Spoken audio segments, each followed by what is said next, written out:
Tauira. Ki tēnei rerenga mataura nei o Ātia Toa FM. Ngā whakataetae o Ngā Manu Kōrero.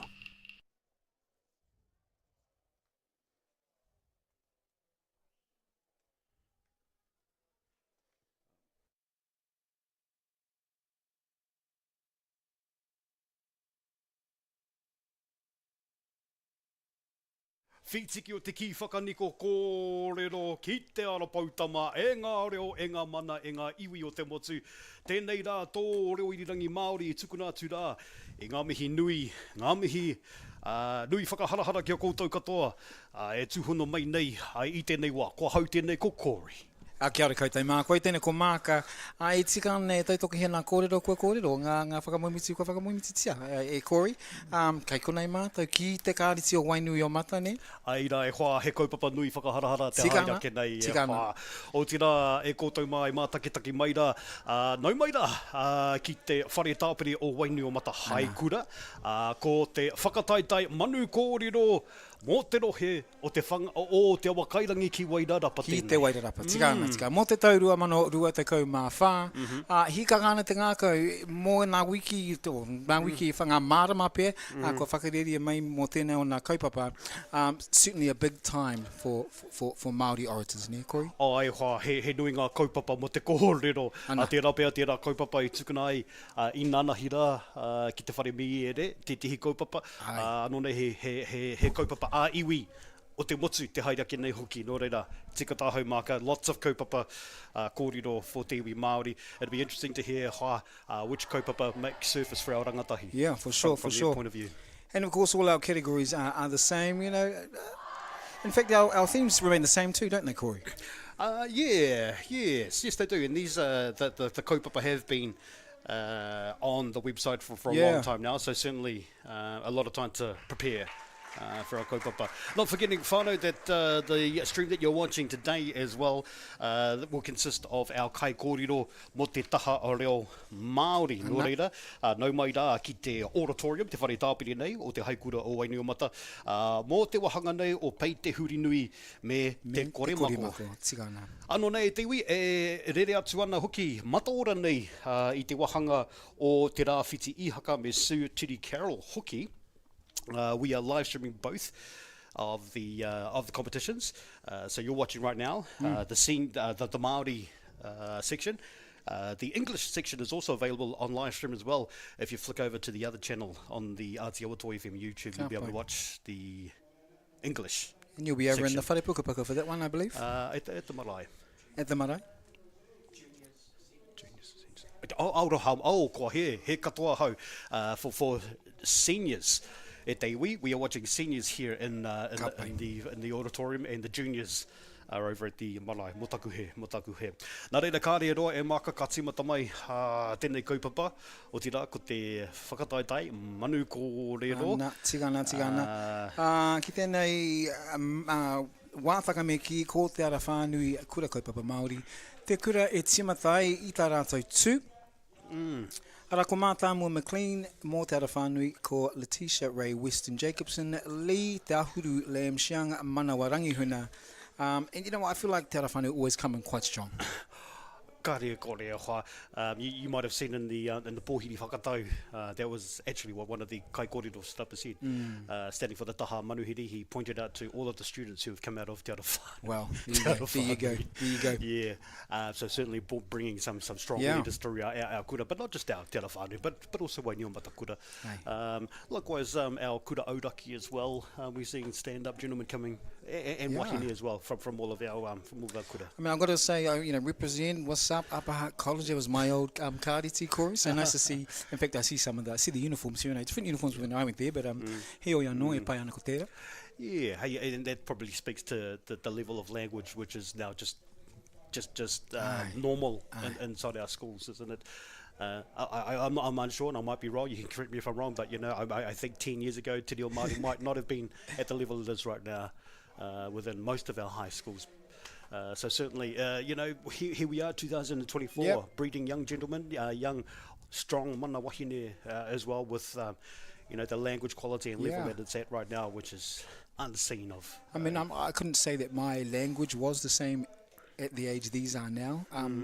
These kids are guns. These kids are guns at the reo at the moment, and it's it all helps to just lift our reo, normalise it, and that's a big thing. Kaupapa, puta noi I Aotearoa whānui I tēnei wā tonu. Oh, he reo ora. He reo ora tō tātou reo Māori. Yeah, no, by no means is it anywhere the same as it was 10 years, 20 years ago.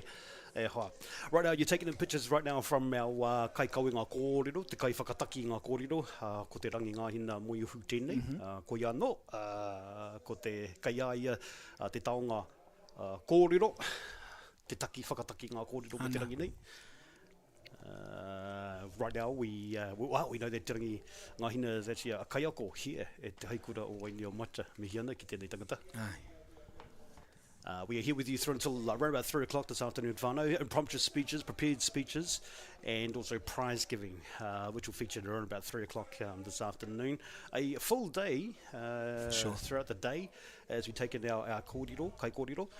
A reminder that you are watching right now, the stream of the senior section. Senior section right here in the auditorium.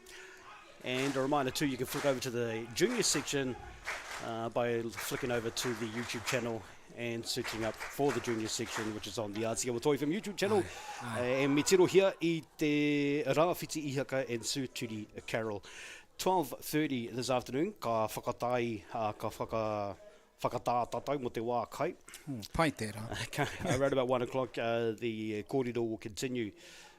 With the kōrero tēnei, that's one of my probably the ones I look forward to. The tēnei. It's always it's a true test, isn't it, Corey? It is a true test, yes. But having said that, like we say, the students have had a long time to prepare for this tēnei, because these kaupapa are made public quite early in the piece. That's right. So kia kaha rā ki wā tā tēnei taitama tāne, taitama wahine, whakataetai ana ki tēnei taumato te kōrero, ko te manu kōrero, mihi kaua tu ana ki wā tā tēnei tauira. Me ki hoki ngā māhita, ko ngā kai aku ana hoki, whakapau wera te kaha, mo te poi wā tā tēnei kai kōrero. Okay. I think ko tēnei o nā wāhi mātou nei, e hui nei I tēnei watoni mō tēnei kaupapa. This is definitely the breeding ground for our tangata whai kōrero, for our wāhine e mihi ana I te marae, ne? Ka lea ko leo ha, I've been around these things for a little while now, and a lot of our kaiako I see now have been tangata kua tū ki te kōrero I Ngā Manu Kōrero rutu ngā tau. So yes, tika tāhau e hoa, breeding ground for our leaders of tomorrow. Tika. Which is exactly the vision that our old people had when they set up this whakataetae, which has now been taken over by PPTA. Ngā whakataetae mō Ngā Manu Kōrero ki te Wairarapa, ki te Wakairangi. It's a privilege, whānau, to be able to bring you these pictures live from Wainio Mata College, an association that Ātiawa FM has with our colleges and schools, has had and enjoyed for a few years now. No reira, no tātou te maringa nui. Te tukana atu tēnei mahi kia koutou tēnei rā. As we chew up a bit of time. Well, he whakaaro no tāku. Thinking about this is, it's been going on for leading up to for quite some time now. It kind of made me think that I'm not sure if there's any other platform such as this in terms of, I guess the premier platform would be for Korero Māori would be this, apart from the marae, which is a more formal setting. But here, I guess, this is it for Māori oratory, ne? Oh, tika tāhau e hoa. Tika tāhau. We'll pick up on that point because it looks like we're ready to take in the first of our speeches. Nō reira, me tahuri tātou ki te whakarongo ki te ātāmira tēnei wā.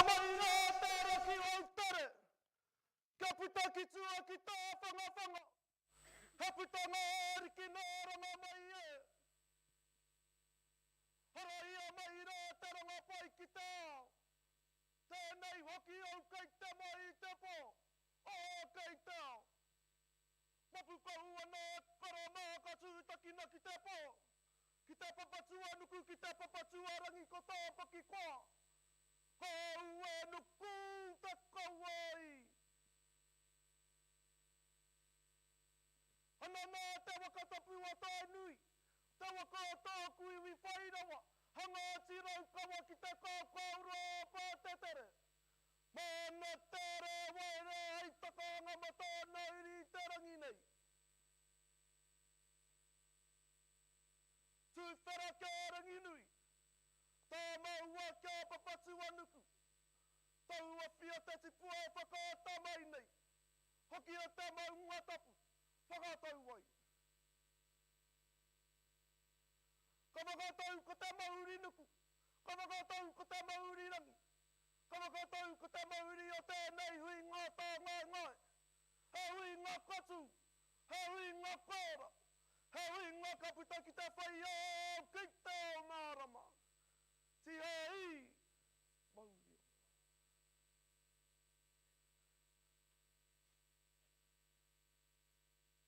Pai here tia te rangi. Pai here tia te whenua. Pai here tia te kiingi Māori a kiingi tū haitia. Pō te tau te whera te tuawhitu. Tau whakaariki o ngā whakakatoa te matu. O tira, te whare kāhui a riki tonu. Ire hau, pai Māori. Kei ngā pare kawakawa nui o te wā. He rau rengarenga. He rau whakamoi. Taku rau mahara. Kamau tonu.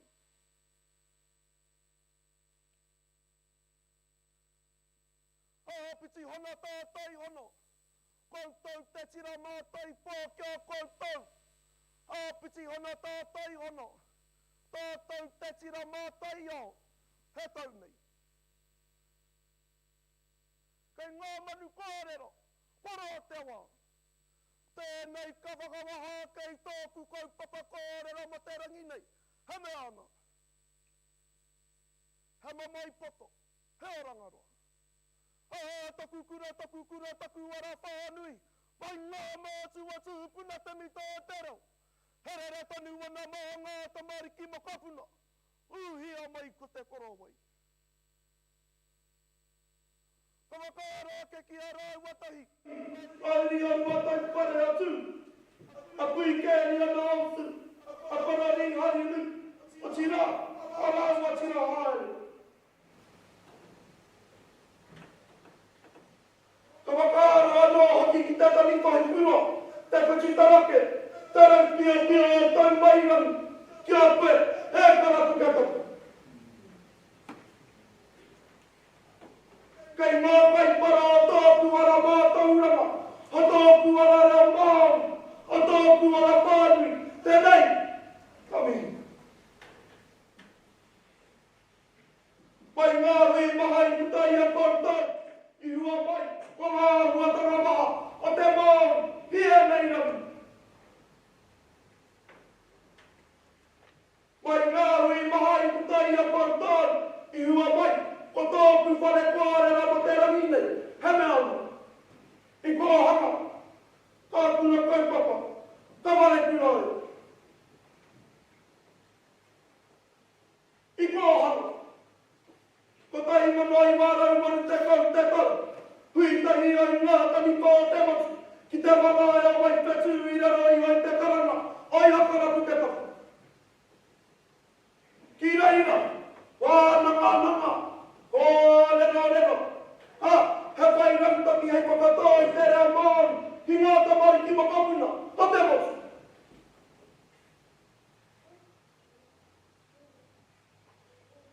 Kia mārama pai ai ki te kaupapa nei, me aki kōpū tātou. I ngā tau wānehe, ko te ki te ngākau mātua e nāwa, ko te mate haere a te reo Māori, ki ngā tamariki ma kapuna o te matu. Ai ki te whare wānanga o te here ngāwaka, hei te tau ko tahi manoa I warau, I wa te kaumāri maore o ngā tamariki, e puhu ana ki ngā kura o te matu. He Māori te reo, he Māori te whakaaro, he Māori anō te tikanga. Engari ke hei te tau ko tahi manoa I warau kuti te kau. Rua te kaumāri maore o ngā tamariki, puhu ana ki ngā kura. He Māori te areo, he Māori na whakaaro, he Māori anō ngā tikanga. Mai tēnei o ngā tūmama a huatanga,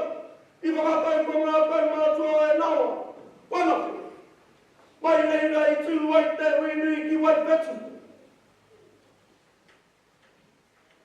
Ki reira, whāngaihia, kōrero, na ko nā, I hua mai, ko te rautaki, ko te kōhangau. Ki te hui nei, ki tai atu a hēnare tū whāngai, te toki o te kīngi, I ona māta tū atu ki te āri kinu. Taro atu e I tanarika ki tētahi wahine hapu, I te hui nei, ko tāna. Kia whāngai mai te Tamaiti nei, whāngaihia ki tō nara, me he mai hu no teru kaipo. Nā reira, paringi noa mai te kupu ki te Tamaiti. Ha! Kaputai aia. Mai te hui nei, I tū mai te kōhanga reo tuatahi, te kōhanga o puke atua. Ki konei, ki mai mi o mata. Mai ngā hui maha, mai ngā whakai maha, mai o kantau ma mai poto.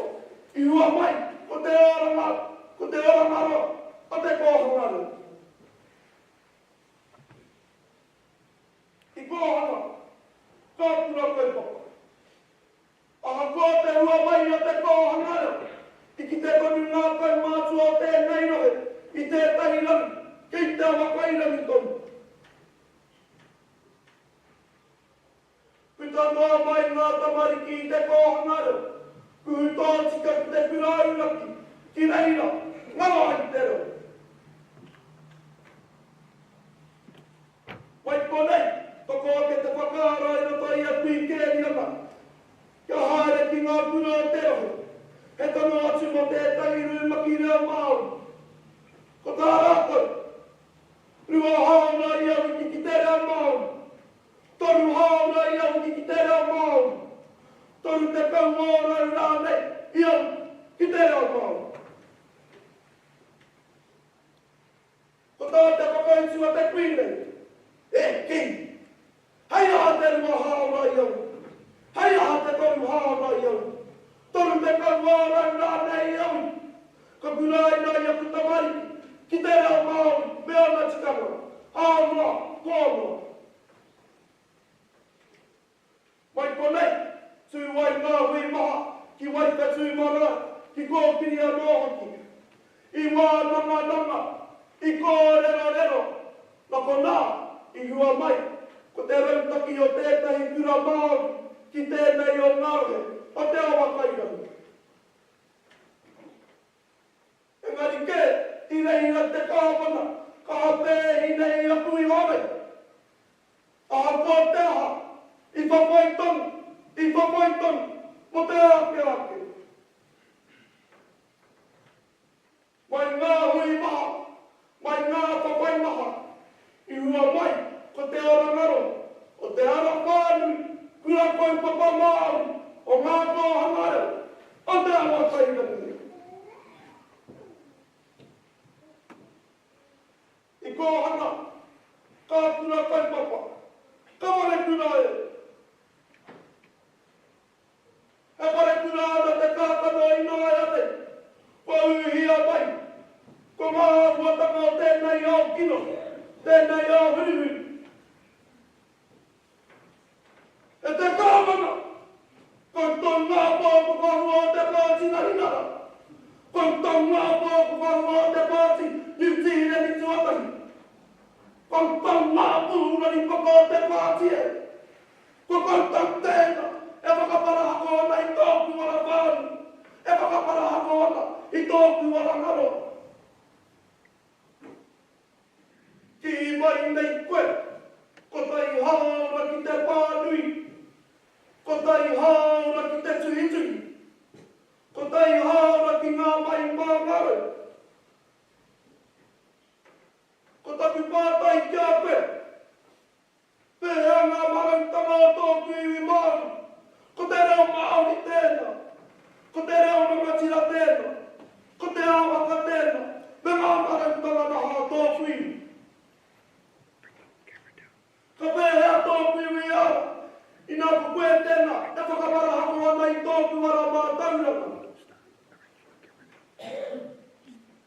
E tēni Māori, ka wae tuku I e nei tupu kia tupu noa, Kau e tutu I te mamai poto, kia mamai no.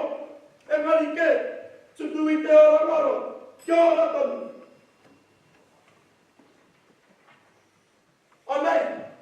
Anei te hua o te kōhangare, o te kura kaupapa, e whare kura nei tōna rea wina ane. Ka hoki atu ki ngā kupi kōrero, a te rangatira, a hana Rāwhiti mai pingwa. Anei te rea ngā kōhangare. Ka whare mā te ue tū wahu ki oi mahi hea hea, ki oi whakaaro hea hea, ki oi kōrero hea hea no hoki. Ka reina e te tī e teta, kia ora ko te orangaro, kia mate ko te mate ngapoto. Pono ki te kaupapa, puna ko te reo. Kapo.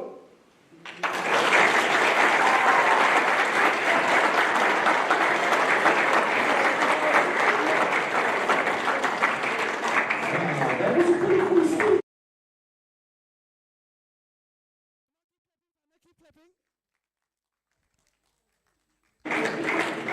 Now, I couldn't help but overhear that Mātamu was speaking about Koha and also the revitalisation efforts as well as everything else that's part of that. Now, one thing I want to share with you, Iwi, with Te Whānui being a kura established from the Olsen family specifically Nani Kiriana and Koro Ralph Olsen, used to tutor the Ngāti Wani o Mata mariculture group back in the day.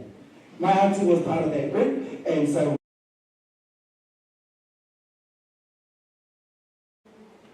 and while that's happening, there's a bit of technical difficulties. As you would have noticed, it went Manu Kōrero and then it went blue. Unfortunately, we had a bit of technical difficulties, but that's all right. It wouldn't be a kaupapa without it. Is that right? Right. So give me about 2 minutes while I fix this up and then I'll be with that. Introducing our next speaker. So talk about yourselves, have a bit of a stretch.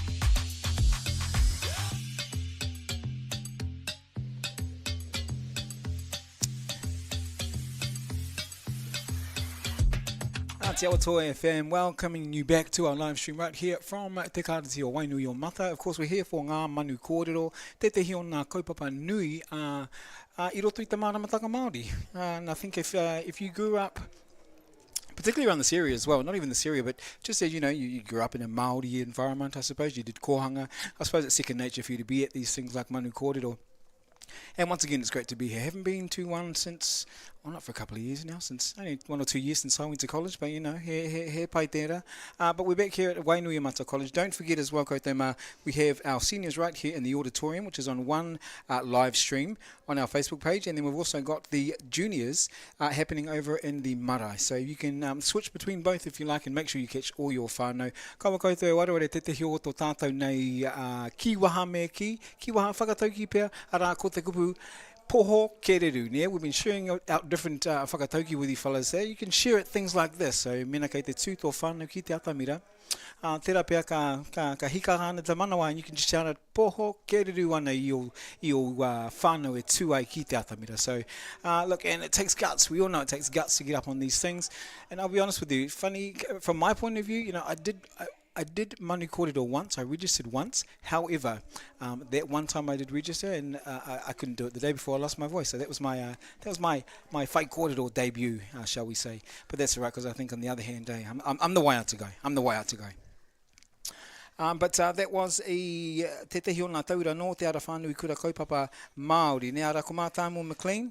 Yeah, hey, I've been watching Mātāmo McLean. We know he's a groovy. Huh? Well, we've related. That was very... He's grown, e hoa, in his way of expression. Certainly in his te reo Māori, his grasp of te reo Māori. Aye. I enjoyed that. I really enjoyed Mātā mua McLean, ka pai. Mihi ana ki aia, mihi ana ki ona whānau. They'll be very happy and proud of the young fella. Yeah. And kāre anō te tauira e tū ko te kōrero anake. You know, he tino mana tō te kōrero, he tino ahua tō te kōrero. It's not just getting up and speaking, eh? Yeah, well, you see he was able to weave in. Yeah. Lots of kōrero hohonu, lots of kōrero omua, so... But I mean, I guess when we liken it to other, maybe, you know, what do they call them? The verbal explosions back in you know, the back in intermediate or whatever. You know, it was just simply getting up and talking. But here it's like he's wielding a patu at the same time, and it's just, I don't know, it's mana enhancing, eh? Yeah. Kia ora. It'd be interesting to see because last time we did the broadcast, Mātā mua, I think he was in both sections if I remember correctly. His ability to deliver in English as well is equally as exceptionally high. Oh well, ka te ahua nei, ko redi. Wa tata nei kai kōrero tuarua. Nā rere maka, kei ope ngā kōrero mo te tata nei kai kōrero, haere ake nei? Anō te kura o te ara whānui kura kaupapa Māori, tētahi ona te tauira tuarua e kōrero nei, ara ko li, te ahuru, lamb, shang, mō te wahanga o Korimako. Nō reira, kia mau tonu mai ki tēnei o nā whakapāohotanga pukamata, no mātou nei ko Āti Awatoa. Ko tonga riro, ko rangi tūmau, ko nā waka, ko tokomaru, ko te arawa, ko tā kitimu. Her future plans is to do something similar to my papa, creative technology art. And just saying whānau, she's got some mean artwork, okay? So you might want to ask her if you want to design specifically for you. Heoi, ko tana kaupapa kōrero, ko... Our stories transcends myths and legends. Nā reira, without further ado, e te iwi homai, te piki paki paki, kia lei.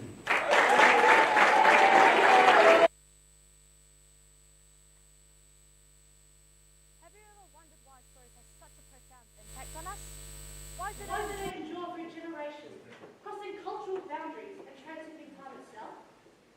Kia ora, my name is Lee Dahu-Lansha, and the topic I have chosen is Our Stories Transcend Myth and Legend. Today let's embark on the journey to explore the remarkable power of our stories and how they surpass myth and legend to become the very fabric of our existence. In the threads of the woven baskets of knowledge, of human storytelling, myths and legends hold a special place. They are more than mere tales passed down through generations. They are repositories of wisdom, repositories of profound truths that not only impact us, but everyone else. Embedded within these narratives are lessons about love, courage, resilience, and the human condition. As we unravel the threads of these timeless stories, we uncover not only insights into our collective past, but also guidance for navigating the complexities of our present, and guidance for and shaping the contours of our future. Myths and legends are often born from a society's need to explain natural phenomena, encode moral and ethical standards. For example, Greek mythology reflects on human virtues and flaws, while as Native American stories teach respect for nature. And I think that is very much similar to us as Māori, as they not only as they provide a shared sense of identity, but also a shared sense of continuity, which is crucial in maintaining social cohesion and a sense of instilling a sense of belonging among its members.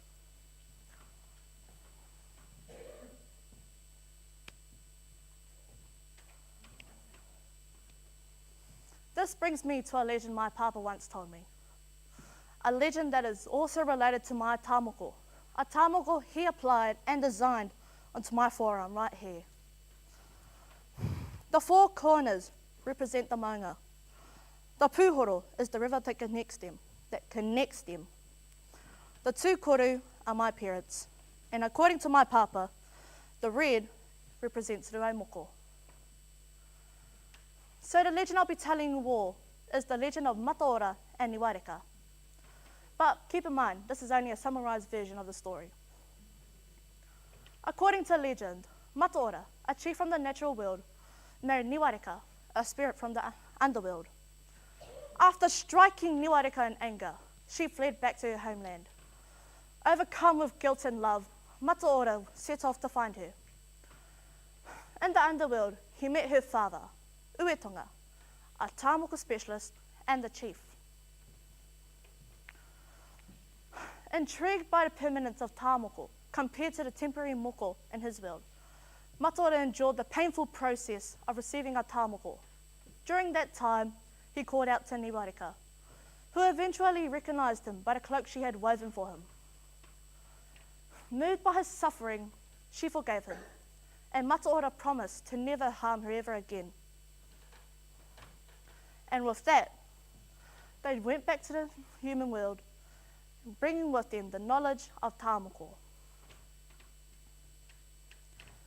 And speaking of the power of stories, I'd like to share a bit of my own. You know, when I was first starting this speech, I wasn't actually quite sure how to start it anyways. So I thought to myself, hey, why don't I just use a part of my speech from last year? Why? Because I never said it then, so I'll just share it now. Both of my parents are proud of their culture and fluent in both Māori and English. My mum, she works at Te Wānau o Aotearoa. My dad used to be a teacher at my kura, but now does architectural work. While also being a part-time dad, but he's also a neg sometimes, but hey, I love him. Anyways, my parents met at Kapaka, and they never let me forget. When I bring it up, my mum always goes on about it. She can go on and on and on. It can be annoying, but I know why she does it. It's not because she wants me to find someone, it's because she wants me to have fun while embracing my culture. Kapaka isn't just a way to express who I am. Back in the day, it was a way for a war party to intimidate the enemy. But now, it's a way for all of us to embrace who we are through performing arts. 2 years ago, I stood at Nationals in Whanganui. Man, was I nervous. But once I saw my family in the crowd, I was excited to perform for them, to show them that I improved my capabilities, my skills, just for them.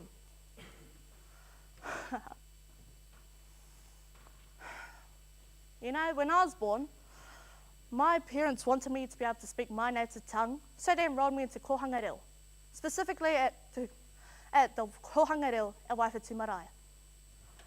And after that, they enrolled me to kura kaupapa, firstly at Te Kura Māori o Korero, but that wasn't the right kura for me. So they enrolled me into Te Ara Whānui Kura Kaupapa Māori o Ngā Kohangareo o Te Awa Kairangi. And I believe they made the right choice after that. But sometimes I get a bit lonely because I'm the only one out of all my sisters on both sides that are at that kura. Well, my sisters are at Ngā Mokopuna. I don't get to see them often, but I love it. Sometimes I love it, sometimes I hate it, but at least I get to see them whenever I can.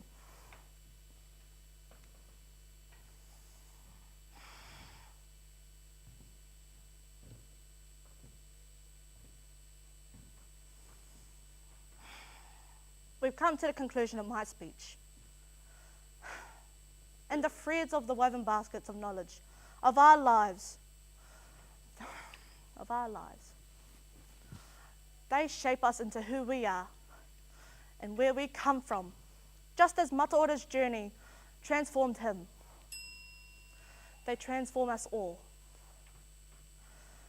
In closing, we should continue to listen, learn, and always laugh while sharing stories together. Thank you.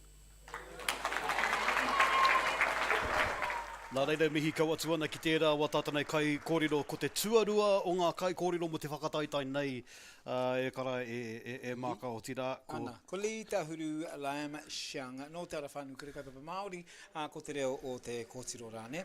We spoke a little bit earlier, about the real pressure, about delivering kōrero, Absolutely. te whakaniko i te kōrero. Yep. Yeah. And it can take Just want to give just full credit out to our tauira. Yes, yep. Koe kia nei ki tēnei taumata mo te kōrero. It can take the smallest thing to have that little hiccup moment sometimes, and I guess it's about recovery, ne, Corey? It's how you recover. It is, yeah, being brave and audacious and just sure of self, eh? Yep.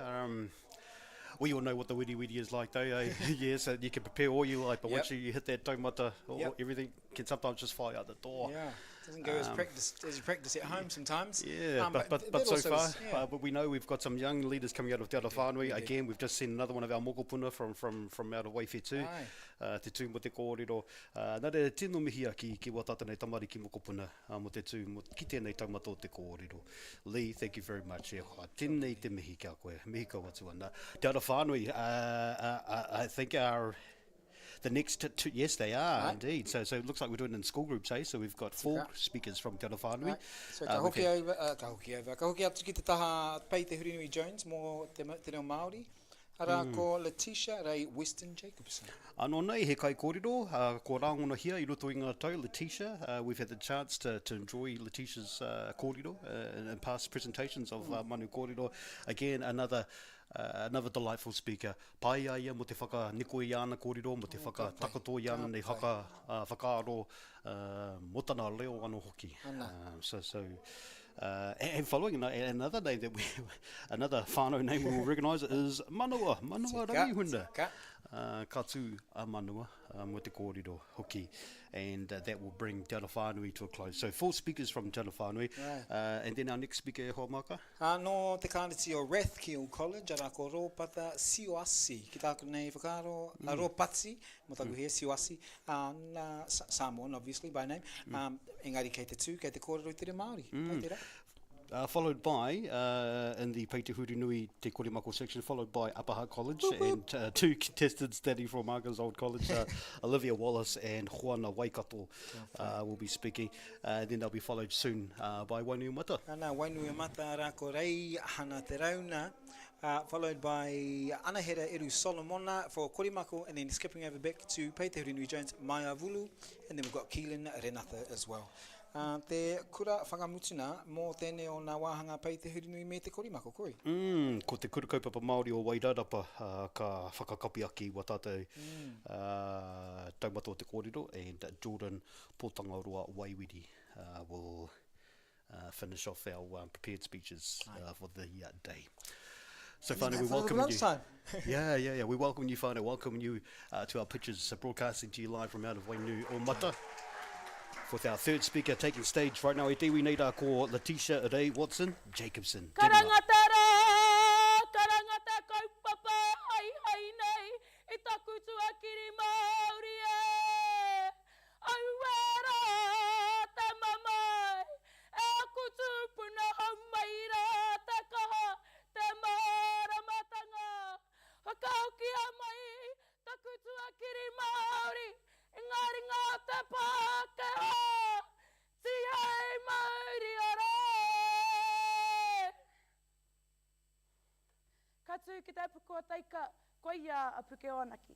Ka kautia ki te whakapapa, ko ia a puke haupapa. Ka re waina e te rā, ko ia a puke tore. Ka pikitia e tahurangi, ko ia a rua taranaki. Ka pikitia e ngā toru, ko ia ko matua te tapu. Pikitia tōna tī, ko ia ko te mau ngā tī tōhea. Rire hau, paumarire. E te tī, e te tā, ngā karangaranga maha, nau mai rā ki tōku whare kōrero, ko tōku tuakiri Māori, te kaupapa.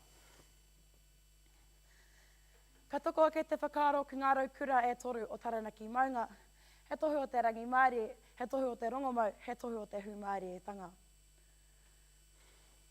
Ko tōku raukura tuatahi, he whakawaha ake i ngā kōrero e pāna ki ngā pau whakahaere o tō tātou motu. E te kāwanatanga mōhau e nei kōrero. E te Premier Christopher Luxon, koutou ko Winston Peters, ko David Seymour. Tēnā, are taringa mai. Ka titia i taku raukura tuatahi, te tohu o te rangi Māori. E te kāwanatanga, kare kau o tohu rangi Māori. Nō reira, anei au, te whārekihia i tēnei kaupapa ki runga i a koutou. Ina kēnei te rereke o akautai mahi. Te tango i te patu ora, te whakaiti i te tiriti a Waitangi. E te kāwana whakarongo maira, e te premier whakarongo maira, te pātina hinara, whakarongo maira. Ki mai nei a rakatana kia whakamutua te tiriti a Waitangi.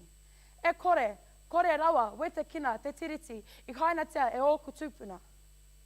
Tei mano warirau whātekau te tau, te tiriti a Waitangi, I hainatea e ōku tūpuna, I hainatea e ōku iwi, te mana Māori motuhake.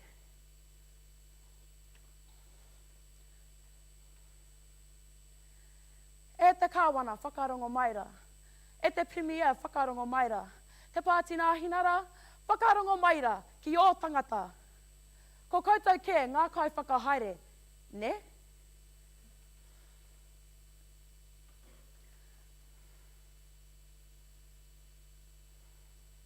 Te tongo I ngā kai mai ngā kura, ka pēheo e whai mā tauranga ki te korehe kai. Mehe mea e piki haere ngā utu mo ngā kai katoa oroto I a Aotearoa. E hoa mā, anei te timatanga o ngā ua-uatanga iti, ka piki haere, ka piki haere.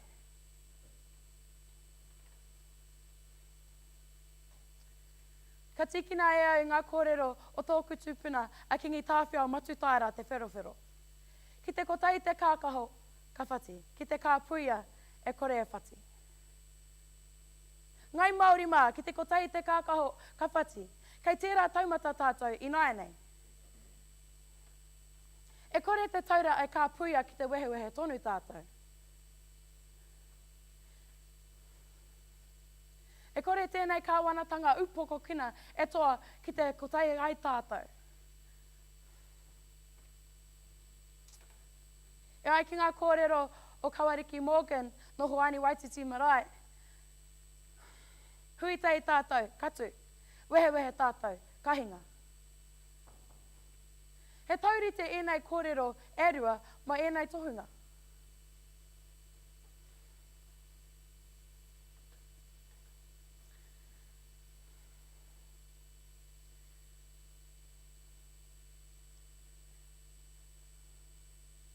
Nō reira, e te iwi, e ngai Māori mā, kia kaha.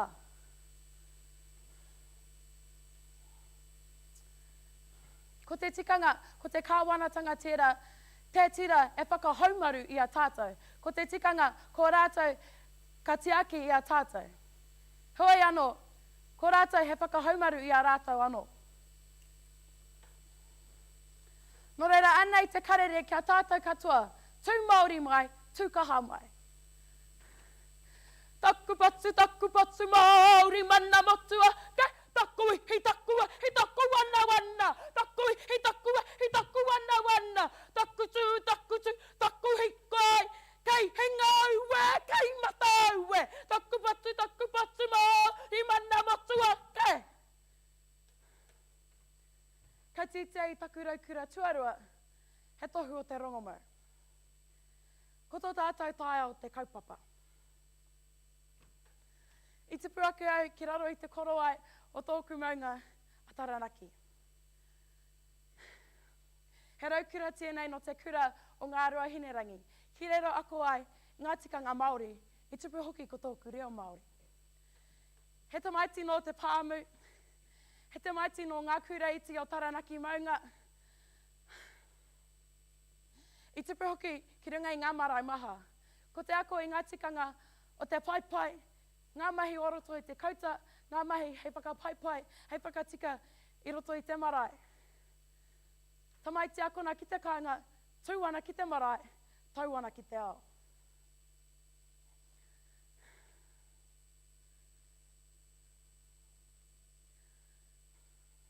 Ko tā te kāwanatanga, he tono kia whakauru I tēnei kaupapa o te whakatere piri, ko te fast track bill.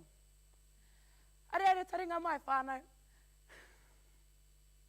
Ko tā te kaupapa, ko te pūtake o tēnei kaupapa, kia tuku I te mana, kia toru noa ngā tangata, ki te whakai, ki te whakahe rānei, I ngā tono o ngā tōpūtanga me ngā kamupene, oroto mai I Aotearoa.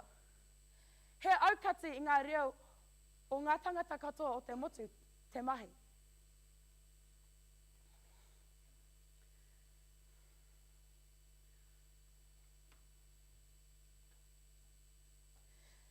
Ki te tūtuki tēnei momo kaupapa, kahua mai ko te seabed mining. Ko tangaroa tērā ka whakararu. Ko tō tātou moana tērā ka whakaparu.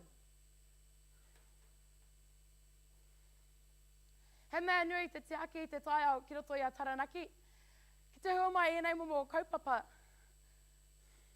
ka whakararu i te humārietanga o ngā iwi, o tōku iwi. Ko tōku kaipo kararu, ko tōku iwi kararu.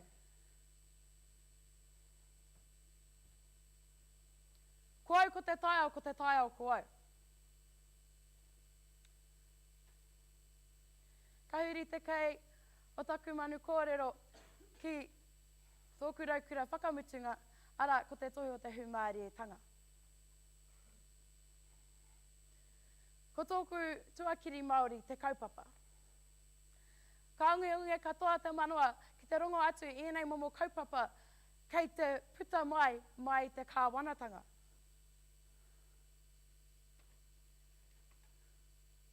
He pauri te rongo atu i ngā momo mahi takahi mana ki a ngai Māori.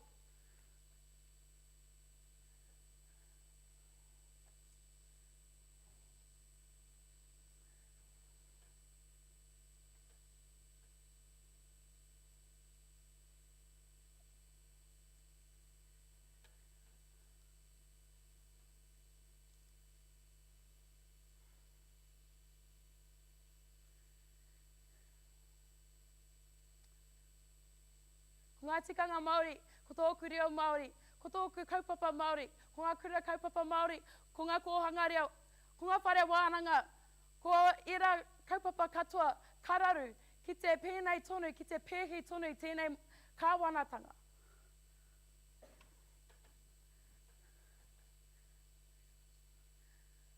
Nō reira, e hoa mā, āta whakarongo, āta wānangahia i tēnei kaupapa. Me tū Māori mai, me tū pakari, ka whakamitua i enei mahinga kino a te kāwanatanga.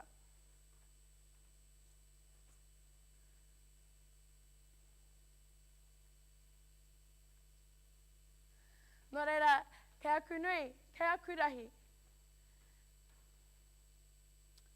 Ko tōku reo, tōku hoho, ko tōku reo, tōku māpihi mauria, ko tōku reo, tōku whakakai mārihi. Ko au ko te tauira, ko au te tauira i tēnei rā, he whakawaha ake ngā kōrero. E kore au e tuohu ki te kāwanatanga, e kore au e tuohu ki ngā tangata e whakataka i tōku mana, i te mana o ngai Māori. Ko tōku tuakiri Māori, ka ora ake, ko tōku tuakiri Māori, tērā tōku hāpai o. Nō rea, tēnā tātou, katoa. Ka tika ko te reo tēnā o Letitia Ray Watson Jacobson, te kai kōrero tuatoru mō tēnei o nā wāhanga te pei Hurinui Jones. Ki konei ke te wai te kura kāreti o Wainuiomata College, kei roto mātou i te auditorium i tēnei wā tonu. Ko tahia no te kai kōrero no te kura o te arawhānau kura kaupapa Māori, ara ko manawa rangi huna i kōrero māua ko Kori. He whanau ngā no te takiwa o te Grove, Meki. Kia ora, ai, tika tāhu e ha. Tēnei wā tātanei nā Tamaiti nohi, noho mai whetū. Ka tau mai rā i ana nei whakaaro, i runga i te taumata o te kōrero. Me te hakoki ngā hakaaro ki tērā wā tātanei kuai kōrero, ka tahi kua mutu atu rā. Letitia Ray, i tīpako ai tētahi tino kaupapa e hoa. And for me, it's always interesting to hear perspectives of young people around their view of whāremata. Yeah, for sure. And she actually weaved in two kōrero, eh? So she had her kōrero about te whare whāremata and her second kōrero about the taiao. Yes. And we learned that, she was brought up around the farm in Taranaki. She's since moved here to Wellington. Yep.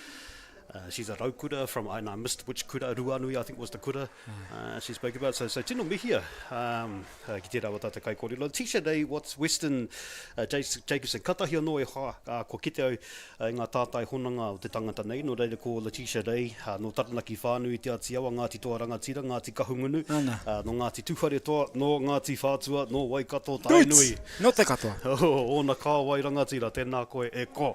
Wa tātanai kāka wahanui, wa tātanai kāka Manu Kōrero, ko ai kia nei I tēnei rā. Kei te whakariri mai I mātou kitinga o wahora ara ko manawa rangi huna I whakariri ai ki te taho te atamira rā. Kāre he roa ka tū ia ki te atamira, te kai kōrero whakamutunga no te kura o te kura te ara whānui, kura kaupapa Māori. You know, mera kei te kōrero mātou mo te āhua o te hapa e kōri. Mo te āhua o te hapa. He hapa, he hapa. Ko ia, yeah. Nā te hapa kāko. Ai. You know, I've seen some people, especially mostly in the Reo Māori section, where they pick up a waiata, and I think that's a really neat strategy. Yeah, you're right. Haven't seen the same strategy afforded in the English section, so I wonder if that's something that you could bring over. However, that hasn't been the case with our tauira who was just finished, Letitia Ray. She did. We've still got a whole day to see if that might happen too, ne? Yeah. We've got some very, very proud Reo Māori teachers also plotted around the whare right now. Oh, well, kei te tū a manawa a rangi huna ki te ata mira no reira kia mautoni mai mātakita ki toni mai ki tō tātou nei pāohotanga ati awa toa. Ki atua is the mountain, Whawhetu is the awa, Te Arohanui ki te tangata is the ancestral house, Te ati awa my people. My name is Manawa Rangi Huna. I invite you on a journey today into the Māori myths and legends of Māori. A cultural treasure that has captured hearts and minds for centuries. These tales are not stories of the past, but are true to the soul of our people, reflecting our beliefs, values, and connection to the land, sea, and sky. Aotearoa, New Zealand is a land steeped in natural beauty and spiritual significance. Every mountain, river, and forest is alive with the echoes of ancient stories, each one a testament to the bond between people and the natural world. At the heart of Māori mythology lies the figure of Tāne Mahuta, god of the forest and birds, who according to legends separated his parents Ranginui, the Sky Father, and Papatuanuku, the Earth Mother. But the Māori pantheon is not limited to Tāne alone. It is populated by a diverse array of atua, each with their own domain and significance. From Tangaroa, the god of the sea, to Tawhiri Mātea, the god of weather and storms. These deities embody the forces of nature and the mysteries of the universe, inspiring reverence and awe. Yet it is perhaps the stories of Maui, the demigod, that most captured the imagination, his exploits ranging from the miraculous to the mischievous. From his daring quest to slow the sun and lengthen the days, to encounter with his great fish, Te Ika Maui, which became the North Island of Aotearoa, New Zealand today. Maui embodies the spirit of adventure, innovation that defines Māori ethos. But Māori mythology is not confined to the celestial realm only. It also encompasses a rich tradition of oral storytelling that brings to life the heroes, heroines, and supernatural beings that inhabit the world of the living. Whether it to be the tragic love story of Hinemai and Tūtānekai, whose forbidden romance confied the conventions of their time, or the epic battles between rival tribes and mythical creatures. These tales resonate with the universal theme of love, loss, and redemption.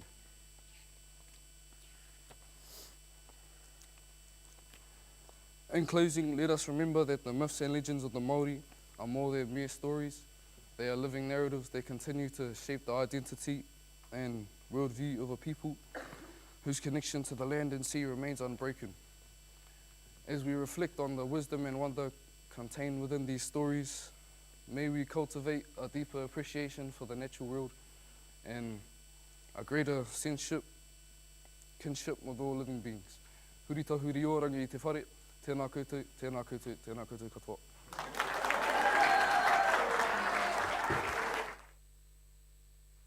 Ka tika rā, ko te reo tēnā o manawa rangi huna i otia i tōna ke kōrero mō te wāhanga o Korimako, ne?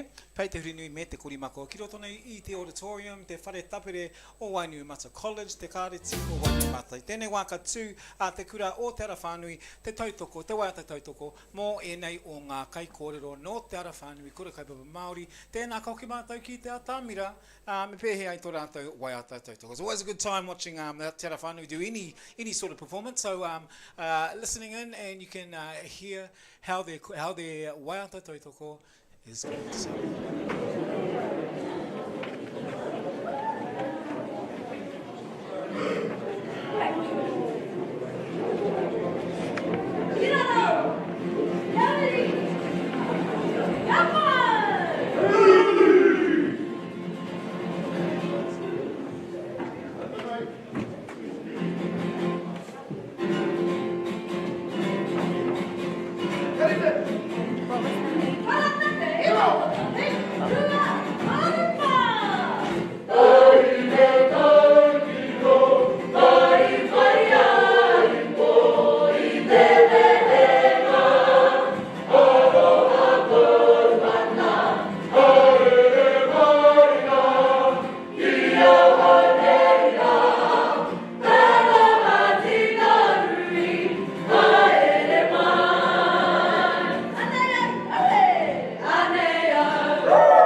Kura kaupapa Māori, tū ai mō tō rātou waiata tautoko I tēnei wā ko oti ai te kura o te awakaira, o te kura kaupapa Māori, mō te wāhanga o Pei te Hurinui Jones, me te Korimako, tēnei te mihi atu kia mātāmui McLean, Li te ahuru Lam Shiong, ara ko Letitia Ray Weston Jacobson, ko manawa rangi huna hoki. Tērā o nā waiata tautoko ai. It's always nice to see, you know, I was just discussing it back here up the top of the auditorium here. You know, it's one of those ones that, you know, you might not know every song, but you will know one song. You know, I'm up here tapping my foot along and swinging my hips as well, but koina ke te mea, te hona mea painga o te Māori ne, te tūai, te tautoko ai a waiata. And if we can, man, of course, why should we not? Why should we not?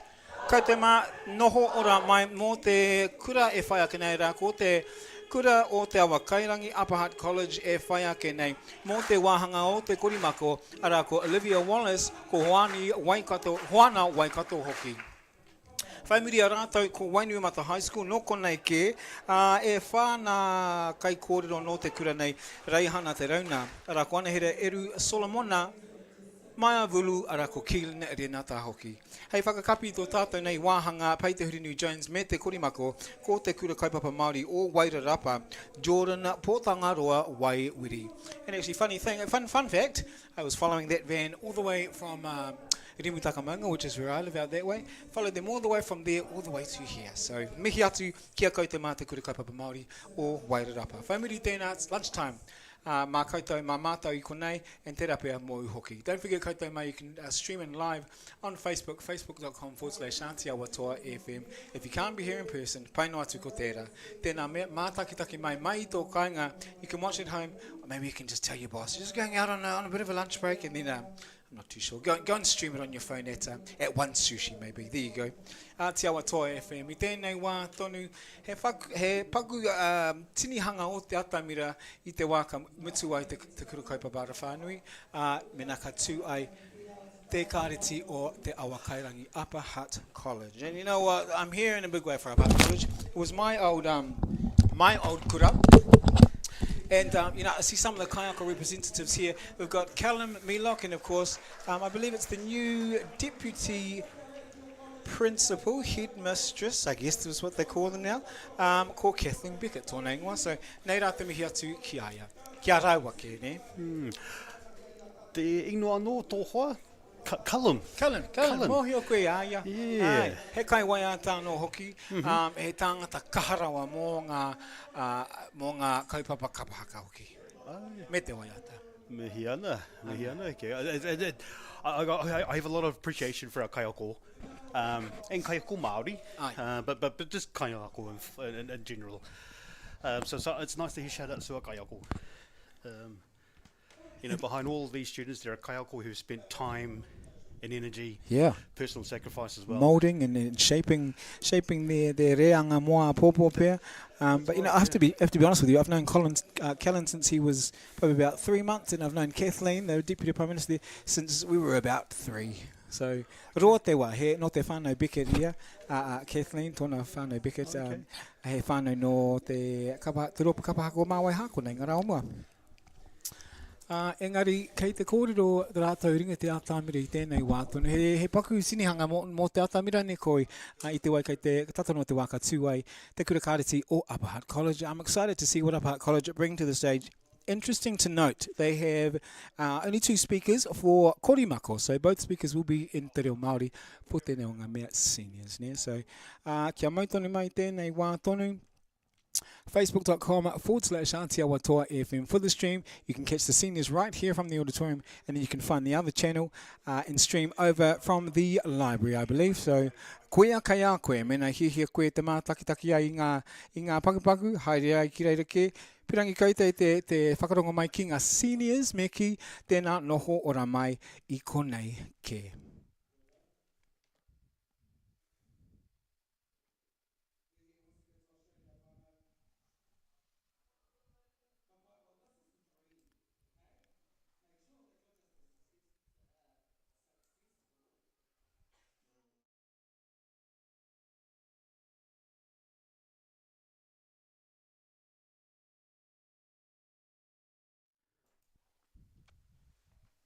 Mā koutou e mātakitaki ai mai te kāinga youtube.com mō tō tātou nei channel meki. You can catch all the action right there on our Aotearoa FM YouTube channel. Ne?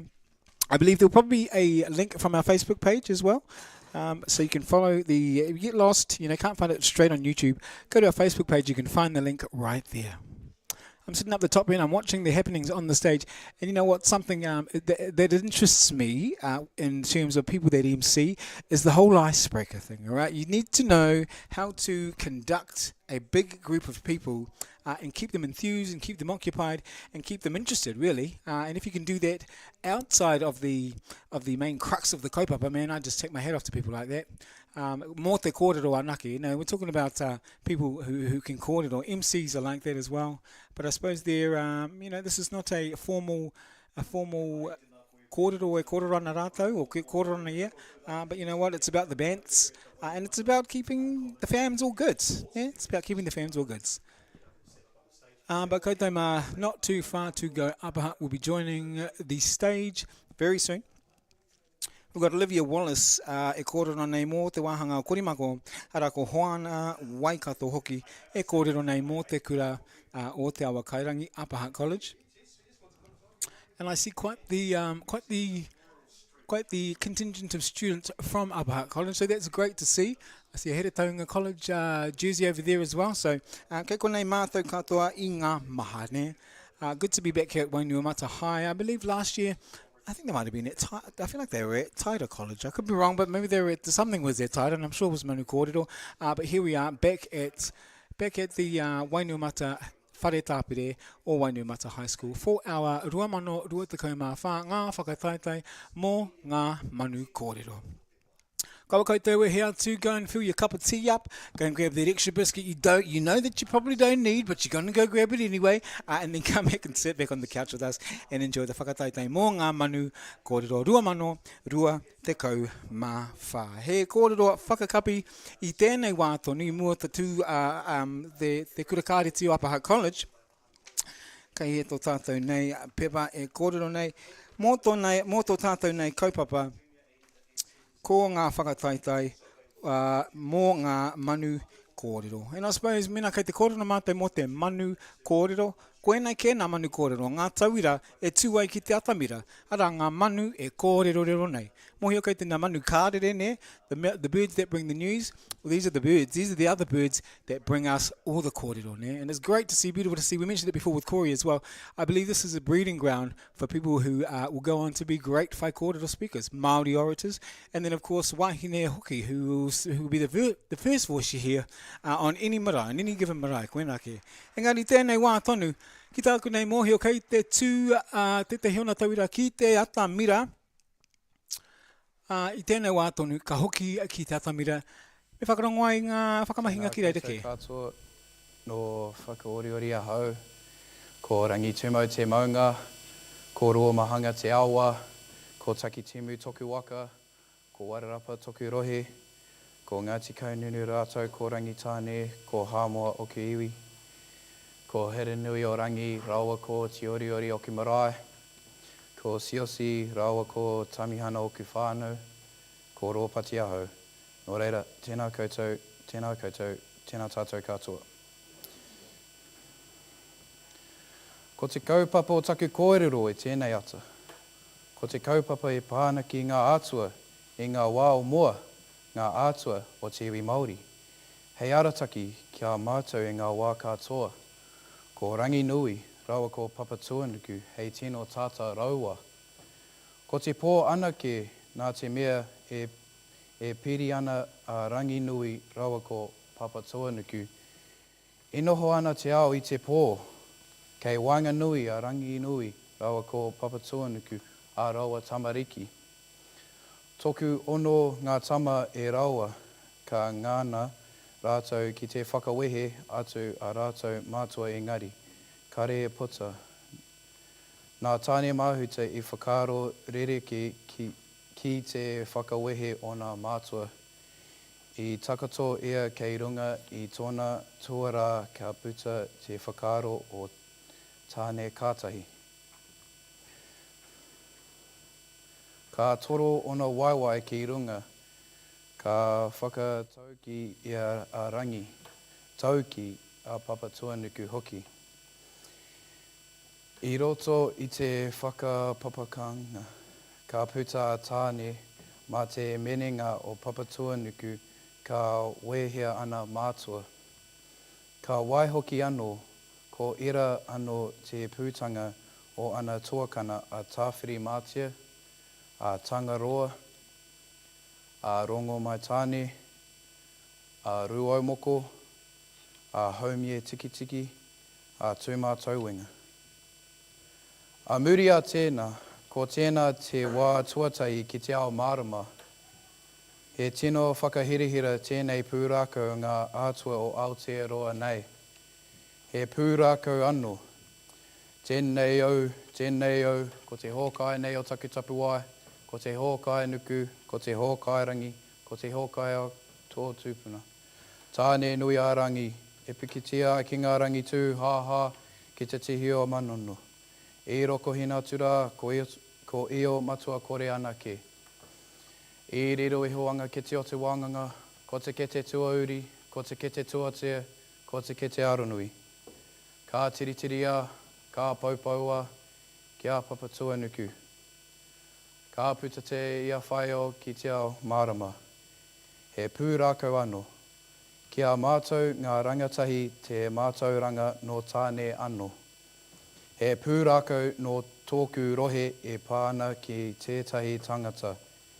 I whakaingoatia te tini me te mano o ngā aua me ngā maunga ko haunui ana naia tōna ingoa. Ko pōpoto me tōna hoa moi ana naia. Ka puta mai raua tētahi tama ko haunui ana naia tōna ingoa.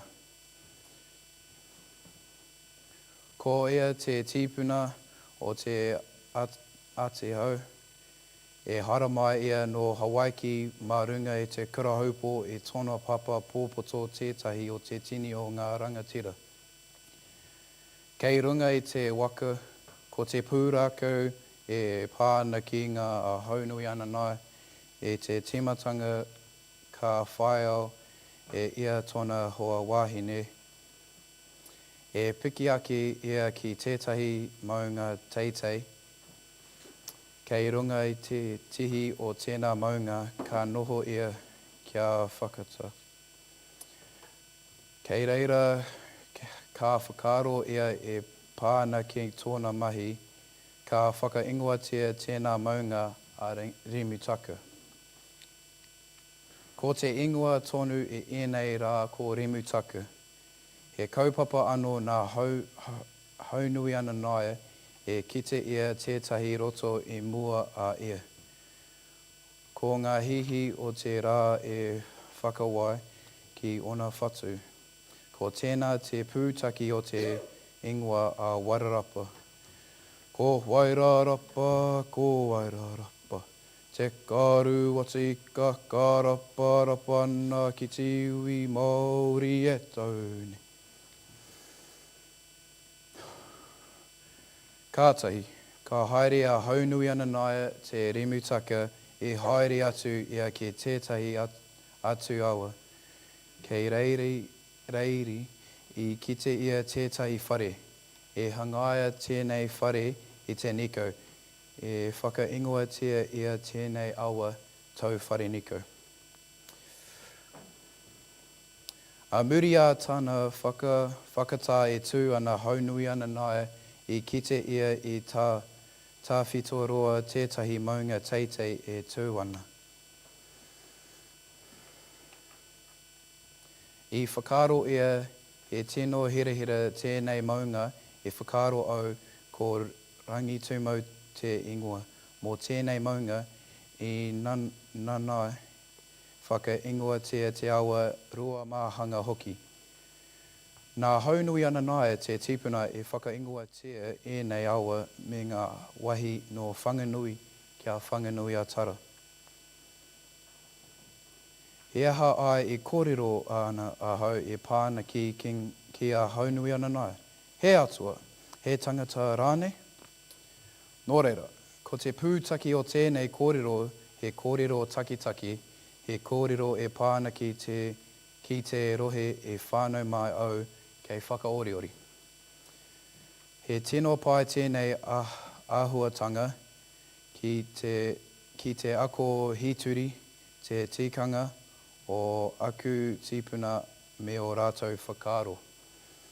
He pai tēnei āhuatanga maku hei whakaro o te mātauranga o aku tīpuna toku whakapapa hoki. I roto i ēnei pūrākau i pāna ki te tīmatanga o tēnei ao.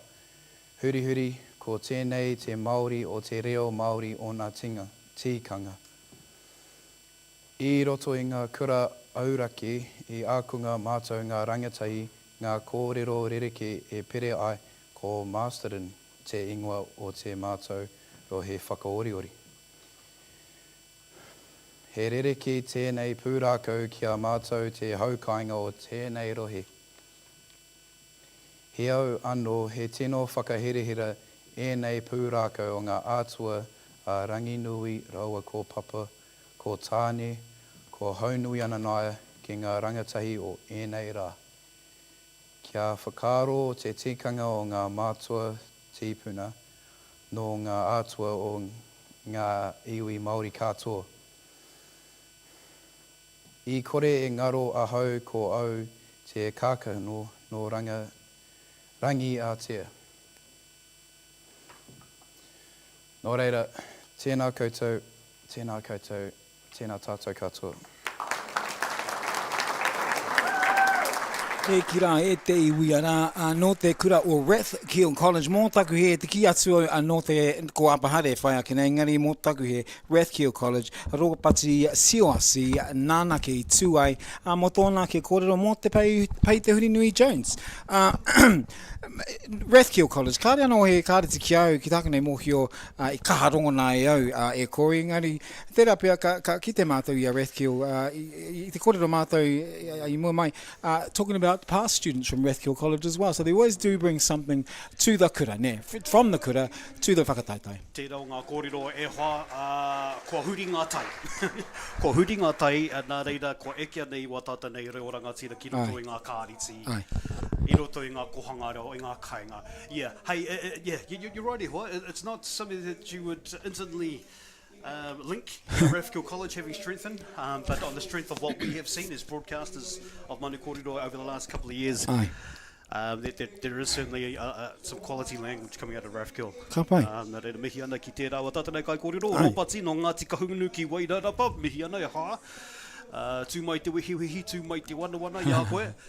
Mi o kōrero, hakoa i pānui ai i ana nei karere, mo te katoa i ana kōrero, although he stood there and read from his cue cards throughout the kōrero, he still had the courage and mana to get up there and to tukuna i ana kōrero to deliver his speech. Nā reira, special mention to you e hoa. Rōpati, tēnā koe. Here we are here at Wainiomata High School. There's a lot going on here at Wainiomata. Probably for the last 2 years now, the school's been under development.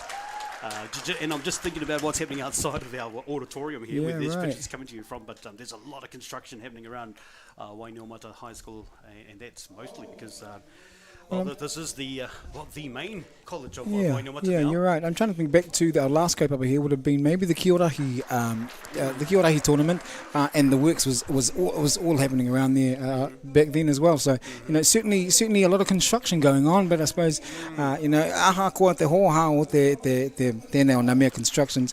I suppose whānau mai just got to wait to see the final result and see how beautiful the place is going to be. Tikatahu, e maka tēnā koe. Te rangi ngā hina MC extraordinaire. It's certainly proven yourself over the past couple of years doing. We're doing a bit more kaupapa, mahi alongside her for different things. But you know what? I suppose it's all about, like I said earlier, it's just about providing a vibe when the main contingent or context of the kaupapa is not happening on stage. It's time to fill that space and get the listeners and the viewers all participating. Pai aia mo te whakahari kōkoa I te maria, pai aia mo te tuku I ana kōrero, te whakaniko I te kōrero hoki. Tēnei tangata, ko roa aia, I roto I ngā tau, te kawiaki tēnei mahi, hei MC, mō ngā whakataetae. Hey, interesting as well, e hoa maka, at the pōwhiri, mātauranga te rauna got up and in his kōrero he said, once upon a time there was no other Māori kaupapa running through schools. In fact, Manu Kōrero was the only kaupapa. So we didn't have a kapahapaka competition. We didn't have Māori sports as well. Didn't have sports. And he was just reflecting at his time at college here. I think he said he schooled here. What was Manu Kōrero was it? And just as a reflection, I think that was a really poignant point, because it's linked into what you and I have already said, is that the taumata of the language has definitely grown. Progressed and throughout the grown, years. yeah. And this is one of those tirohanga whānau that our leaders from out of Whāngai had some 40 years ago. And they dreamt about this time where the kohanga reo, what we call generation, would flourish. Yeah. And here we are enjoying that time present, the flourish of our language because of that kohanga reo movement. I mean, you said it off broadcast a little while, but Generation Tiriti. I mean, could Generation K be a thing, Corey? Generation Kohanga. Patent that. E hoa tikatai, yeah. They are real things, aren't they? Yeah, they are. That there's certainly points in time that we recognise as Māori. Yeah. Well, I tēnei wā, kei te tū, te tauira ara ko Olivia Wallace no te kura o Upper Hutt College, nāna ke te wā. Ātia Watoa FM. Ngā Manu Kōrero, well, we have breaking news. Māori health inequities form a grim shadow over New Zealand's health landscape. Decades of neglect, systemic bias and unequal access to healthcare have entrenched disparities. These shady lines represent a stark reality, a healthcare system failing to meet the needs of its Indigenous population. Here's Olivia Wallace with more on this story. Among adults, people who live in the most deprived neighbourhoods. Among adults, Māori make up 62.9% of people who are least likely to meet the sleep duration guidelines.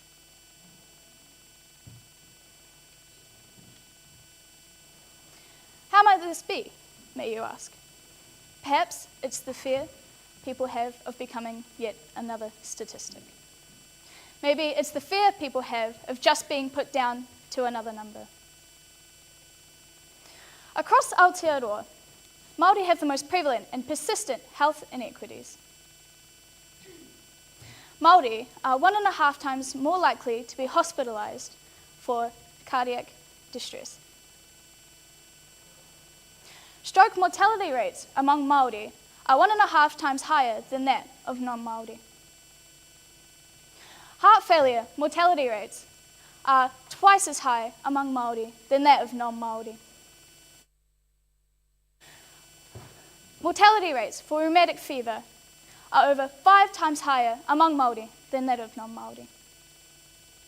For some doctors who like to tick the box, they don't get the Māori tick of approval, because to gain approval from the whānau who are suffering, arrogantly let ignorance ticks the box for an early grave, time of death. 11:01. Auwe, kua mate.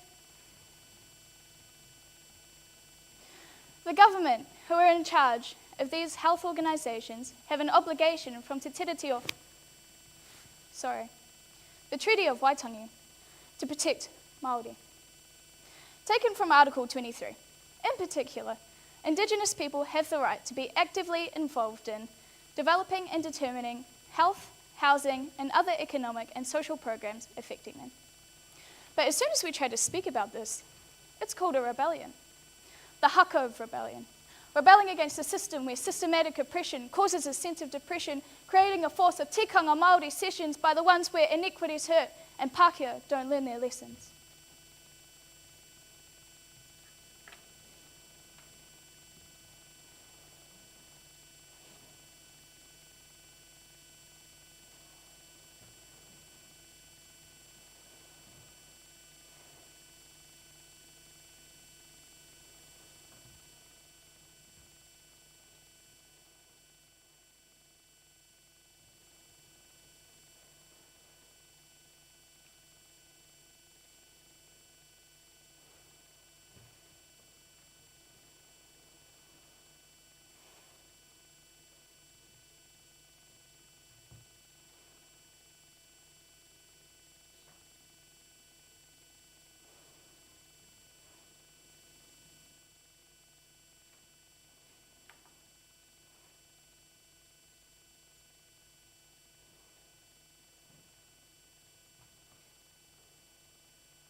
See, they talk about success.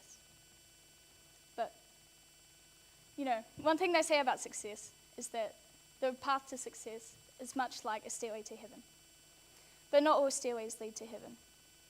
Some stairways lead to higher inequitable outcomes and statistics for Māori. Some stairways lead to a doctor's office where you ask for alternative medicines and they laugh in your face. Some lead to the steps of Parliament where your people are begging and fighting for change to a closed door and ignorant minds. Those same ignorant minds are the ones who disestablished the Māori Health Authority. And at that, they did so under urgency. Why disestablish something so vital, you may ask? Well, we just don't believe that increasing bureaucracy here in Wellington is the way to deliver better health outcomes for Māori. Christopher Luxon, ladies and gentlemen, a non-Māori. Tell me why then, Christopher Luxon, that disestablishing something so vital to your people needed to be so urgent. Taking away psychological first aid, miri, wairua sessions, and rongoa Māori sessions. Think of the impact that will have on your Indigenous people.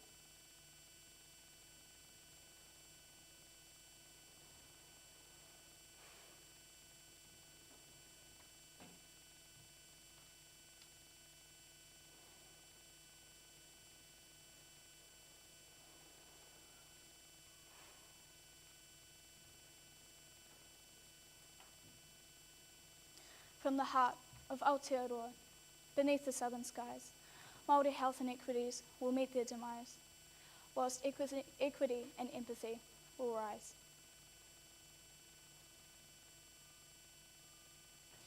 Tēnā tātou, tēnā tātou, tēnā tātou katoa.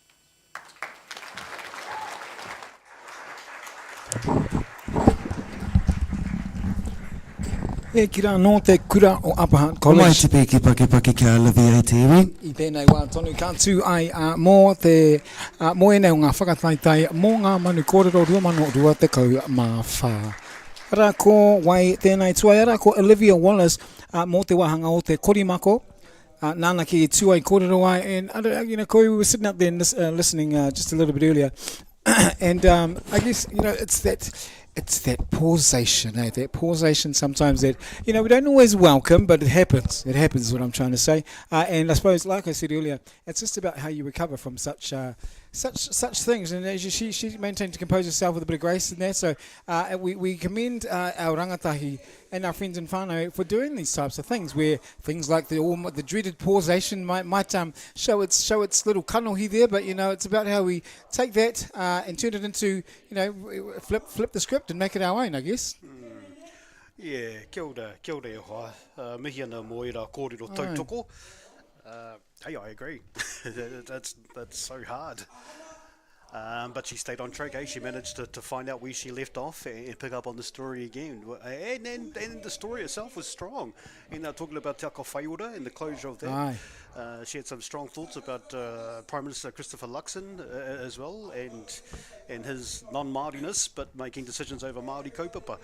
And that's exactly what this taumata kōrero has been set up for, to hear about these big pressing issues of the day, delivered from the opinions and thoughts of our hunga rangatahi. So it's a beautiful kōrero from our kai kōrero from which college? Sorry, from Upper Hutt College. Ko ai atu. Mihi ana ki te rāwa tātenei kai kawenga kōrero. Kia ora Olivia Wallace. Mua mai ia, muri mai ia mo tangi hoana wai kato, ka tū ai te kōrero ano mō te wāhanga o te Korimako. E rua ngā tauira e kōrero ai i tēnei o nā wāhana, whaimiri a rāua. No konei ke, no Wainumata High School, e whā mō taua wāhanga rāne. Mihi ana ki o tātenei kai kōrero, e haere ake nei, i reihana te rauna. Kia ora. Ko Anahira Iru Solomona, ko Maia Vulu, me koutou ko Keelan Renata, kātū hei whakakanohi i warātau ake kura o Wainuma, te hei kura o Wainui o Mata. And that will bring, and then one other whai kōrero, and that'll be our speeches, well, our prepared speeches. Ka tika. Corey, did I mention to you I followed the school, the Kura Kaupapa Māori o Wairarapa bus van all the way from Rimitaka Maunga all the way to here? Did I mention that? Oh, kia ora. Oh, I tātanei. Yeah, tātanei, yeah. Just happened to... And actually, I turned off at Avalon, and they would keep going straight ahead, and I felt like saying, hey, come follow me, it's quicker. Engari, but kei konei rātou, and nā rātou anō ke e whakakapi tō tātou nei wāhanga. Ki konei ke te whare tāpere o Wainuiomata College, mō te wāhanga o Pei te Hurinui, me te Korimako.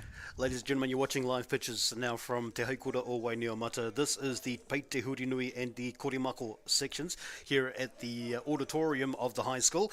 Happening in the marae of the high school is the Te Rāwhiti Ihaka and the Tākuri Turi kara section, which is also available for you to watch as well. We've got live pictures right now over on our YouTube channel. Go to search Aotearoa FM on Facebook or YouTube.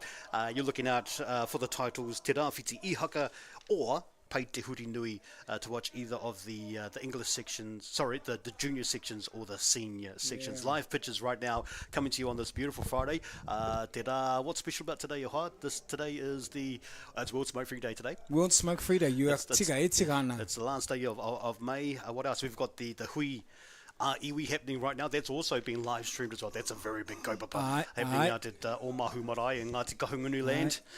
Tino kaupapa tērā. I know there'll be a lot of eyes and whānau watching that one with interest. And just equally equally of importance is the whakaaro of our rangatahi, which is what we bring to you right now, whānau, from out of Wainuiomata High School. And it's things like this when you're given a kaupapa as a tauira, as a kōrero, that you must research, and therefore you are educated and knowledgeable in some things that maybe your peers are not, simply because you decided to stand and talk at Manu Kōrero. With the help and aid of our language teachers. You spoke about one of those teachers who you know of. I can only reflect on teachers like our MC here, Te Rangi, Ngahina, Mātauranga, Jono, as well. You know, these guys, our guys from out of Te Whānui, you know, who put in time, energy and effort to help our rangatahi prepare for this day. Oh, here we go. This is what Te Rangi Ngahina is really good at, and it's exciting the crowd. Yes, indeed. The almighty icebreaker. Yeah. All right, so it looks like we might be chewing up a bit of time here, so we should find something to talk about at this point in time. Yes. Many people who come together to make a kaupapa like this happen, Corey? Oh, absolutely. From the timekeepers to the runners, to we've got Māori wardens outside there. We've got some student helpers who are helping us out. You're right, and even in the preparation and the lead up. You know, this also takes a bit, you know, because this kaupapa runs underneath PPTA. You know, there are strict regulations around that. So, yeah, mihiana, I think Jono might be our representative on the PPTA. So, mihiana ki tērā wā tātanei ringa raupa, kaha hāpai tēnei kaupapa, mihiana e hā. Many people, you're right, it takes many people to hold this. And then, of course, there's the logistics of moving some 10, 20 kids rangatahi, you know, from one school to another, which is orderly, in an orderly fashion, and to be where they need to be at the right time. And so we have plenty of runners who have helped, you know, each assigned to different wahi, different areas of the team here, and so we thank those runners, because without whom this place probably just wouldn't run as smoothly, I suppose. And so kei a rātou ke te tino o ngā mahi. And that is getting the jobs to people and making sure people need to be when they need to be there. We took in the pōhiri. The pōhiri took place here at the college about 9 o'clock. It started this morning. And just wanted to do a shout out to Mātauranga. And I forget the Tūmaki Tuarua's name. Oh, ko wareware au. Iki, yeah. Anyway, mihi ana ki ngā kaiako e whakarite mai, e whakataki ana I tērā wahanga mātātou, ko te wā o te pōhiri mai I te maria ki runga I a Wainuiomata te haikura. Nō reira, mihi ana ki a Wainuiomata e tukuna tērā kaupapa mātātou I tērā tana. Tika. Corey, he pātai tēnei. Have you ever had to hei kai whakawā mō e tehi te rape he whakataetae kōrero o he whakataetae kapāka? Have you had to ever hei kai whakawā? Yes. You have? Yes. Kapai? Yes. Different experience. Yes. Hey, I'd rather just sort of take in the whole thing. It's a little bit different when you have to listen with one of those kinds of taringa. Hey, taringa whakaatata, taringa whaka... What's you the know, word? ata whakarongo, ata, you know, yeah, taking it all. To really tika. break it apart. Yeah. Whereas I love just listening to our kai kōrero. So, what's the pressure? Well, the marking system is For sure, the pressure, for isn't sure. it? And I'm that one that, you know, the speech is finished or the bracket is finished, and then I look at my paper and I've written no notes down. And so I've forgotten everything. That's me, because like you said, we just like to take it all in. But I suppose, you know, when we're considering who we have on our panel of judges of Kaiwhakawā, I tēnei o ngā rangi, it's, you know, we see these people in many Ngā Manu Kōrero and many a kapahaka, ne? Yeah, well, I just want to. I'm glad you brought that up because I'm actually seeing a different spread of Kaiwhakawā. Yeah. This time around, I see one or two familiar faces, but certainly 3 or 4. I think maybe new to the fold, and if that is the case, then hey. Again, a signal again of things growing, of our capacity growing. For sure, it can't. You know, it doesn't take. It takes a certain someone. You know, you can't just have been and done kapahaka simply to hei kai whakawā. I mean, it does help, I suppose, but you know, you've got to have that, like you said before, great word to te whakawito I au kaupapa. Yeah, kia ora. Yeah. Judging, certainly a hard task, eh? The last thing you want is for people to have. I know. 30 equals, 60 equals, yes, 4 equals. Yeah. So yeah, mihi ana ki wa tātene kai whakawā. I think our chief judge is Ko Aila. Ko Aila. Okay. Yep. Mihi ana. Mihi ana ki aia. Yeah, and so many other incredible people to make things happen as well. Ko ai atu, kona kai whakawā o te wā. I ki te au ia tama ali I te ata nei. Ko ia te tehi o nā kai whakawā? Yeah, kia ora. Surely. Kia ora. Yeah, e tino. Mihi ana e hoa. Ai.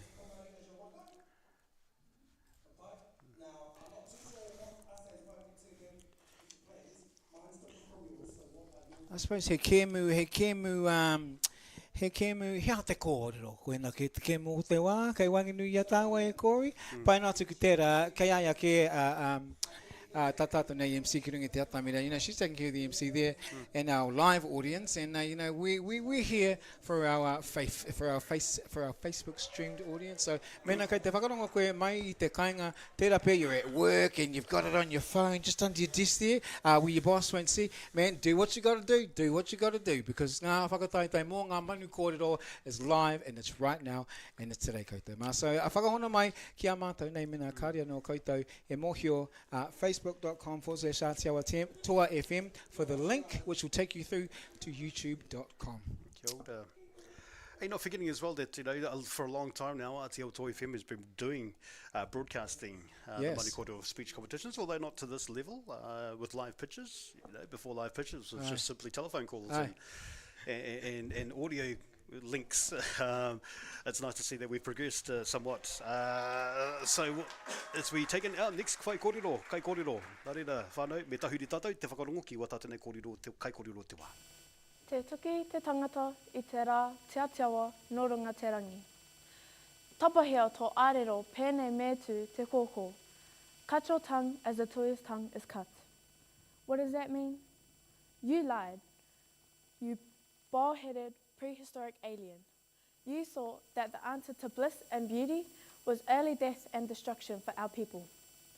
The displacement of Māori caused by decades and decades skipping along Greed Road and disrupting the peace of our tipuna. We do not want you here, but we have to put up with it, or we are the aggressor, antagonized by the shine on the top of that head every time you step in front of a podium to feed us more lies. Like a medicine that tastes like cherry mint.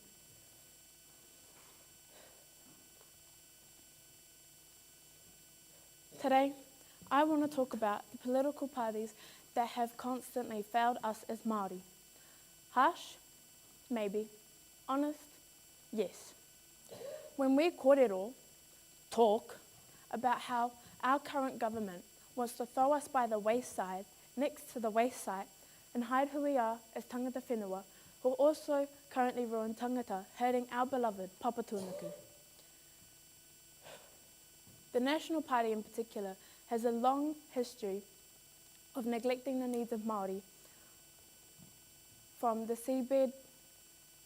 foreshore to seabed legislations to the affirmative opposition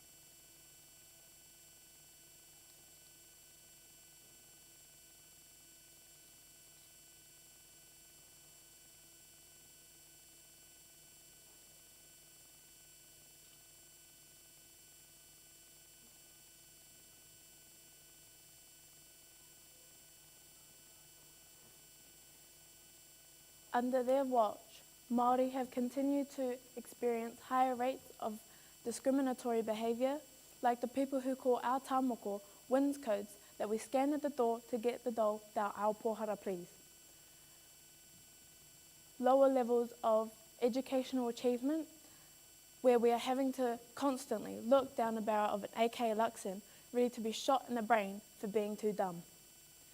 And higher levels of incarceration, because a patch on the back means a hard pat on the backside behind bars for our people who already face the harsh consequences of poverty. The only difference, it's not like the NZ National Act gang are going to be incarcerated, obliterated into obscurity when they get to wear their blue, yellow and black ties as their patch in the pad.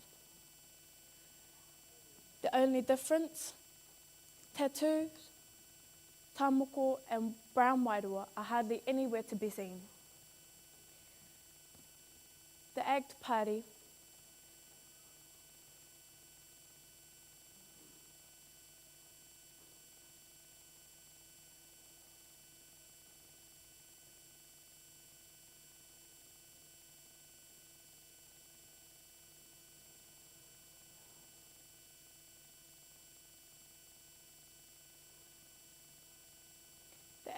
have constantly put the needs of Māori, put the needs of Pākehā New Zealanders in front of the needs of Māori.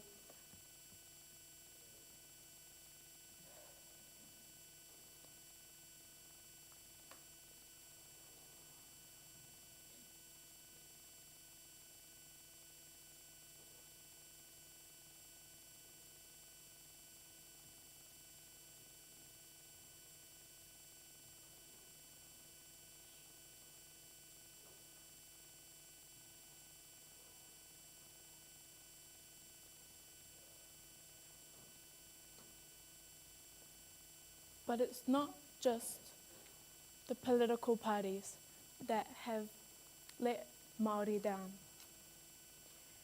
We now have a not my Prime Minister, Christopher Luxon, who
who have constantly put Māori, put Pākehā people in front of Māori because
Hauera hika noa te kura o te awa kairanga ra Koha College.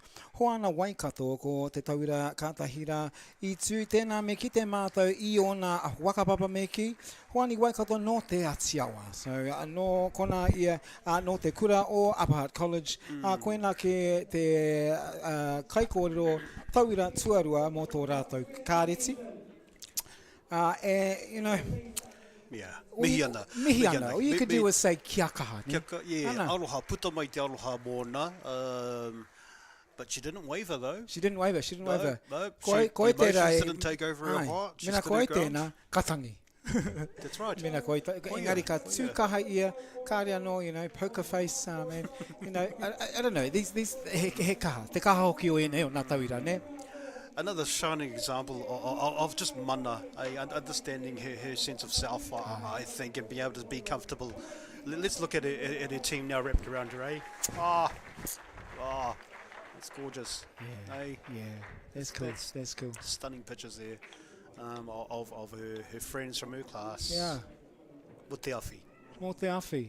Te manaki, hoa manaki tangata. Beautiful. And they'll never forget this. She'll never forget this moment, and they'll never forget this moment. So, koena ke te take, man. It is live pictures to you, whānau, broadcasting out of Wainomata, te haikura o Wainomata High School, from out of the auditorium. You're listening to the Reo Māori Section, Aye, seniors. Seniors and juniors. And me ngā juniors hoki. So, ka oti ai te kura tuarua o te awa kairangi. Whai muri a rātou ko te...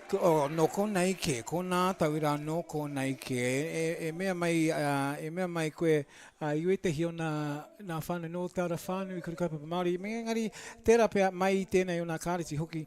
Certainly, probably a lot of whānau connections with the students here at this kāreti, Nico. A lot of whānau connections. Tika tahau, e kola, ai, you're right there. Yeah. Hey, just in reflection to the Kai Kōrero who's just come off this off the stage again, a real willingness from our rangatahi to share their opinions of the state of the nation. Aroha mai ko wari au tino o tātaina Kai Kōrero katahi ko mutsu, but arako hoana waikato. Who was talking about again the rights of Māori and how that differs to the rights of Pākehā. No te tirohanga rangatahi, and you know, given the amount of kōrero that and media that we've been taken in, public has been taken in general, it's for me refreshing actually to hear innocent minds deliver speeches which are actually consistent with the kōrero coming through from some of our nation's leaders. What does that tell you? That tells you that our rangatahi are very much interested in the state of the nation, in the state of our affairs. It says to me that we've got rangatahi who are strongly opinionated, and okay, yes, but potentially influenced by the likes of some of our more radical ones. that takes nothing away that these rangatahi have formed their own decisions and opinions based on what they've seen and how that's affected them. It certainly begs the question, Corey, should all tauira be this woke? Hey, yeah, well... And kāre au he whakahoki tika o he rānei mō tēnā o ngā pātai. It's just one of those questions that one must ponder, I suppose.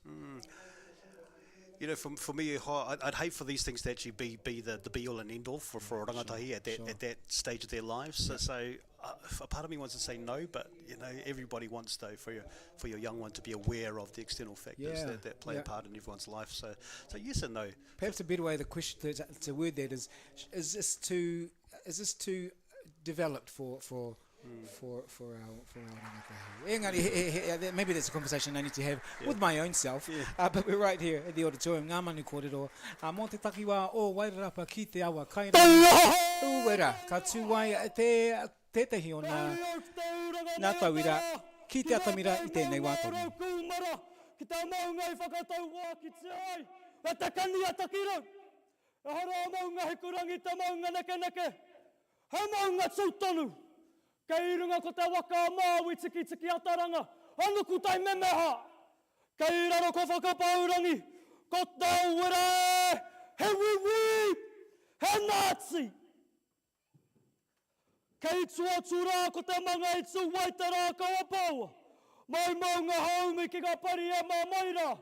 Mai ngā pari e mā maira ki maunga haumi. Ko te aitanga mahaki. Ka Hurinui au ki panakire. Ki mauna pāhatsu, kei raro ko tū, hoi mau kai, mau tāna, mau tanata ki te pāe. Ko ki maira mā te tuai, wiro teika māui tiki ataranga, ki puke atua, kei raro ko tōku whare oki, ko tōku whare tāwharau. Kei runga ke te kaho mata pupuni, ko taraika. Kei raro ko wainui o mata, hārau parirau. Hērau a mokurati, hei, maureara. E teika pahi tangata, ko rāme mene nei, kei aku rangatira ke te pai whakawā, kei aku nui, kei aku rahi, tēnā koutou katoa. Ui te tau, tahi manawaru rau whātekau, I te toano o pēpuere, ka tūwa hopi hana ki mua I te mātinitini, ka whakahauatia ea tāna kōrero ki te iwi. Nō reira, koe nei te kaupapa ko kumia I te punau hinangaro, hei wāhitanga kōrero māku I tēnei rā. Ko ngā take matua tōku kōrero, e whakamārmahia I tēnei whakatau wāki, ko te wete, te rohaihoi, te whai taunakitanga, te whai pānga ki au, ki tōku whakareanga. Tuatahi, ko te wete, e te ara haihai I te kaupapa. Ka huritaku titiro ki taua wā tonu ki te huku o teika, ki te taitokerau. Ui te tau tahi manawaru rau whātekau, I te hainatanga o te tiriti o Waitangi. Ui te rā wā tonu, I kōrero hea e hopi hana, he ui tahi tātou. Ui rangi whāwhā tēnei kōrero ki te o mārama, engari mo tēnā. Ko tērā te timatanga o te kōhuru, o te raupatu whenua, o te tāmitanga, o te rā kapua taukuri ka rere ki runga o ngai Māori ā, tainua ki e nei rā tonu. Ki he ui tahi tātou. Tērā pēr, I te wai whakahuahia e hopi hana tāna kōrero, e whakapono kē ia ki tāna kōrero. He ui tahi tātou, te hono engarangi, kia Aotearoa, kia kotahi ai ngā whenua, ngau ia nō hoki. Tā meho! Teu te whakapono hopi hana ki tāna kōrero, kia ui kotahi. E ai rā ki te tuarua te tiriti o Waitangi, ko te kuini o engarangi, ka whakaritea, ka whakae, ki ngā rangatira, ki ngā hapu, ki ngā tangata kotoa o Nutirani, te tino rangatiratanga, o rātou whenua, o rātou kāinga, me o rātou taonga katoa. Aha koa tāna kōrero, he ui tahi tātou. Aha koa te tuarua te tiriti o Waitangi, he waha haki rara, he arero rua. E tikana te kōrero, kei runga te mirimiri, kei raro te rahurahu. Tuarua, te whai taunakitanga. Nā waira, ka huake ko ngā rauhanga ka rauna, ka huake ko mahi hanariki, ka huake ko kaikiri, ka huake ko raupati whenua, ko muri whenua. Ki te kore te whenua, ka noho pōhara te iwi. I te mārama o tīhema, i te tau, tahi mano warurau whātakau mārima, ki te tai tokerau, ko rua peka peka! I te rua takau, ki te rua takau mātahi o noema, i te tau, tahi mano warurau ono te kau mātoru ki Waikato, ko rangiriri! I te rua takau mārua o Pēpuere, i te tau, tahi mano warurau ono te kau māwhā ki Waikato, ko rākau! I te rua takau māiwa aperira, i te tau, tahi mano warurau ono te kau māwhā ki Tauranga Moana, ko puka hina hina! I te kau mā waru o Nema, i te tau, tahi mano warurau ono te kau mārima ki Tūranga Nui Ākiwa, ko Wairinga Ihaka!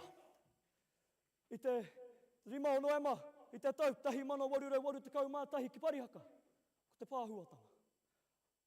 Ahātū, ka noho tuarua Māori ki tōnā ke whenua. I e rāwā tonu, ka patua nui te ārero Māori o ku tipuna, kia kewa, kia ngaro, kia mate a moa te reo. Ko te whainga matua, kia whakapākea te o ku tipuna, te o Māori e te karauna. Engari, ka mohi o kē tātou, he ui toa tātou, he toa tau matarau, he hautua na tua whakarere. He maha ngā rōpū, te hunga kakari ki te kāwanatanga, e whakamana ai te ki o hopihana, he ui tahi tātou. Ko ngā tamatoa tētahi rōpū, i whakahokia te reo i roto i ngā kura. Nā te mea, te mohi o ai tātou, te tā mate haere te reo, i te tā mate haere anō, ngā tikanga. Nā te ruku atu ki te tuarua te tiriti, hei tumu, hei ārahi te pētihana reo Māori, i te tau, tahi mano iwarai whitu te kau mārua. Ka timata tātou, ta whakahoki atu i te reo, e noho nei te pō, kia puta ki te ao mārama. Kia wano hoki, ko te take matua, i kōrero hopihana tēnei kōrero whakaaro kore, kia whakapake, kia tuhura te ewi Māori, te whai tōna tino rangatiratanga. Tuatoru, te whai pānga ki au, ki tōku whakareanga. Ki te takahi tonu te kāwanatanga i te tiriti o Waitangi, kia hahuake tonu ngā mamai o Nanahi. Kia titira atu tātou, ki ora ngā tamariki, te wahanga whitu a. E rima ngā pairewa, hei whakarāpopoto i ngā pairewa e rima. Te whainga matua, kia te aki te mana motuake a te Tamaiti Māori. Ma te au ki te mana o te Tamaiti, ki te whakapapa, ki te whakawhanaungatanga, ki ngā tikanga Māori, ki te reo o te Tamaiti, kia hoki a te Tamaiti ki tōna ukaipo. Engari hei tā te minita i ngā take tamariki, a Karen Chur, ki te whakakore atu i te wahanga whitu a. Ka wātea o ngā tamariki, ki te whakawhaiti o rātou kaha katoa, ki te Tamaiti, kei reira tonu te āheitanga, te whai whakaaro nui, ki te whakapapa, me tahure o tō Tamaiti rā. Engari mō tēnā, kaore te pāti Māori a, Maria meno kapa kingi te whakai. Hei tāna, hunga whakai, te mohia ki te oranga o te Tamaiti Māori. He mea takahi te tiriti, i te mana motuake te Māori. Nā wai i he, ka he ke atu. He witahi tātou, tō meho! Ko mātou e nei rā, te reanga o te kōhangareo. Te reanga, ko mohi o mai ki ngā nawe, me ngā mahi hanariki o Nanahi. Ko mohi o mai mātou ki te rā mamai nui. Ka tū te hui amutu ki tūranga waiwai, neke atu te waru te kau mano tangata ka haere ki Waitangi, o te Māori te take. Toitū te tiriti. Engari, he witahi tātou, e kō. He witoa tātou, aira! Hei whakarāpopototanga māku. Kei konei tonu tēnei mui kāwanatanga, ki te whawhai tonu mātou, āke. O te whenua, o tōku whakareanga, o tātou katoa. Ko tai mai te wā kia whakaruruhau, kia whai oranga, o tōku iwi Māori. Ko te kōrero, ke te horopai te mutu i tēnei wā, ko Toitū te tiriti. Me Toitū, me pūmau tēnei kāwanatanga ki te tiriti o Waitangi, hei whakamāharatanga mā rātou. Nā te karauna te tiriti. Engari, o te aha te take. Kia witahi tātou, e poko, Ai te tanga mai a te iwi pake a ki tōku whenua kotahi. Nai hoa te mahi, ko te tāmeitanga o tōku iwi Māori. Nō reira e tōku iwi Māori, kua takato te mānuka, anei e tahi ui maki hui. Mā wai e wero atu ki te kāwanatanga, ki te takitoru pōpoko hua, kia whakamana aitu āti a hopihana. Mā wai e whakamui e nei mahi anariki, kia korero a tōku reanga e tā mate mate.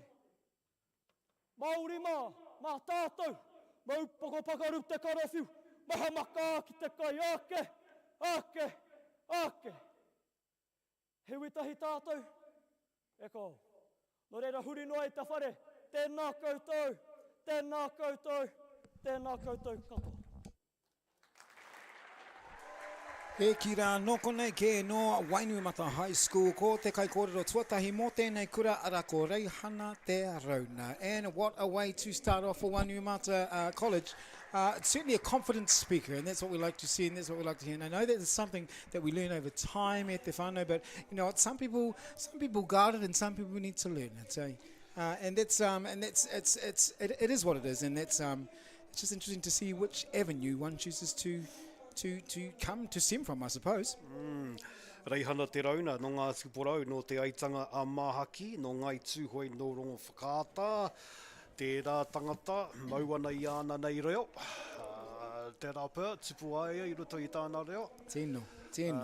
Me te hua pai o ana nei, whakatakoto i ana nei kōrero, ana kōrero, e pāna ki, he ara i te hi kupu i rongo ai, ko te moi paremata, I heard him say, and I thought, oh, that's an interesting concept. Yeah. Anō nei, potentially these are words that our rangatahi are using, sure. and I love it. What That's that great. represents, it is, it's fun. Hey, it brings us back to that kua ora wa tātou reo, and we've got all these fancy ways of describing, but that's not fancy at all. It's actually quite basic, but I love it. It's a cool, yeah. Anyway, Ko tā hua Māori, ne? yeah, it's fun to come to these kaupapa and tīpako ko ngā kupu, ngā rerenga hou, no te waha wa tātane rangatai. That young gentleman though, certainly, fine young speaker. He's represented his whānau, his iwi, hapu, and for his peers, also represented his school very, very proudly today. Obvious to see he tino kai kōrero ia, te rape he tangata ka tū whai kōrero i ona ke ngā rao mua mona, but also an incredible kiorahi player, Corey, which I noticed at the kiorahi games, which happened to be right here as well. So you know what, he maha ke ona pukenga me ki. Mihi ana. You're watching live pictures right now, whānau, from out of Wainuimata High School. You can also see right now that we've got the marae, which is also in view right now, and the marae whānau, that is where the other speech competitions are happening.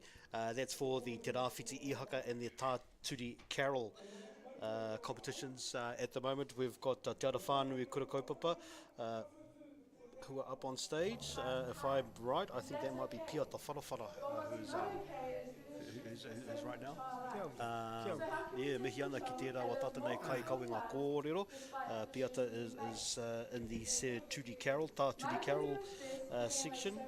Not long ago we had Waimarie Belzowski just come off stage. Yeah. So we've got some really strong speakers, and both from Te Whānui, and both the auditorium here and also in the marae. And a reminder too for our viewers that you are able to tune into the Rāwhiti Ihaka and Turi Carroll competition simply by flicking over to our YouTube channel. You can select either view and watch the Rāwhiti Ihaka Turi section, or you can continue to watch us here at the Peite Hurinui and Te Korimako section. Me whakawhiti tātou ki tātou nei kai kawe ngā kōrero, no Wainuimata College tēnei. Tēnā koutou.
kōpiri. 5,000 with kingitama, divided by 16,000 tauira. Colonial troops multiplying in men, subtracting thousands from Whāngai, listen. To the cries of the grieving mother and children, listen. To the rushing current of Waikato River, in it their tears flow and glisten.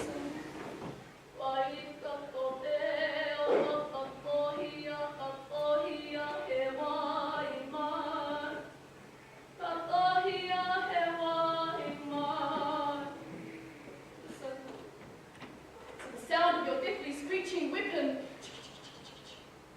You signed a deed that kept our language under suppression. No possession of our taonga you promised to hold under protection. No protection from your whips and whacks for any Māori words mentioned.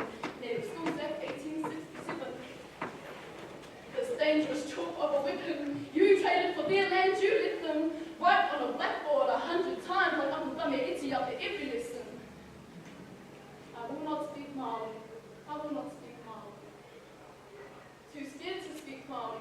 My kids won't speak Māori, and theirs won't speak Māori. My Korero spoke Māori but never taught us Māori. His son couldn't speak Māori, so neither could my mother. But for them I will speak Māori. I te tautahi wano iwano ki te tukai mauna.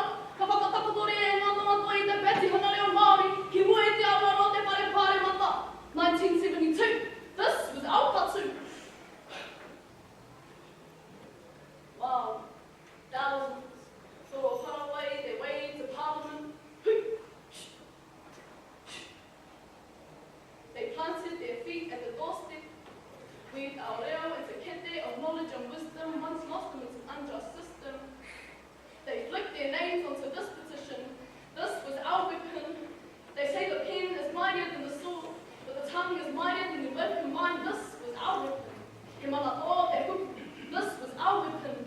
So the next generations would let loose their weapons. This was our weapon. This.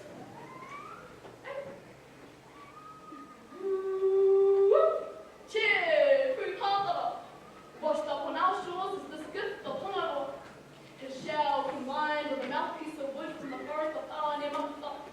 From ocean, from forest, from the families of each piece joined in peaceful love. It's used to summon the people, a call to arms, a cord that tethers us together in Hui, like January 2024. We're ending this war. The best response as Māori is to come together and unite in our efforts, said our king. So with this iwi from ocean, and this iwi from forest, he joined their families in peace with this God.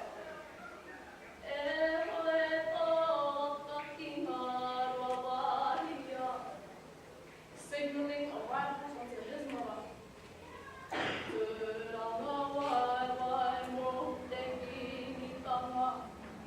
As it blew into the air, into every air, our people came with stories to share with our king.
te motu e mātakitaki mai ana i tēnei o ngā kaupapa, e rere mata ora nei, kia koutou i tēnei wā o tira, ko te whakataetae tēnei o Ngā Manu Kōrero, o ngā kura tuarua, mō ngā kāriti o Wairarapa taiatura ki te awa kairangi. Tēnei rā, e te tuana i te pēhu o ngā rangatahi, no nei o ngā kāriti, i konei ki roto i a waini o mata, nau mai, hakatau mai rā e ngā iwi. Unfortunately, we weren't able to bring you good audio of that. Good audio, but... I te mea kāri, te tangata nei, e hea te whakamau i te olo, mo te kapohia i tana reo, koia, tēnei kamahi. Which is a real shame if you weren't able to catch that audio, mai te kanga, because what an impressive start for Wainuiomata College, I must say. Nā reira, he te iwi, stāria te wā, ka whakawhitia no tātou ki tētahi ake o ngā kai kōrero, no te kāriti nei, ko a tātou nei kai kōrero, ko mai a vulu, te haere ake nei. No Ngāti tūwhare toa mai a vulu, engari ki tāku nei whakaro, he tera pēr no tonga tōna whānau, ka mohi au te whānau vulu, so ka mohi au no tonga hoki, tētahi o na whānau. Kia ora, mehi ana maka. Tēnā ka hoki atu ki tō tātou hoa a rā ko anahera eru Solomona ki roto i tēnei no Ngāti tūwhare toa anō hoki ko ia. Anō nei tērā kai ako, kai kōrero. Ai. Okay, kei te whangamai te tuatata nei kai kōrero, e haere ake nei, nō reira me whakawhiti tatou ki te atāmira. Ka pai. Kia tūkena i tiken, kia hakorongo anō tatou ki ngā kai kōrero. Ko tatariri nei tatai, e tohu ana a ngā hina ki ngā kai āwhina mo te whakakati i watata nei kuaha. Kia pai tātou te noho i te mai i roto i watata nei whare mo te wā kōrero wai i watata nei kai whakataki kōrero.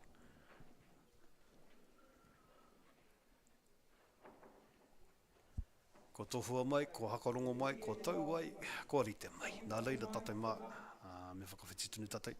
Ki tā tāmira, mo te hakarongo ki watata nei kai kōrero i haere ake nei, ko mai a vulu.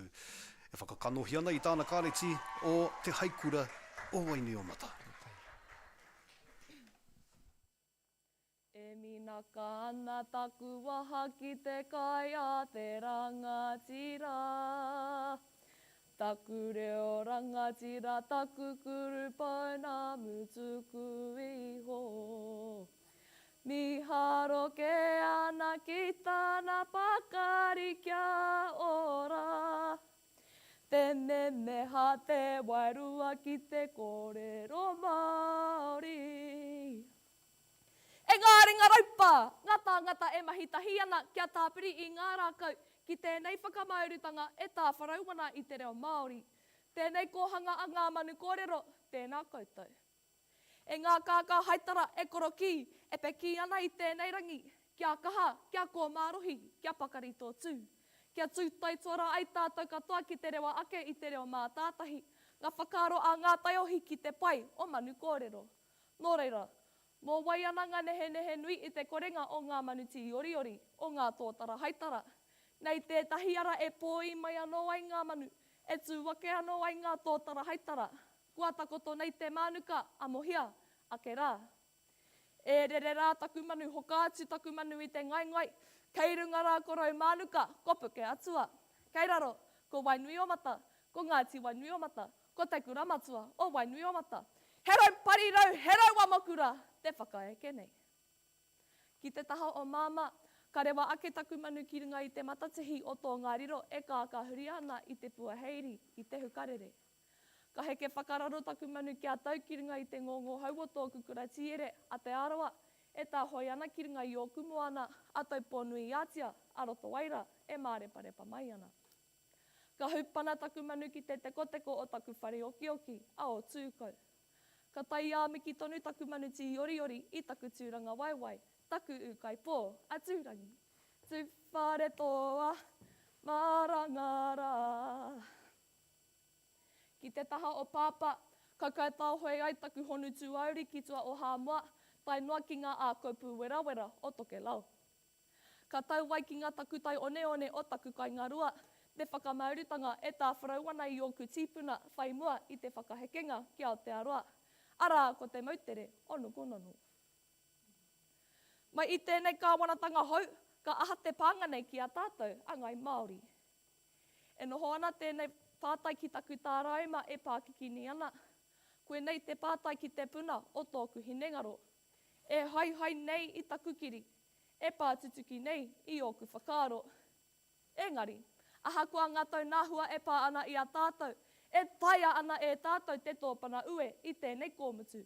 Pera i o mātou kahika i au warangi o mua. Nā whai anō, koe rā taku kaupapa kōrero i te rangi nei. Mēnā e taia ana o mātou tīpuna, ka taia hoki e tātou. Kia whakatūawi taku whare kōrero, kia mārakerake te titiro, kia māma te nana watu i aku whakaaro. Ko te pau tuatari, ko te whakamārama i te take, he tino kaupapa whai tikanga te tau te tonu i tō tātou a Māori i e nei rangi. Ko te pau tuarua, ko ngā mahi o taia o mātou tīpuna mo te reo Māori. Ko te pau tuatoru, e aro nui ana ki taku kaupapa, ki tāku e whakaponotia ai. Mēnā e taia ana o mātou tīpuna, ka taia hoki e tātou. Mātua ake rā ki te pau tuatahi, ko te take he tino kaupapa whai tikanga te tau te tonu i tō tātou a Māori i e nei rangi. I ngā wā ōmua, i muri i te tainga mai o te iwi Pākehā ki tōku whenua, ko tahi noi ho te mahi, te whakaaro, ko te tāmitanga o tōku iwi Māori.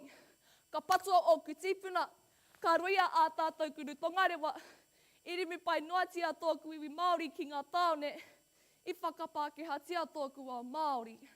Anō nei, he kākano whakatō i te whenua, hunai ara ngā hihi o te rā e ngā kapua, e te titi taranaki kore titi, kore tātā. Koe ranga āhuatanga i pā i oku tīpuna, i e nei rangi tonu, kei te whakawehia e te iwi rāwaho, tēnei kāwanatanga hou i a tātou a ngai Māori. Anō nei e hi koe whakamuri ana tēnei motu nā ngā hiahia amatua hewa me tōna tira mukumuku tikanga.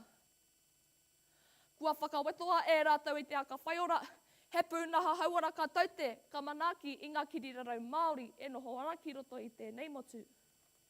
Te whakature i te momi auahi, ahakoa e ai ki ngā tauanga o Aotearoa, ko ngai Māori te pio o te maki tāngata e noho ana ki roto i tēnei motu, ngā tāngata e kai paipa ana. Kei te oka e ngā kakiwhero i tōku o Māori me o rātou ko whiringa. Nā te mea e mohi o hōnia ai rātou ki ngā matea a ngai Māori ne. E hara tēnei āhuatanga i te panga hou.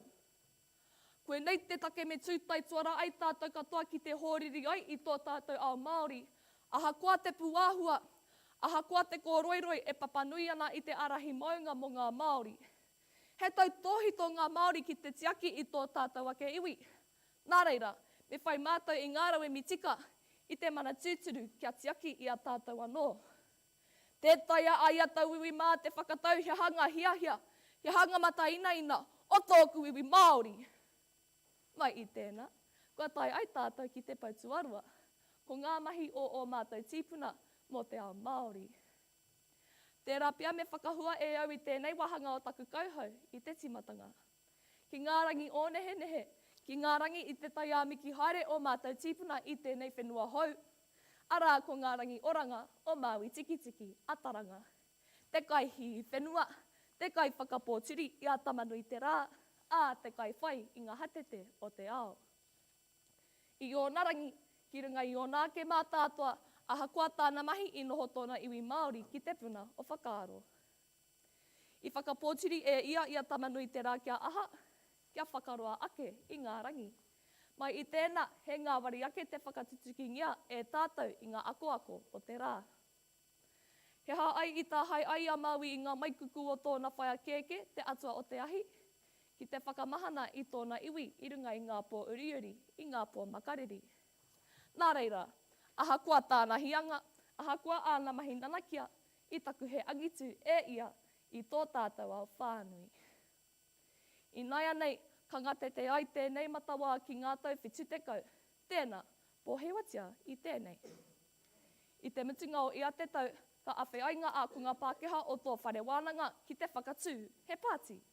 Engari, kaore he pāti whakanui tāngata, he pāti whakaiti tāngata kē. He pāti whakaiti i tō iwi, i o āhuatanga tuku iho, he pāti whakaiti i tō mana. Koe nei ngā āhuatanga i pā i te hunga Māori e noho ana ki roto i a tāmaki makaurau i te tau, tahimano, i warau, whitu te kau mā iwa. I te whakaeti ai e nei ākunga whakaparahako i ngā āhuatanga o te haka. Mā te mai peita ā kanohi, mā te mai kākahu pakukore kia wai tohua i ngā āhuatanga pūhore o ngai Māori. Mā te waituhi āringa, mā te waituhi haka, tautau whia i te iwi Māori. Kamatei, kamatei, hori, hori. Kamatei, kamatei, hori, hori. Mai e nei āhuatanga whakaparahako, e awhi ai tēnei wahine au tāia, ahau taharawira, i ana ake aku ngā hauhare, ki te porotehi, ki te tāpū ai, i tēnei pāti kaikiri. Hei te mutunga, kaore rawa i whakatū tētahi, i tēnei pāti anō. Ko taku tauira whakamutunga, ko te kōhanga reo. He kōhanga te whakaro, nā te whakaro, te kōhanga, he kōhanga nā, ngā amo, tītoki o nanahi nā rātou, te huarahi i para. I whakatū wai te kōhanga reo tuatahi o tēnei au, ki runga i tō tātou ake whenua, ki ngā taipū o puke atua maunga, ara ko te whenua o Ngāti Wainui o Mata. Nā ngā kau mātua o tēnei rohe te oho nei i waihanga, hei aha, hei poni takatia i o rātou mokopuna ki te reo waiwaia o te ao Māori. I mōhio pai ai rātou me he mea ko tō rātou hiahia te whakaraura i te reo Māori, me whāngai ai rātou i ngā āhuatanga puangi o te reo Māori ki ngā āriro pakoko o rātou tūhanga. E noho hihi ko tonu ana te kōhanga reo nei ki roto i tēnei rohe, i e nei rangi tonu, whārau waru te kau ngā kōhanga reo kua rimu pai noatia ki ngā taone o tēnei motu. I takatū wai e ngā kau mātua i te ārahi momoho kia āmio ai i te reo tukuiho o rātou tīpuna, mō tātou ngā rangatahi Māori. Ko tōku pai whakamutunga, mena e taia ana o mātou tīpuna, ka taia hoki e tātou. Rangatahi mā, nā o mātou mātua, nā o mātou kuia, nā o mātou koroiwa, te manuka i whakatakoto. I nāia nei me whakamānawatia e tātou i o rātou mahi. Te rapia e whakaro ana e koe, ka pehea ai tātou e whakaroura ake i te reo Māori i e nei rangi. Kei a hau te whakautu mo tō pātai. Te tau tohe mo te mana whenua, pērā i a kahurangi whina kupa. Te toha i te reo Māori, maroto i te ao mātauranga, pērā i a tā Pita Sharples, i a tā Apirana Ngata. Te whakahau mū wai i ngā kupu pāremata a Ngāti Kaikiri, anō nei ko whai a Hilda Harawira ki e tātou. Te tūwariari i te reo Māori, marunga pai pāpaho, marunga pauaka whakāta, pērā i a matua Scotty Morrison, i a Kaipirihi, i a whai a Raukura, huata. E te iwi, toko maha ana ngā rautaki mo tēnei panga, ko tēnei pūreitanga a Ngā Manu Kōrero, tētahi atu, tino tauira. Nā te mea, he pūreitanga mā ngā rangatahi Māori kia whakahua i o mātou whakaaro. Kia kaha tātou ki te kōrero Māori. Nō reira, tēnā koutou, tēnā koutou, tēnā koutou, katoa. Akatia ke rā ngā iwi, he mihi kauatu ana kia koutou katoa, he mātakitaki mai ana i te reo a tata nei. Tamariki mokopuna tūkaha tū mai ana i te ātāmeira i tēnei o ngā rangi o tira katahi ko mutu te kai kōrero whakakanohi mai i tana kāriti o Wainui o Mata High School o tira ko Maia Vulu. Mihi kauatu ana kia koe Maia tō whānau hoki, tēnā koe ko mi tērā au nei ngā kōrero. E whakaniko i ngā kōrero o ne, whakaniko ana hoki ki tihi wā tata nei pūrākau, o te mā o ngai tātou iwi Māori. E mihi ana kia koe mo tērā o ngā kōrero whakatakotohia ki runga i tātā mera, hei whakaaro, hei kai mātātou, hei kai mā ngā kai whakawā o te rangi nei. Ko wai ka hua, ko wai katoa, ko i rā, ko te tino, kōrero, te tino pātai o te wānei, e hika mā i a tātou e mātaki mai ana, i wā tātou nei hunga rangatahi e tutu ana i tēnei rā. You are watching live pictures right now out of the auditorium e hoa from Wainoumata High School. We've just heard from Maya Vulu. This section that you're watching right now, pictures of the Paite Hurinui and the Te Korimako speeches. Whilst over in the marae of Wainoumata High School, we have the Te Rāwhiti Ihaka and the Turi Carroll section happening at the moment. We can flick over right now, so we'll do that actually. Well, let's have a look. We got pictures right now looking at the contestants out of the Te Rāwhiti Ihaka and the Turi Kara section out of whānau kura kaupapa still, yes, they are. Te rapia. You might be able to correct me here, Adrian. Ko tiaki tēnei, hauahu? Indeed, at the heart of many Māori stories, lies a profound reverence for the natural world. A recognition of the inherent spirituality that tērā, tētihi wa tātane kai kawi ngā kōrero, whakakanohi ana i te ara whānau kura kaupapa Māori o ngā koha ngā roto te awa kairangi. Ko te āhua nei, ki taku nei titiro, tērā pia, ko te kai kōrero nei ko Koirona. Me wai o tērā e rā o ngā kōrero. Don't forget, whānau, if you do want to tune in though to the Turi Carroll or to the Rāwhiti Ihaka stage, you can take in these pictures simply by flicking over to our YouTube channel and selecting the Turi Carroll Rāwhiti Ihaka live stream. Let's bring you back now to the stage here in the auditorium where we've got our MC singing us a Queen number. Singing us a Queen number. Ka pai, mauri ori kia koe te rangi ngā hina.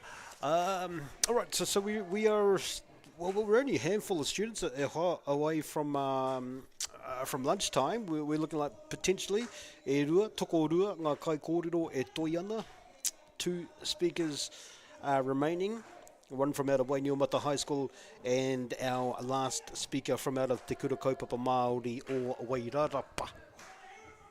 We've got support from each of our colleges, obviously, with not just tauira and competitors, but also kaiako.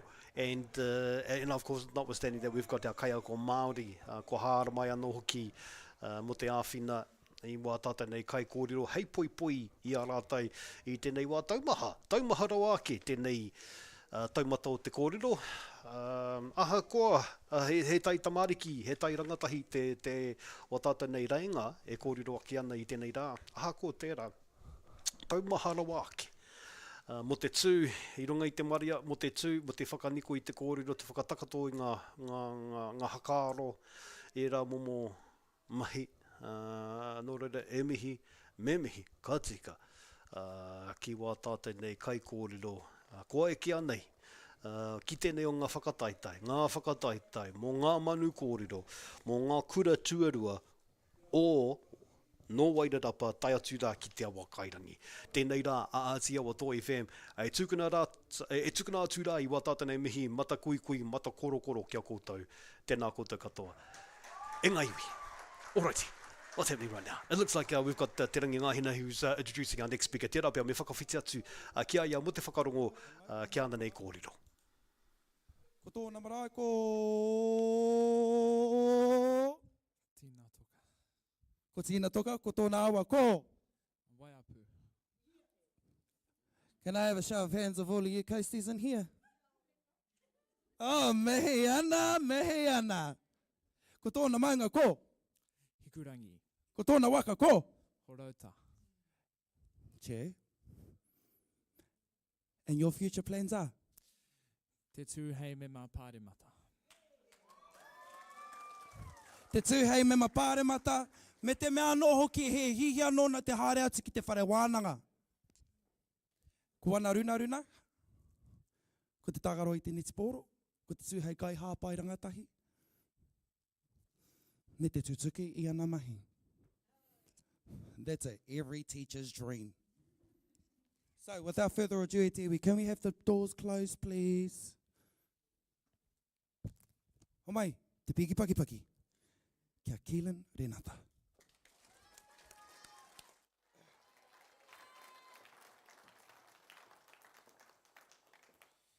Tui a te rangi, tui honei, tui a te papa e takoto ake nei, tui a te whakaminenga e tau nei tihei Māori ora. Kei ngā mana whakahirahira o te rohe, o tira, kei ngā mātāwaka ko ta tū mai nei, whakatau mai rā ki roto ki tōku whare kōrero, i runga i te reo rāhiri, a i raro hoki i te maru o tēnei kaupapa whakahirahira nei, te kaupapa o Ngā Manu Kōrero. Ko te kaupapa kai te mura o te ahi e tūngutu ana i tēnei wā, kua tīpako hia hei korerotanga māku, ko he Aotearoa hau, tōku whakakitenga mo Aotearoa. Nei rā ngā pauhere i tō kuwhare, tuatahi ake ko te pautuarongo. E hono nei au i te pautuarongo o tō kuwhare ki te whakatau aki nei, titiro whakamuri kia haere whakamua. E tino hāngai ana tērā whakatau aki ki e nei rā, nā ko te pautuarongo o tō kuwhare e titiro whakamuri ana ki ngā ngitūtanga o nanahi, kana nā watu e ngā ngitūtanga heikoketanga whakamua mā tātou. Ka tahi, ko te kauhanganui i whakatūria e kingi tāwhia o he pāremata Māori mo ngā uri o tainui waka. Ko tana take kia noho ngā Māori ki raru i te āriki ta pairu kotahi. I pātai atu tētahi kai ripuata kia hone harawira, he aha tōkitenga mo te iwi Māori i te rua te kautau e tītoki mai ana. Ko tana whakahoki me piki ake te taumata mai te pāti Māori ki tō mātou ake pāremata Māori ka tika. Ka rua ko te pētihana reo Māori. I kawe atu te rōpū ngā tamatoi tētahi pētihana ki te kāwanatanga. He tono ki te kāwanatanga kia whakamana i te reo Māori kia tūhei reo āpiha. I whai hua te pētihana rā? Ai. I tuku tohu te tari mātauranga, te kāwanatanga ki te tari mātauranga, kia whakapakari ake i te pūnaha mātauranga Māori, kia kaha ake te whakaako i te reo Māori ki roto i ngā kura Hurinui i te motu. Ka toru ko te hīkoi mo te whenua, nā kahurangi whina kupa te hīkoi nei i arahi, nā ko te hīkoi nei tētahi o ngā take i whakatūwai te tarai piunara o Waitangi. Ka mutu i te tau 2004, ka hīkoi te iwi Māori ki te whare pāremata, ki te whakātu i tō rātau tino whakahe ki ngā ture taku tai moana. Ka tino whakahihi taku ngākau me te mōhio, he iwi mātā kai kutu taku iwi Māori. Kātahi anō ka hipa ko te huringa tau o te hīkoi rā, nā whai anō ka tū ko te pāti Māori.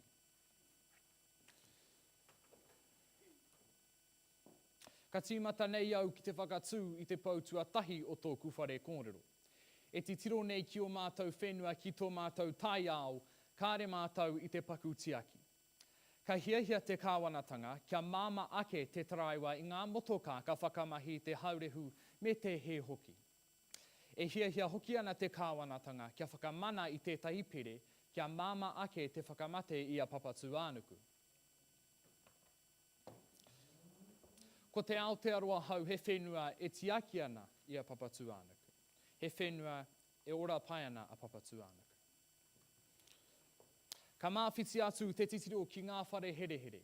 Ko te tatauranga o ngā Māori kairo whare herehere, ko te rima te kaumarua i rā whāpai heneti me te pauri hoki. Hia haera, nā te mea ko te Māori hoki ke ngā taumata tike o ngā tatauranga tangata rawakore. Ko te Aotearoa hau he whenua e whakamana i te tuakiri o tēnā tangata, aha koa o nārere-ketanga, kia kaua te Māori inoho wharekore, rawakore, pōkore rānei ki runga i tōna ake whenua.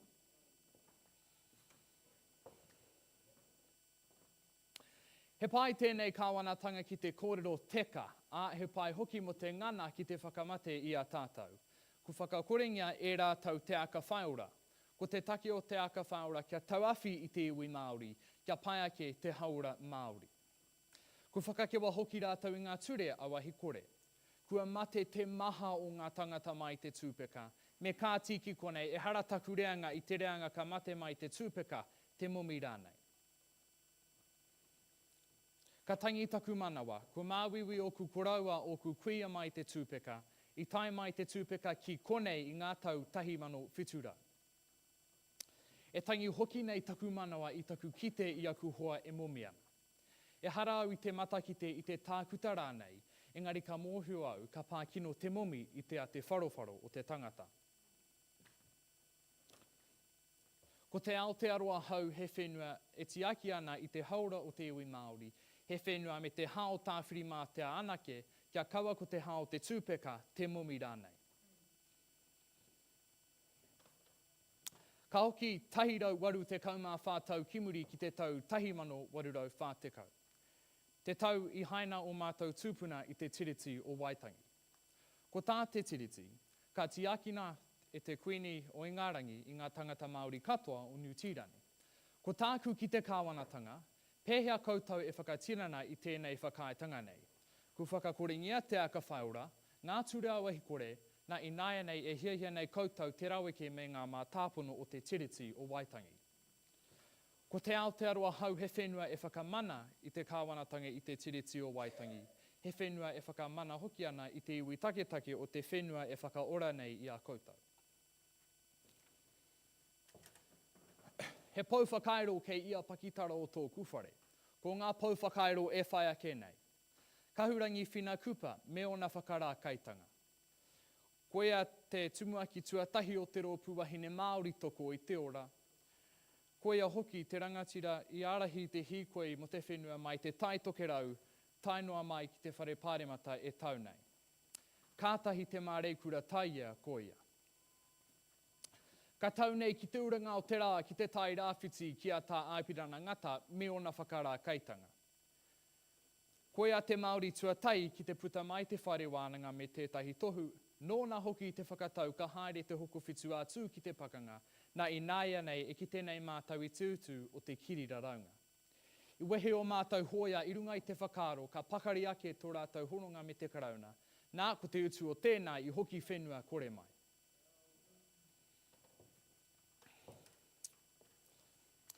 Kei te tani whao te wāriu nei tākuta kara puketapu.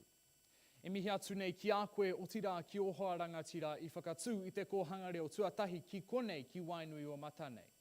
Nei te hua o koutou mahi, nei he raukura mai te kōhanga reo e tūrangatira ake nei. Ko rātou ngā whetū tāraki i te rangi e arahi nei i a mātau te hunga ora e pai nei. Mā rātou tātau e kawe ki tēnei Aotearoa hau. Kāre he mutunga tā te rārangi nei, nā ke ngā kuru paunamu Korero ki te pō, nei toa hurea e tangi hotu atu nei. Nā ka hoki ake rā ki tāku e kōrero nei te pautuarua o tō kuwhare.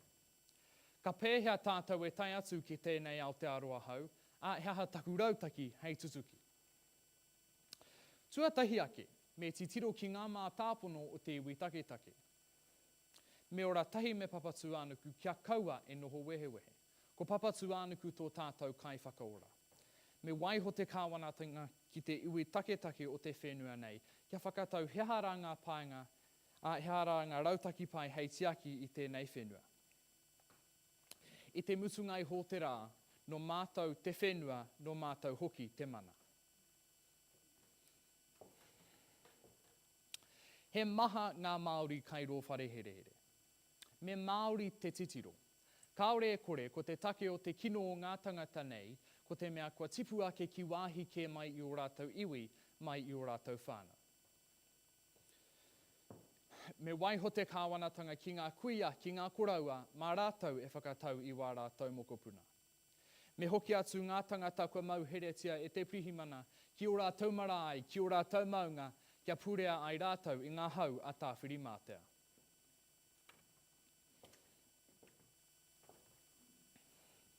E mā harahara nei au mo te haura o taku iwi e mate nei ki ngā mate Pākehā.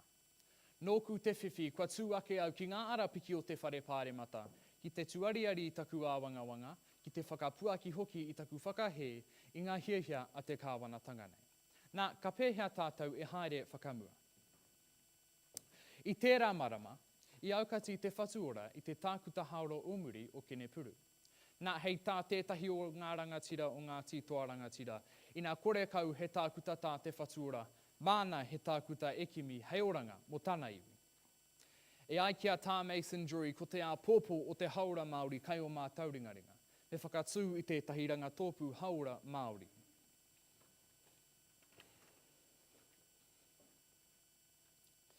Te tau 1840, te tau I rukahu mai te karauna kia mātou. Kei te toko toru wahuka, whakarongo e noho. Kua hōhānei au, kua hōhānei taku iwi Māori.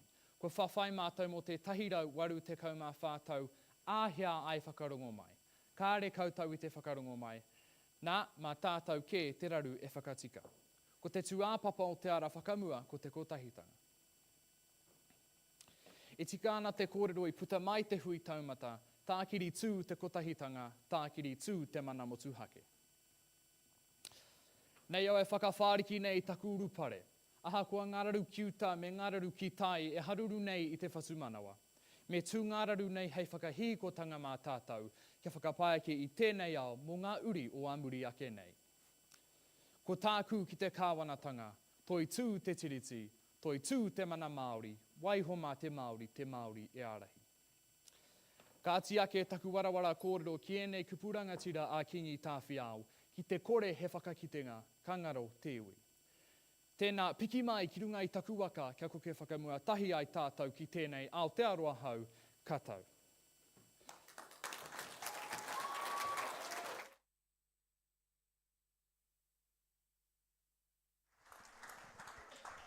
Ka te kera e ngā iwi, tēnei rā kamihi ana kia koutou katoa, e mātaki mai ana I tēnei watatanei whai, tēnei o ngā whakataetae.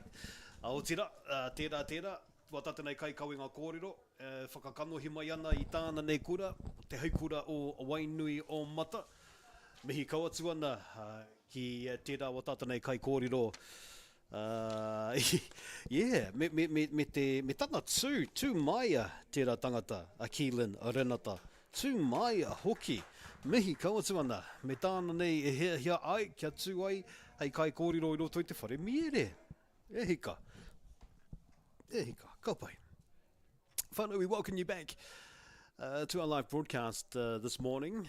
We're taking in the Whakataetae Manu Kōrero comps for our colleges throughout Te Wakairangi and Wairarapa. We've had representation so far from colleges Te Ara Whānui Kura Kaupapa Māori o ngā koha ngā reo o Te Wakairangi. Mihi ana kia Rathkill College. Me tā rātawa ke kai kōrero, a Rōpati. Abahat College have also had speakers in the competition along with Wainiomata High School and also Te Kura Kaupapa Māori o Wairarapa. That's for here in the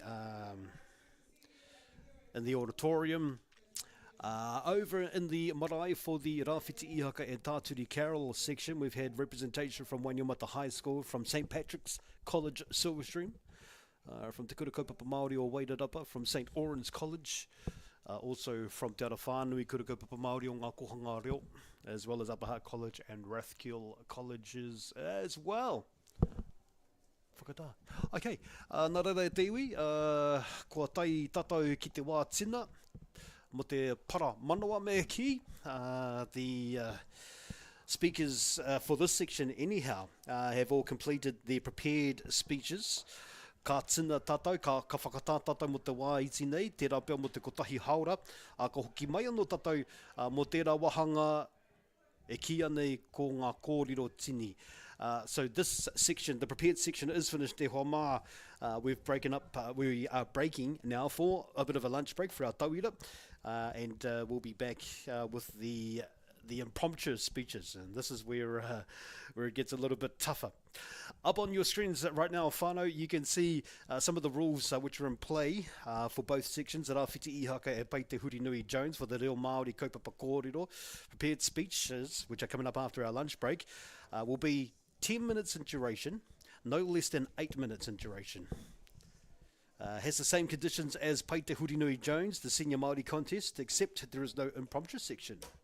For the Pei te Hurinui Jones section, the prepared speech in Te Reo Māori must be 12 minutes in duration, no less than 10 minutes long, and that includes the mihi as well.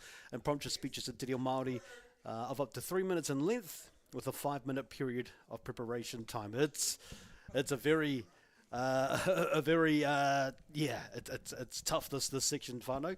Are we looking now right now? Yes, we are. We're looking at pictures right now from the marae at Wainyamata here at Wainyamata High School from the Rāwhiti Ihaka Carroll section. We can see we've got Ngā Manu Kōrero who've all got up to support their speakers in that section. Waimari e Belziki, the whanawhana, Tīra Man, where our speakers from Tamaiti. Jonas, it is Jonas.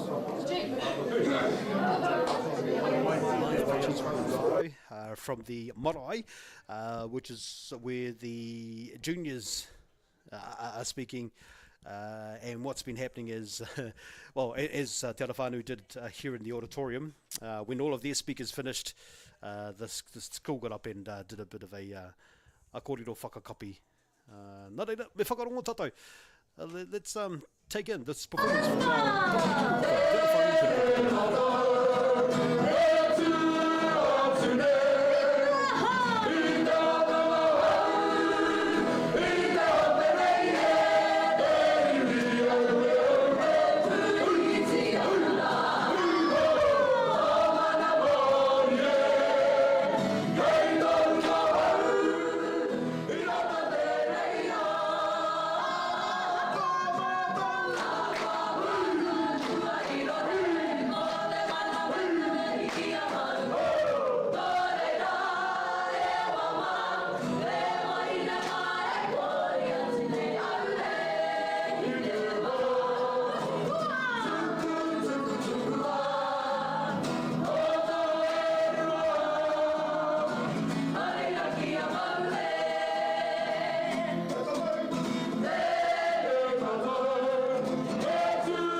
Kia ora, live pictures right now, whānau, and the waiata kinaki from Te Arawhānau Kuru Kaupapa Māori, the tamariki rangatahi mokopuna, supporting their speakers over at the marae.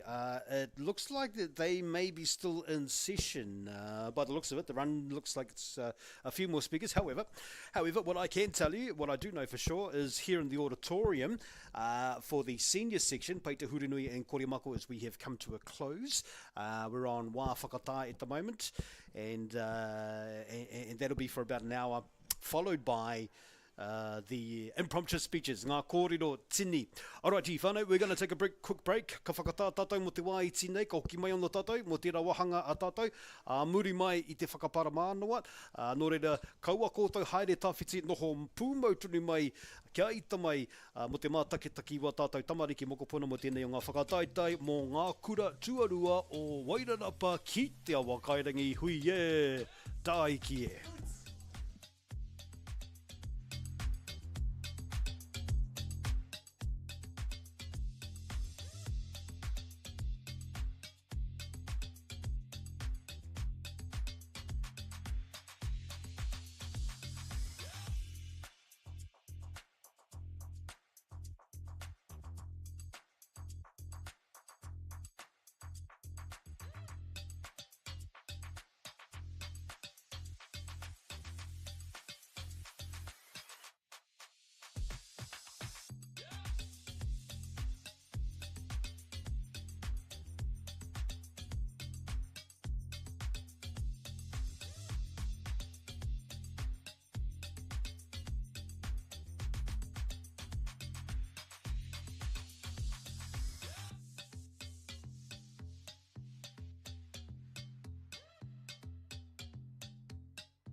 My whānau will make an interesting reality TV show. It will be more fabulous than our Kardashians, more action-packed than New Zealand hunting, and more tastier than my kitchen rules.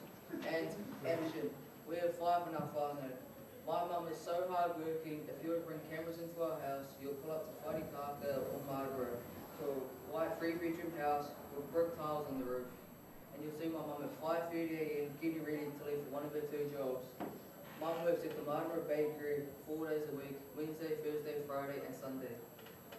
When she and Dad go out on a date, she dresses up nice and will be as fabulous as a Kardashian.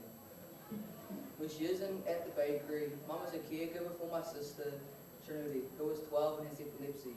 My sister has a routine of medicine at 7 in the morning and at 7 at night. She sits in her wheelchair most of the day while she's at school, otherwise she's crawling. She also likes music, especially the song Head, Shoulders, Knees and Toes. She was born with a condition called KCN2, which means she can't talk or walk.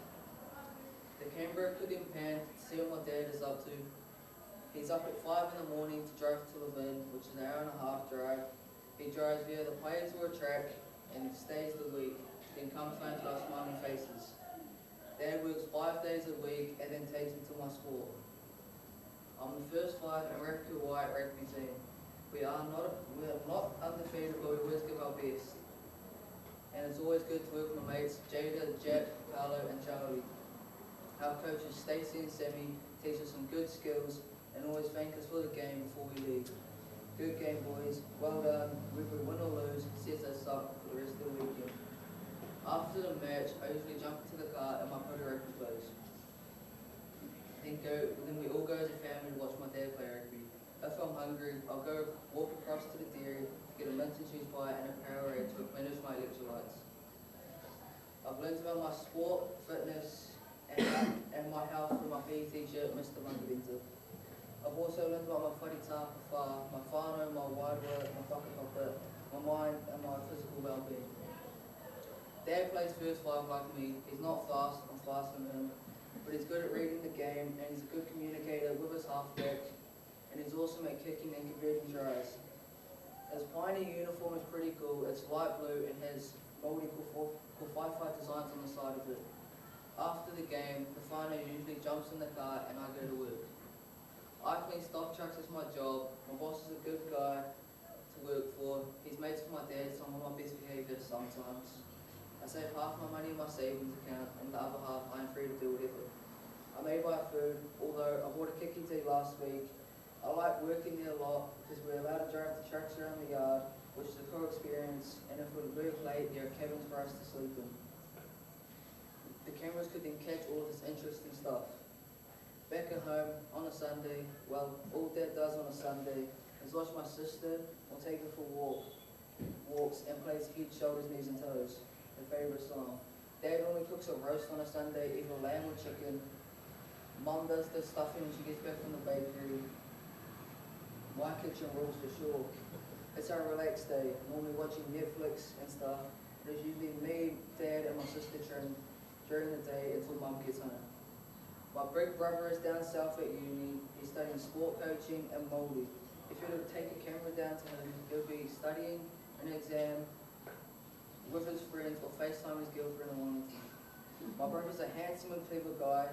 He treats me well when he comes home and spins some yarns about what he's been up to. I love when he comes home because I miss him. When we go to the beach, we usually go to Ngāwi or Tora, where we dive for kina, crayfish and paua. Diving in the moana is equivalent to my whānau hunting in a ngākau. If those cameras came with us, they would see us all packed up in the car. We pack a few snacks and eat before we leave. Mum and sister sit on the beach while me, Dad and my big brother go out to the water. Take the scraper, the goggles, the bag. We wear our dive suits and flippers because it's freezing water and it usually takes a couple of hours. It takes 45 to an hour to drive to get home depending on which beach we're at. When we get home, we clean our gear off and Dad usually makes creamy paua and kina on toast for dinner. My kitchen rules. As for me, as the favourite son, apart from work and going to kura, I love to play sport, especially basketball and rugby. Sometimes I go to the Marlborough gym to get those gains in. I hang out with my mates. We normally just use the East Coast around Wellington or just be chilling at home. My favourite food is butter chicken, and when Mum makes it, it's obviously my kitchen rules. So as you can all hear, my whānau will make an interesting reality TV show. We live in the beautiful Wairarapa. We're surrounded by community, mates, and good kai, and ka.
Tia ke rā e ngā iwi, tēnā hoki ora mai anō koutou ki tēnei wata tēnei pāhotanga e rere atu ana kia koutou ai tēnei wā hoki ora mai rā koutou i muri i te paramanawa o tira te wā whakatā mō tātou nei kai kōrero ko atu i runga i te atamira i tēnei o ngā rangi hoki ora mai e te iwi. Welcome back to Ngā Whakataetae mō Ngā Manu Kōrero mō ngā kura tuarua o te awa kairangi tai atu rā ki te waira rapa ko ātia o to FM mātau e tukuna atu rā i wata tēnei mahi whakapāho kia rere mataora nei kia koutou i o koutou nei kainga marae wāhi mahi motoka rai nei ahakoa ihia nei koutou i tēnei wā nei ko ngā pikitia e rere hua atu ai kia koutou i tēnei wā no tō tātou nei haikura o Wainuiamata te taumata o te kōrero mō Ngā Manu Kōrero mō te tau nei. Nā reira, whakatau mai rā kia rangi nui e tūho nei, whakatau mai rā kia papatuanu koe takoto nei, whakatau mai rā ki tēnei wā tātanei kaupapa, o tira tēnei ngā kaupapa, hei wāhi, hei taumata o te kōrero, mā tātou nei kākā wāhanui, mā tātou nei kākā manukura, mā tātou nei kākā Manu Kōrero, no roto, i ngā kura, i ngā kāriti, i ngā kura tuarua huri, i te awa kairangi, i a wairarapa anō hoki. Whānau, welcome back. We are back now from our lunch break. We've got our MC up on stage who's just, for the moment now, te whakamārama atu ai ki te maria nei ki ngā ture. Mo te wahanga e haere ake nei. Welcome, whānau, to the impromptu speeches. And if we know anything, this is when the going gets tough. It's where contestants are given 10 minutes to prepare a speech. And within that 10 minutes time, they've either got one of two choices, and that depends on which section they're on. We might be able to bring you the graphic again. Kia marama pai tātou ki ngā āhuaranga, Rāwhiti Ihaka, prepared speech in te reo Māori, must be up to 10 minutes in length, no less than 8 minutes. And obviously you'll be familiar now with the bell. Hei te tangi o te pere, koira te tohu, mo te wā me timata, me mutu i te kōrero. Same conditions apply for pai te Hurinui Jones, and that the speech is made up of a 10-minute speech, no less than 8 minutes, and that's for senior Māori contestants as well. For pai te Hurinui, the prepared speech, rather the impromptu speech in te reo Māori is made up of a 3-minute speech, with a 5-minute period of preparation time. Oh, it's only 5 minutes. I thought it was much longer than that. 5 minutes. No reira kārima miniti. Mā rātou mo te whaka rite mai. Hoino rā, wā tātanei kai kōrero tōtahi. Me whakarongo tātou. Tahuri mai rā ki Ngā Manu Kōrero o te wā. Kai aku whakatamarahi ki te rangi, ki aku whakataetae ki te whenua, tēnā koutou katoa. Ko te tuāpapa o tōku kōrero ko hewi kotahi tātou. Nei rā ngā pauhere i tōku kōrero, tuatahi ake, ko ngā tangata tiriti me ngā tangata Māori e mahi tahi ana kia noho iwi kotahi nei a Aotearoa.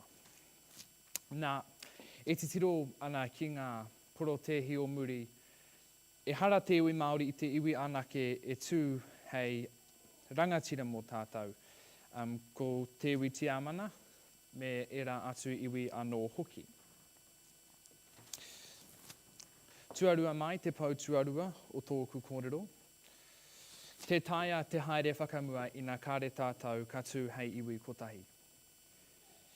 I te mutunga iho, ko te Māori te iwi kai te taha ōraro o ngā tatauranga o Aotearoa, i ngā kāre tātou ka noho tahi te taia te haere whakamua. Ka tiake taku kōrero paku nei ki tētahi whakatauki. Ki te kore te kotahitanga, te taia te haere whakamua,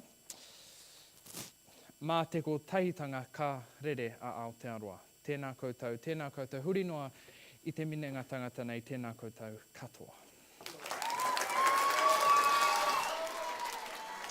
Koia no rā, e te iwi, o te rā, o tātanei kai kōrero tērā, e whakakanohi ana i tāna kāriti, te heikura o Wainui o Mata, Keelan Renata. Te tangata rā, katahi ko mutu atura. Me ana nei mea kōrero, e pāna ki a tātou nei, o tira, wa tātou nei noho, take. I tā tātou nei whenua o Aotearoa. I roto i enei o ngā wā, i rongo hia au ko te nako o te kōrero, ko te whakaaro nui ki ngā ahualanga e huri haere ana i tēnei wā. Me ona nei pēhitanga kia tātou, te wi Māori. Me hiana, mo ngā hakaaro, tērā wā tata nei, taiohi tū mai i runga i tā taumira Keelan Renata. Tēnei rā kamihi atu ki te tangata nei. Kua humai nei no ngā tikiporo, no ngā i tūhoi, no ngā i tahu, no ngā puhi, anō hoki. Whānau, this is the prompter sections right now. With less than 5 minutes to prepare a speech, the contestants must come up with at least 3 minutes in kōrero. Sounds easy. I think we all understand. Kāre i te māma tēnei o ngā mahi mo te tū, i mua i te maria mo te kōrero. Kārera, kōrero, kōrero, horika. So, hey, all courage, all power to our rangatahi who have entered into this impromptu speeches. Ngā kōrero tini me ki. And obviously, to compete in this section is quite a special moment for some. A challenge, absolutely. Nā reira, i te tatari mātou, mō tā tātou nei kai whakataetae tuarua mō tēnei wahanga. Tēnā, me hoki anō tātou ki te atāmera, me te whakarongo ki tā tātou nei kai kawe ngā kōrero a te rangi ngāhi. Haere tonu, kei te haere tonu. I am looking for a fly. I'm looking for a fly on the wall. And that fly on the wall is not coming to me at the moment. Must be because I smell nice. Thank you. But honestly, whānau, when it comes to emceeing... Okay. Tēnā, kei te whakakiki ai i ona nei wā mo te taonga mai o te kai whakataetae e haere aki ana. What do we have? We have 6 colleges being represented on the Atamira this afternoon, whānau. Te kura kaupapa Māori o Wairarapa. Actually, I heard one of our kaimahi say that they saw Marama Davison a little earlier on. We know from past competitions we've seen Marama supporting, and I think Fox, aroha mai, koia, ko Marama Fox, ko Marama Davison, with the Green Party, ko Marama Fox, with the Party Māori, who was here, and I would suspect that was in support of her kāriti, te kura kaupapa Māori o Wairarapa. Wainumata High School, I think they'll be very rapt with the strength of their speakers throughout the day. Have always had a strong stable of speakers from out of Wainumata College. And some we are familiar with as well, for the likes of Anehira Uru Solomona, who we've seen in previous years. Although, I must say that the 3 speakers actually, who I saw from Wainumata College, I have not seen before. Oreihana Te Rauna, Maya Vulu, and Keelan Renata. Keelan we just heard from just moments ago there. But these 3 we haven't seen in previous competitions. First showing for us here, for myself anyhow. And thoroughly enjoyed it. I think Wainumata High School, they'll be happy on the back of the strength of the performance of their kai whakataetae today. Alrighty. Nei rā, wa tātou nei kai kōrero tuarua e te iwi. Me hoki anō tātou ki te atāmira. Tēnā rā koutou katoa. Ngāti wanu o mata, tēnei te uri o te whare o te huhu, o ngāti tū wharetoa, e tū nei, e tuku mihi nei ki a koutou. Ko tōku kaupapa kōrero ko tēnei kaupapa. He iwi kotahi, te iwi o au, te katoa o au te aroa. Po te tuāpapa o tōku kōrero, ka hoki au ki ngā akoranga o ōku tīpuna ki tēnei whakatau ki o tōku iwi. Mā te haumātau o tō ngā riro, ka makariri te tinana. Mā te makariri o te tinana, ka wiri te kiri. Nā te wiri o te kiri, ka piri te tāngata. Mā te piri o te tāngata, ka ora ai te iwi. Ia ha tēnei mea te haumātau, e whakamakariri ana i a tātou. Ko te tāmitanga o tōku iwi Māori i ngā rangi o nehe.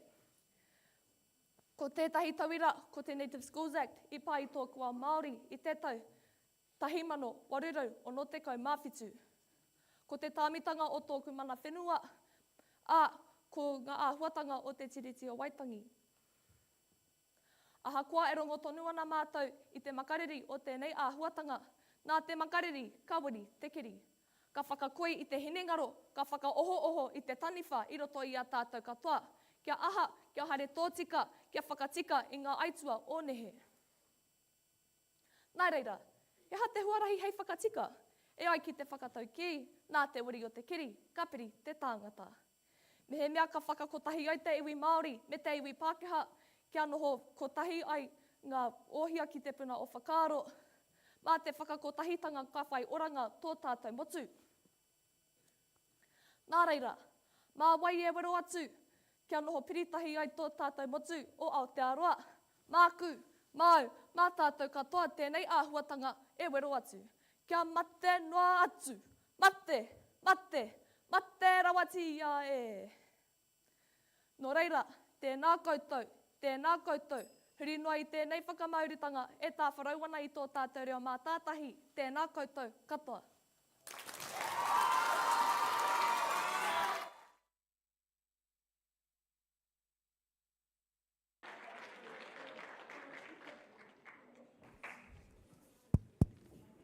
O mai anō te piki paki kia maavalu e te iwi.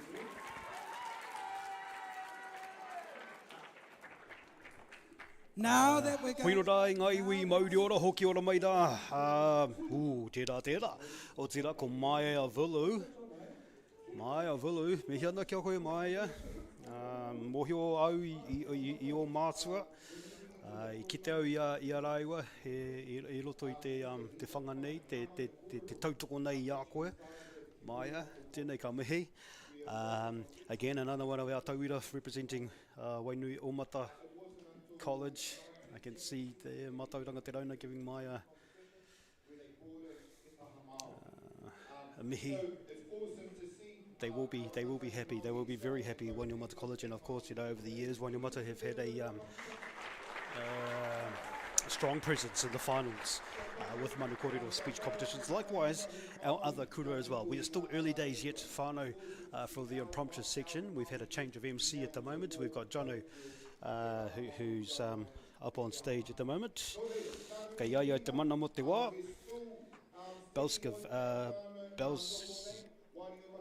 Vaki, up on stage right now.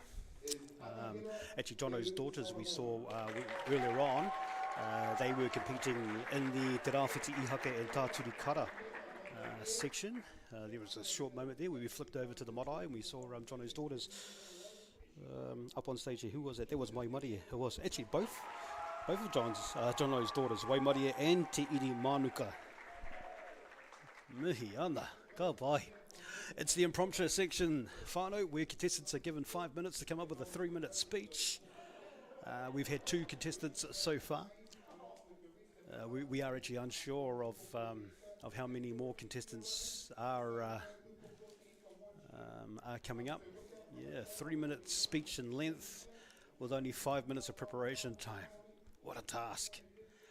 Prepared speech in Māori up to 10 minutes in length, no less than 8 minutes. Same conditions as Toitū would enjoy it. Yeah. Tēnō ua, tēnei wahanga. Given 3 minutes to think of that speech, and well, we just seen from our kai kōrero Maya Vilu, who actually stood quite comfortably there to fill up her 3 minutes. The bell went and she carried on for a further minute or so. So people do find it easy. I like our language speakers in this section actually, because as we mentioned earlier in our broadcast, there's a bit of a strategy where they're able to recall on whakatauaki raini. They're able to recall on karakia, and some even recall on waiata to fill up that time. Strategy from our Reo Māori speakers. However, let's go now to the stage to take in our third. Anahira is our next speaker up, whānau. He's taken out to the stage. More Anahira Iru Solomona representing Wainuiomata College.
Poirora ngā iwi, ko te kai kōrero tērā, ko Anahira Iru Solomona. O e hika mā. Aroha mai, ko te tangata nei, Anahira e whakakanohi ana I tana kura o tira, ko te haikura o Waineo Mata tērā. Mihi ana kia koe Anahira. And again, and the contestants totally have the choice too. Again, Anahira chose not to wear the microphone, which meant that audio wasn't the best quality. Poirora, kaia ia te mana, kaia ia te tikanga. So we're just happy to be able to bring you this competition to you, live pictures of our rangatahi. This is what our rangatahi are thinking and feeling at the moment. This is, some strong opinions coming from the rangatahi around their thoughts around the build of the pāremata, te whare pāremata.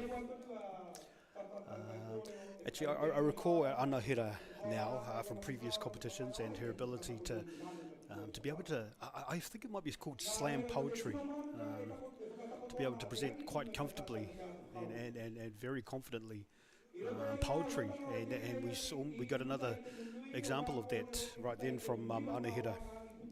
Tino koi, te hene ngaro o te wahine rā. Anahira, nā reira mihi kaua tuana kia koe. Another long-term, well, I don't want to say long-term campaigner, but certainly a campaigner that we've seen over previous years as well. Waineo Mata High School, as we said, have always had good representation. All right, so we'll try and get a handle of who our kai kōrero are. We unfortunately don't have a list of our speakers, so we've sort of taken it in as it comes. So whānau, bringing you these live pictures from out of Waineo Mata on your Friday afternoon on what is quite a nice day outside. It's a long weekend as well. Mōhio Māori ka tātou, he long weekend tā tātou. I te whakanui I te kingi, pāgā, I tāna huringa o ngā tau, hei te mane e tū mai nei. Long weekend is what that eventuates to for us common people. I'm looking at the kaupapa kōrero actually of subjects for us from our kai kōrero to speak to. Nei ko ngā kōrero, tō mua ko te reo, tō muri ko ngā tikanga Māori, ka rua. Kai roto I ngā kura Māori te reo e ora ana. Tua toru, tōku reo, tōku oho oho, tua whā. Kai hia te oranga o te reo, tua rima. Anei taku rautaki whakarauora reo. Those are the 5 kaupapa to choose from out of Te Reo Me o Ngā Tikanga. There's also a whānau section where contestants can choose to talk about. Number 1, tōku pā harakeke, tuarua. Me hoki atu ki te ao noho nei o mātou tipuna kai reira ke te whānau Māori e ora ana. For Hauora, contestants can choose from Toitū te whenua, whatu ngaro te tangata. Ko ngā taonga tākoro te hā kina kia whai putia. Again, we have another contestant with no microphone. Hoi no rā. Me whakawhiti ki te atamira. Tēnā koutou. E hōrere ana te ngākau, ke heke mai a mō tuhi ki te kōrero tēnei nei. Nō reira e karema, anei taku tēnei. Kaore taku reo, taku ahurea katoa. Me ki pēnei, ko tōku rautaki whakarauora reo, tōku ahurea. E toru ngā kaupapa matua, nō hea tōku reo, ko te oranga tonutanga o te reo, kei te takitini. Hokia ki o maunga, kia pūrea koe ngā haua tāwhiri mātea. Nō hea tōku reo, no te tai o tōku reo, no te wawaro o te hau, no te papaki o ngā tai, no ngā manu, no te rangi. Ki te tai o te oroko hanga o ngā momo reo, o ngā momo tikanga. Ko hinga te tōtaro o te waunui a tāne, e whakarite ana ki te rangatira komate. Toitū te whenua whatu ngaro te tangata, e kōrero ana mo te mana nui o te whenua. He tikanga, he oranga reo, ke roto I te tai ao. Tuarua, te oranga tonutanga o te reo, ke te takitini. E tikana te whakatau āki a paterangi o Ngāti Kahungunu, e harataku toa I te toa takitahi, engari he toa takitini. Nō reira, ko te oranga tonutanga o te reo, o tōku ahurea, ke roto I ōna tohu, kei ngā ngutu kākā te takitini. Kaua rawa tātou, e ngutu kau, kia kōkō muka tū tarāwhare te reo anake, engari, he oranga nui ki te reo Māori e kōrero hia ki te kāinga. Kōrero hia te reo, kia rangi whāwhā ki te ao. He reo kōrero, he reo ora. Tuatoru, hoki a ki o maunga, kia pūrea koe ngā haua tāwhiri mātea. Hoki atu ki o marae, ki o Pākeke, ki te reo te kāinga, e tohu ana te reo, nō hea koe, me tō ahurea. Te ki au e nei kōrero o te kāinga, kei taha, ka mau te wehi, ko mārama mai koutou, no hea ahu. Tangata akona ki te kāinga, tangata hoki ki o tātai hono, tuana ki te marae tauana. Hei whakakapi māku. Kua taunaki he au aku whakaaro ki ngā kaupapa matua, ko tike au te whakatakato. Ke hoki atu au ki tōku kōrero, ko tōku rautaki whakarauora reo, ko tōku ahurea. No reira, tēnā koutou katoa.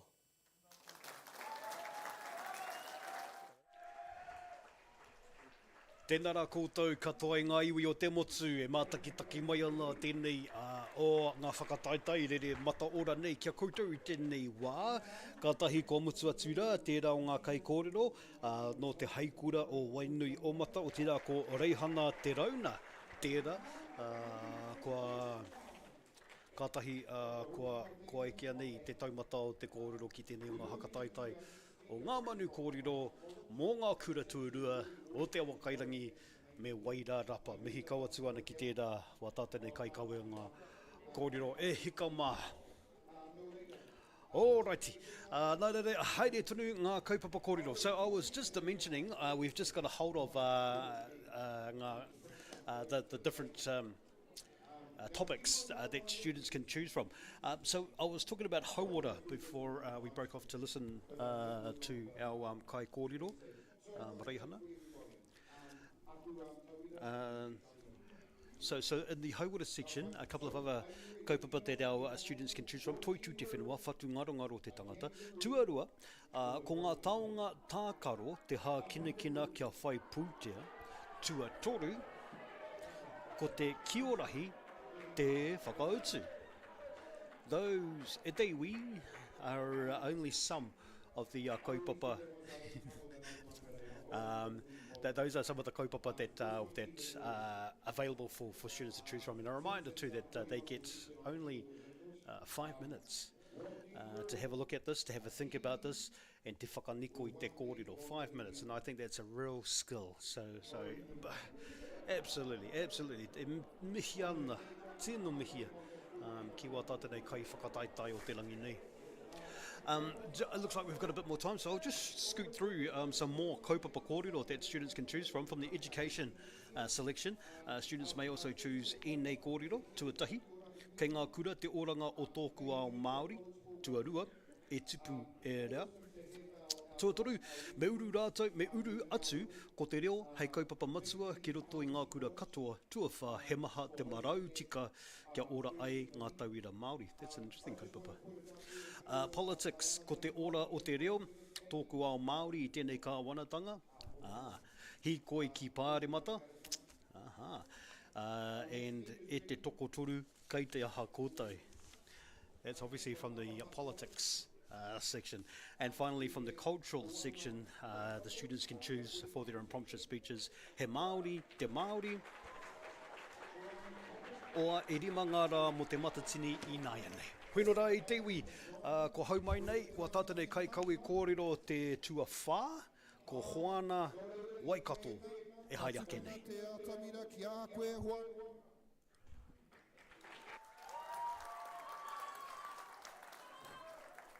Nei ko te reo o hoana waikato. I think I'm the product of my environment because I have grown up around a lot of adults. Like everywhere I go, I have either an uncle or an auntie looking after me while my mum's in the garage having drink ups with the other whānau.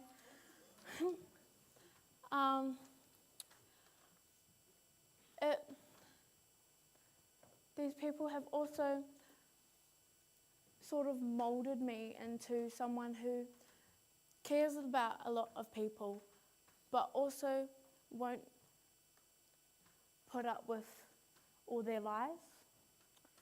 I also have mates, Holly, Dinah, Sky, they have opened my heart even more to where it already was before I met them. They have helped me get through a lot of tough times.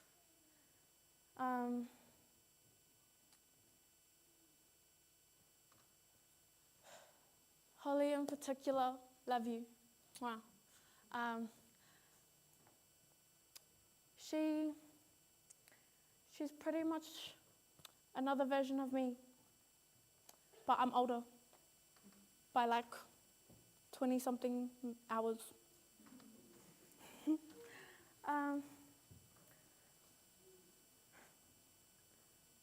We do a lot of the same things. If you don't see us, we're usually like behind someone else because they're always taller than us because we're the same height. How weird is that? Dinah, you toughed me up. Don't like the way you did it, but oh well. That's that, yeah. Yeah. Sky, even though you're new, love you, wherever you are. Stop hiding behind the Māori flag.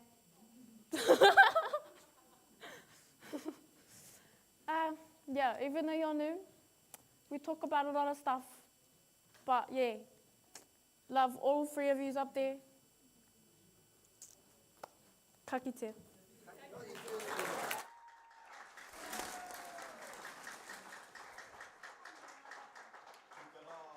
Hikara te ahi o tērā, wā tātanei kai kau i ngā kōrero, Hoana Waikato, no te kura kāriti o Apahat, here taonga.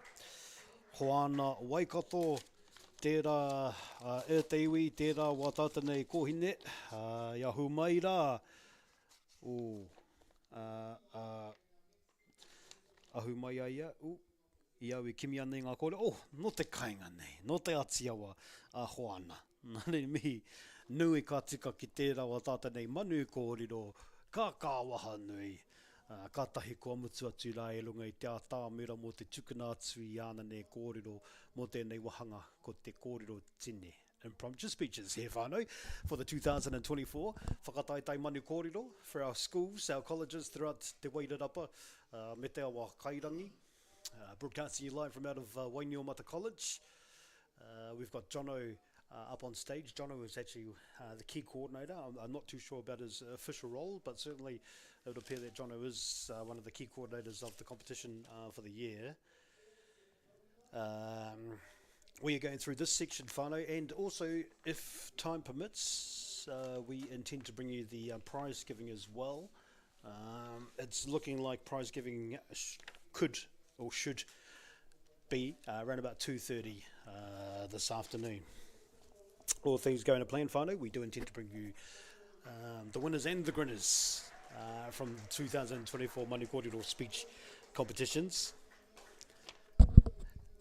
Hey, yes, I was just talking a little bit earlier on about some of those kaupapa kōrero for our contestants to choose from. That politics section is quite a goodie, isn't it? Let me run through it again. Ka ora te reo, taku ao Māori I tēnei kāwanatanga. That's a question, isn't it? Tuarua, hikoi ki pāremata, obviously reference to yesterday.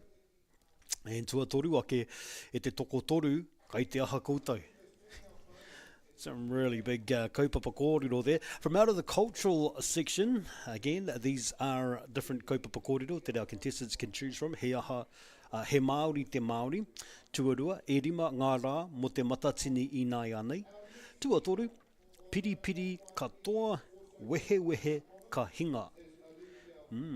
Tuawha, he hua kai roto I te taki tini. Tuarima, he hua kai roto I te taki iti. Koe rā, e te iwi, ko ngā kaupapa kōrero, hei tīpako hia, hei whiriwhiri, mā ngā kai whakataetae, mō ngā kai kōrero, mō te whakarite hea I wārātaua ki ngā kōrero, mō te tōru miniti, he 5 miniti te roa o te wā, mō te whakarite I aua kōrero.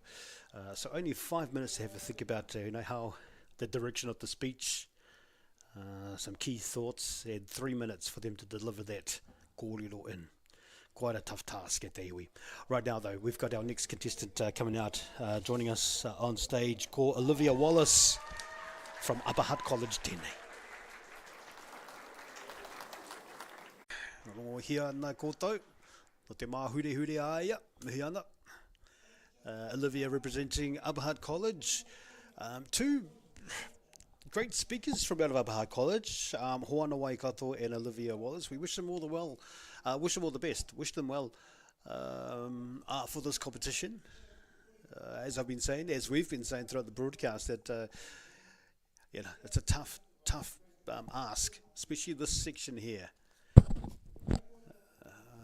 And actually given the kaupapa kōrero as well, there's certainly a lot up for consideration, and it's with interest that we listen to our kai kōrero to hear which subjects that they've chosen to speak on this afternoon. Obviously some of these subjects will resonate more than others. Some of these subjects are actually current affairs issues at the moment.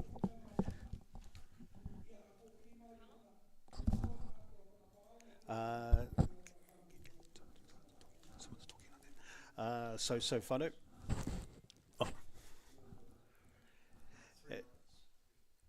We've got we've just got a bit of a break at the moment as we get ready for our next kai kōrero to take the stage. We've had Wainuamata High School and their speakers all get up to talk already and have their and deliver their kōrero, their impromptu speech. Looks like now whānau, we are moving over to Te Ara Whānau Kura Kaupapa Māori o ngā kohanga reo te Whakairangi, and we are awaiting the first of our impromptu speeches from out of Te Ara Whānau. And before too long, we expect to hear from the teacher Reo Watson Jacobson for the teacher's kōrero. We were talking earlier on about Wainuamata College and the transformation that's happening here. Now for about 2 years, Wainuamata College has been under construction. As we arrived this morning to Wainuamata College to bring you this live stream, more trucks, more worksmen, and they look certainly like they're right in the thick of that transformation project. You certainly get a feel for what the end product's going to look like. It's going to look stunning. By the looks of it, new roads, new buildings, complete new rebuilds. The auditorium that we're broadcasting out of today, we learnt this morning that this has been refurbished, and it does look beautiful. This facility that we're in at the moment, and when you look outside, although it's metal roads at the moment, you certainly get a sense that there's a bigger plan in store for this college to bring it up to a level where it'd meet the bar, I guess, and quality, and be a quality facility, learning facility for our tamariki, for our rangatahi here in Wainui Omata. Also aware too that it's not just Wainuamata residents that school here in the school. I know of a few families actually who live in Te Wakairangi who choose to send their young ones to Wainuamata. Obviously this school has a strong history, a very strong history, particularly in its taha reo Māori. I think we're seeing the strength of that with our speakers from out of Wainuamata College today. But most certainly so. This college has done itself proud over the years under the leadership of Mātauranga Te Rauna, under the leadership of their tūmoaki and their tūmoaki tuarua as well.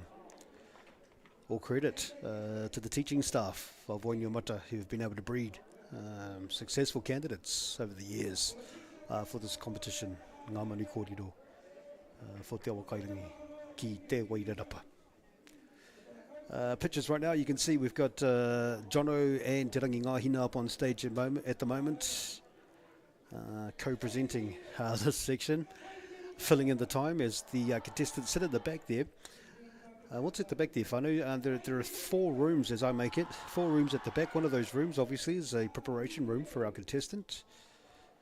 Only minutes ago, they would have received their cue cards on the kaupapa, and it looks like we've got our next kai kōrero, Letitia, ready to roll. Letitia, Ray, Watson, Jacobson, tēnei.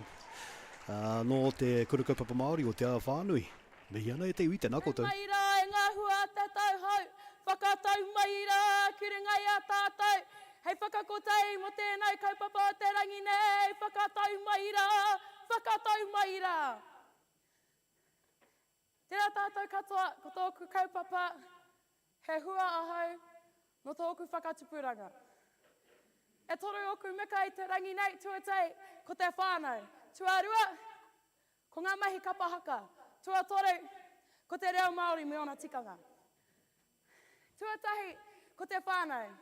Kia au nei, he mea nui te kotaitanga ki roto i te whānau. Ki tā tōku whānau, he maha, he rahi. He maha ngā whānau ki roto i ngā kenge, he whānau tāku, e whakaponoana ki te pai pera tapu. Ina kea nei te nui, te rahi o tōku whānau. Ko te mea nui ki tāku, kia hau me tōku whānau, ko te aroha me te kotaitanga. Mehe kaupapa whakahirahira, kua no ki hea, ai, ki wāhi ki, ka whakakotei ai tātou, i runga i te tika. Hai, ka koke atu ki te kaupapa tuarua, ko ngā mahi kapahaka. Ko ngā mahi kapahaka, ngā mahi a tāne rore, rau ko hene te rehia. Ko hau tērā i tupu ake, i roto i ngā mahi kapahaka, ko hau tērā i mahi i ngā waiata, ngā mahi kori, ngā mahi haka. Anei au, e tū pakari, e tū maia ki mua i a koutou. Tuatoru, ko te reo me ona tikanga. E ora i te reo, korero hia. E ora i te reo, waiata hia. Au we. Ko te tikanga i rawe, i rōreka. Engari, me prakati, me whai prakati anō. Engari, ko te hua mai tērā, ko te tūpakari ki mua i a koutou, me te tuku i taku katoa. Ahakoa, te pātero o tauwa waiata. Engari, anei au, Tamaiti akona ki te kāinga, tūana ki te au, tūana ki te marae, tauana ki te au. Tēnā tātou katoa.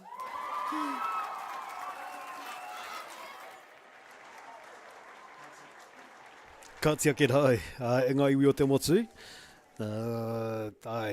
Ko te tū mai a te tūpakari. Hamai anō te piki kia. Aroha mai. Te tū mai a te tūpakari o tērā o ngā tātou nei kai whakataetae whakakanohi ana i tāna kora. O te la Letitia Ray, Watson, Jacobson, mihi koua tuana. Me au nei ngā kōrero, i whakatakatohia rā, i runga i tā tāmera i tēnei wā, hei whakaaro nui mā tatou. Rongo nui ana, rongo whānui tia. I au nei ngā, i au whakatipulanga, i te haukainga. I raro i ngā rike o mātua tūpuna, no tararaki māunga, no reira tēnei ka mihi atu kia koe Letitia Ray. Watata nei kai kōrero e hairaki ana, e hairaki nei, ano nei he mokopuna anō, no wai whetū, ka tū mai mo te wahanga Korimako, te Korimako, English Māori.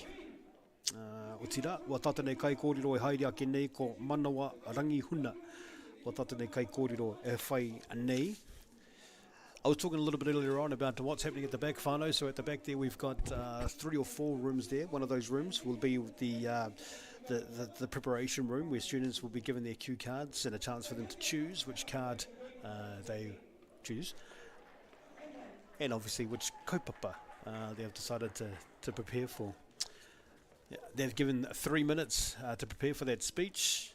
Ka motu, aua tōru meneti, time to get up on stage and deliver the goods. Mahi taumaha tērā, ua ai marika. Nā reira, koe rā, e tuku ana i ngā mihi ki wā tāta nei Kākā wa hānui ki wā tātane kākā manu kura no roto I ngā kura huri I te motu huri I te awa kairangi huri I te awa kairangi huri I te wairara pāno hoki. Talking now, Te Rangi Ngāhina, our MC, has been on the mic since early this morning, talking to a crowd possibly, which is filled up now, our auditorium of, I'm going to say, go out on a limb, say 100 odd people here, a lot of whom are tauira of Wainuamata College. We've got some mātua as well, parents, kaitiaki, who are also in attendance as well. And not forgetting our judges, we were able actually to enjoy a bit of kai, beautiful kai actually. That's an understatement, a bit of kai. It was a beautiful kai. Sharing food, breaking bread with judges a little earlier on during our whakataetae. Mihi ana ki ngā ringa wera, whakalite hea te kai, te paramanawa mā tātou. Mihi ka otu ana, ki wā tātou nei ringa wera, o tira ki te haikura o Wainuamata no hoki. Te whare whakaruru hau o tēnei wā tātou nei kaupapa o te rangi nei. Tēnei rā kāmihi, tēnei rā kāmihi.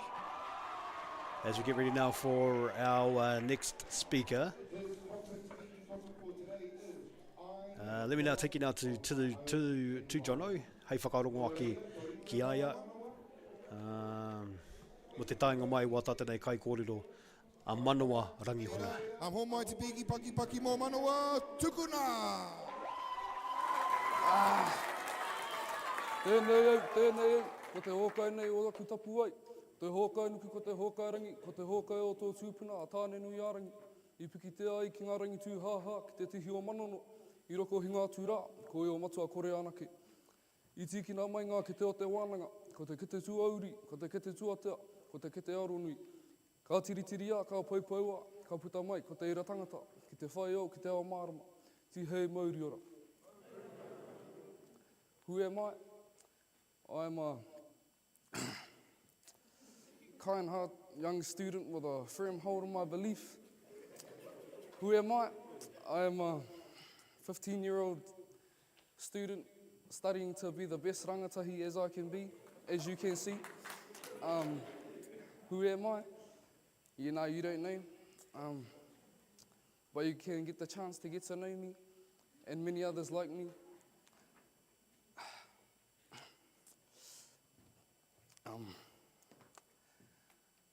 I'm not good at this, eh? In closing my speech, kia ora tātou e te whānau. Manoa, mihi ana, e te mokopono waiwhetū te atiawa, tēnā koe manoa, mihi kawatu ana kia koe, me o kāwai rangatira, tērā pēr kua hapi e rawa tō māma, I kite o I tō māma e noho ana I te maria I tata nei, tērā pēr harikoa ana ki a koe, ai, hiki nā koe I te wera tūmai te ihi ki runga I tā tāmera I tēnei rangi, nā reira, e me mihi kātika kia koe manoa. Ahakoa kāre koe e pai ana ki tēnei tū āhuaranga, I tū koe mo te whakataki I tō kōrero, I tū koe mo te whakarite I tēnei o kōrero tini, no reira, te āhua nei, tēnei, ko kai a koe te wā e hoa. Mihi ana kia koe. Whānau, we are in now the closing stages of the competition as we take in what looks to be possibly 3 or so speakers left for this section, the impromptu speeches section here at Manu Kōrero speech competitions. We're waiting now for our next kai kōrero to come through to represent who will be representing Te Whānui kura kaupapa Māori o ngā kohanga reo o te awa kairangi.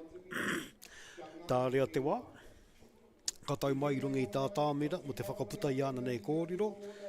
A tēnei o a tātou nei rangatahi ko Mātāmua McLean. And what we know about Mātāmua McLean is he has the ability has the ability to be able to whakatakato I ana nei kupu kōrero, to be able to very tidily and confidently lay out his speech and deliver it with confidence up on stage. We've learned that through his prepared speeches. We've seen his delivery in previous years as well. I bet you today will be no different from Mātāmua McLean. Nā reira i te iwi, i tēnei wā, i te tatari matau, mo tā tātene kai kau I ngā kōrero te haere mai nei, I runga I tā tāmera, I ten tārea te wā, ka hara mai aia. Mark Officer was back with us. Mihiana kia koe maga, tēnā koe. Kia ora, kia ora, kia ora. Goki mai ke, goki mai. Certainly a change of vibe, I think, hey? I guess it all comes with the nature of having something more impromptu and more improvised, yes? So yeah. Absolutely. Absolutely. It's one of those moments where you feel a lot of pressure. Yeah. Yeah, you figure it, man, because the door's right at the back, so they have to walk through their front door, open the door, and all they see is a crowd of people staring at them. It can't be the easiest thing to walk into. Ki katoa te whare, I nei. Koia, hai, kua ki rawa.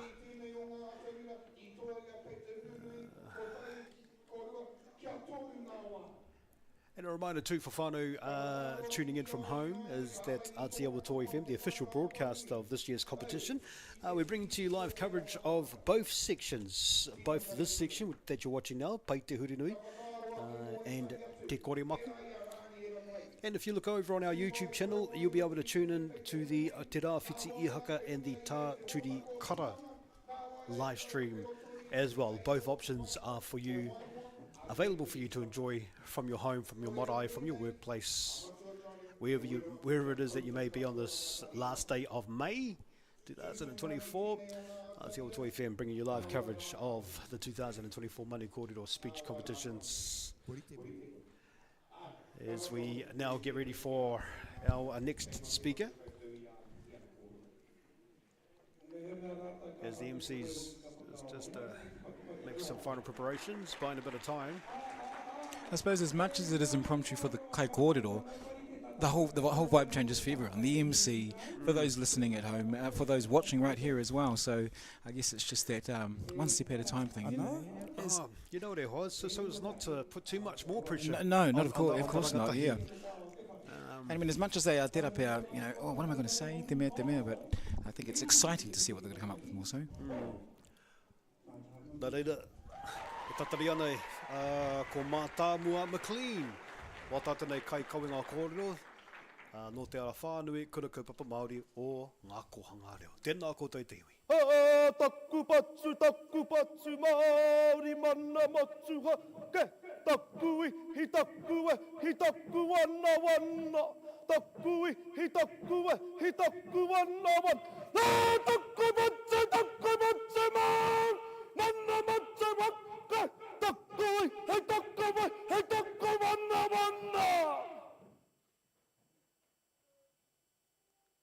Tēnei ka whakawaha kei tōku kaupapa kōrero mo te rangi nei.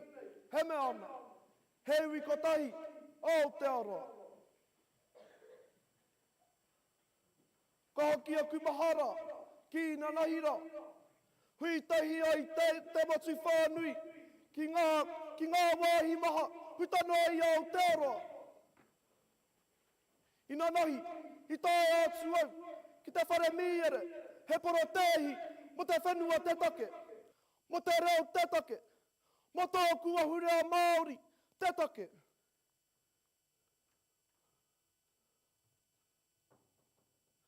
I te taenga atu, ko tōku I kite, e hara ko te Māori anake I tae atu ki tēnei o ngā poro tehi, I kitea ko te Pākeha, I kitea ko te Iniana, kitea ko te Hainamana, ko ngā iwi take o te ao.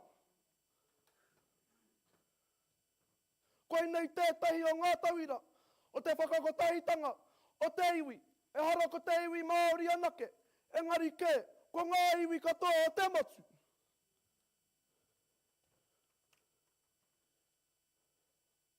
Aha kua mā mai, aha kua panga mai, aha kua mā whera mai.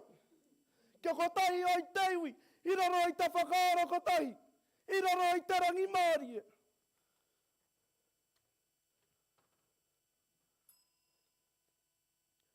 Ka whakakōpani ake i aku kōrero. I runga i tētahi whakatauki, he me ana. Ki te kotahi te kākaho, kawati. Ki te kāpuia e kore e whati. Mā te kotahitanga, kāra i te masu whānui. Tēnā koutou, tēnā koutou, tēnā rā tātou katoa. O e ke panuku mai tērā wa tātane kōkō ngā kōrero no te ala whānui. Mā tā mua McLean tērā e hoa mā, we spoke a little earlier on about strategies to handle these kinds of situations, and I think that was a real good demonstration of how strategies can play in your favour. Should be applied. Thought out and applied. Yes. Yeah. Ko te tīmatanga o ana kōrero, tīmata ia mo te haka, te haka taparahi. Did he gave a little bit of a spill and then kamutuaia i te pepeha. Beautiful way to use the time afforded here, and was able to fit in the knuckle of his kōrero, which I think might have been about pāremata, which might have been around the hikoi yesterday, which we read a little earlier on, is one of the subjects for our students to choose from. So, once again, mihi ana to Mata Mua McLean. I know that his parents will be really proud of, over the years he's grown into this sort of role, I think, as a speaker. Delivery has a lot to say for that sort of thing too. I think, if we listening to Mātāmua, his delivery was such that he probably sounded like he had more time to prepare than he actually did. And some people can work like that, and some people need to try a little bit harder, but that's fine. I guess it works in his favour, let's put it that way. Representing Te Arawhānui Kura Kaupapa Māori o ngā kohanga reo. The last three speakers have been from the Kura, and we have one furthermore speaker who will close off our speakers from Te Arawhānui, and then what looks like to be one other student from Te Kura Kaupapa Māori o Wairarapa, and that may well see the conclusion of this section here, the impromptu speeches for the 2024 Manu Kōrero speech competitions. Te rangi ngāhina moiuhu, a new teacher, a new appointment here at Wainiomata High School. What little I know about Te Rangi Ngāhina is he was at Te Arawhānui before his time here at Wainiomata High School. And he MC anō ke nā te atamira, o he kai ako noko nei ke? He kai ako no te kura o Te Arawhānui. Jono is one of, I think he might be head judge or sitting amongst that group there. As Te Rangi Ngāhina is keeping our crowd... keeping the blood pumping? Pumping, yep. Crowd of about 100 odd people here in the auditorium this afternoon. Whānau, let's take you now to our kai kōrero. This is Lee Te Ahuru Lem Shang. Me tahu te tātou ki te ātāmira. Now, I can actually feel what you're feeling right now. Excitement, happiness, and want to see me rock this place. First of all, I'd like to say, I actually hate talking in public, but hey, I'm loving it right now. Why? Because I can see a camera over there, and I love it. Anyways, I'm a product of my own environment, meaning I can be funny at school, but anywhere else, I don't know. You got to tell me that, because why? I am sensitive. I can be boring at times, but apparently, according to them over there, I'm not. I wish I could be like Te Rangi over here, exciting, interesting, and always funny. Love you, Te Rangi. Who else can I see over there? Uncle Kaya, you're my favourite. Why? Because you can always boost up my mood, and I love that. See, right now, I'm happy, boosting up my environment, my productivity. Maybe in the future, I could do something like this again, but maybe for entrepreneurs, maybe. Don't know, maybe. See, I like making people laugh. Maybe I could be a comedian, don't know.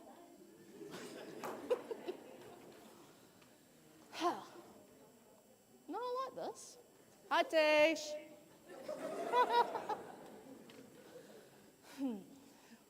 Hi, Zoe. Hi, Tia.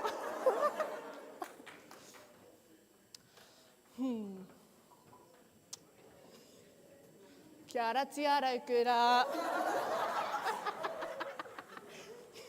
See? I'm funny like that. This is my environment. I'm comfortable around them, around yous too. Anyways, love yous. Bye. Hika. Oozing confidence. Oozing confidence. Li te ahuru lam shang, te atiawa, ngāti tūwhare toa, ngāti kahununu. Yeah, in confidence. They in power. I'm not quite sure what I just witnessed, to be honest, but entertainment factor through the roof. It's evidence to see that she said it herself. Could be a comedian, but definitely give me those stand-up vibes anyway. Yeah, and we've become so used to rangatahi too, who are just quiet in nature. Yeah, you're right. Yeah. Quiet in nature, and that's just the makeup of a person. So to see someone just expel happiness and be able to stand comfortably in their own 2 feet is awesome. And to say, I don't usually like this, but I like this now because there's the camera and the camera and the camera. Yeah. Because, girl, I think we speak the same language. It feels, and I bet you it does too for viewers at home, just fills people with confidence to know that nei te reinga, and that this is the new breeding ground, this is the new level of rangatahi coming through, and yeah. And I suppose different goals as a kai kōrero too. Maybe for her, whether she knows it or not, it's about making people, hit te kata, making people harikoa. With some, it's about getting the facts across. So when you look at it from what point of view you want to portray, it's interesting to see where these students are coming from. Kia ora, tēnā koe, ka tika tāu Mai te rongana o te pakipaki, te rapea. Are he roa ka tū tētahi o nā kai kōrero anō. Yeah, maybe we should just have a quick little sneaky peeky. Here we go. Reo pati se Olivia Wallace, whānau waikato. Rei hana te rauna, ana hera eru Solomona. Mai avulu ki lindre nata. Piki paki te iwi. And big round of applause to Mata Jono.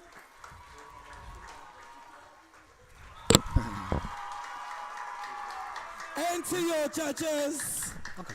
Keep it going. Alrighty, so we can confirm for our viewers at home that Lee was the last speaker for the impromptu speeches whānau. So now the whole whare now is waiting for the adjudication of our kaiwhakawā, our judges, our judges panel of 6 people strong, led by Ayla, who's the head judge. And once again, we pay homage and respect to our speakers from our prepared people, people who came prepared, and also for this particularly tough section, the impromptu section as well. Whānau, we're going to take a break now. We've got pictures from the pōwhiri that we might be able to show you. This was recorded a little bit earlier on. As we take a break, we're unsure of how long this break's going to be. It may well be up to about 20 minutes long.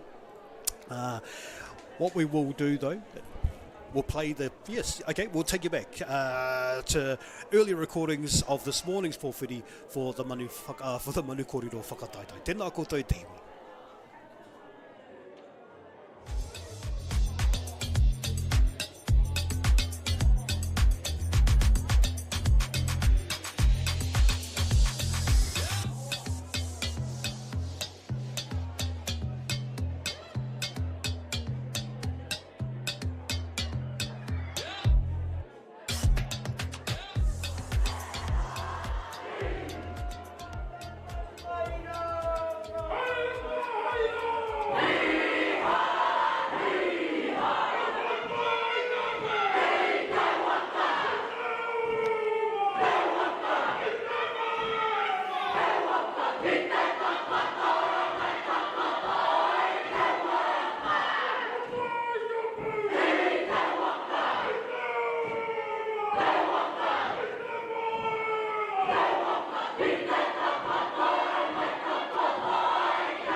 te morei hoi.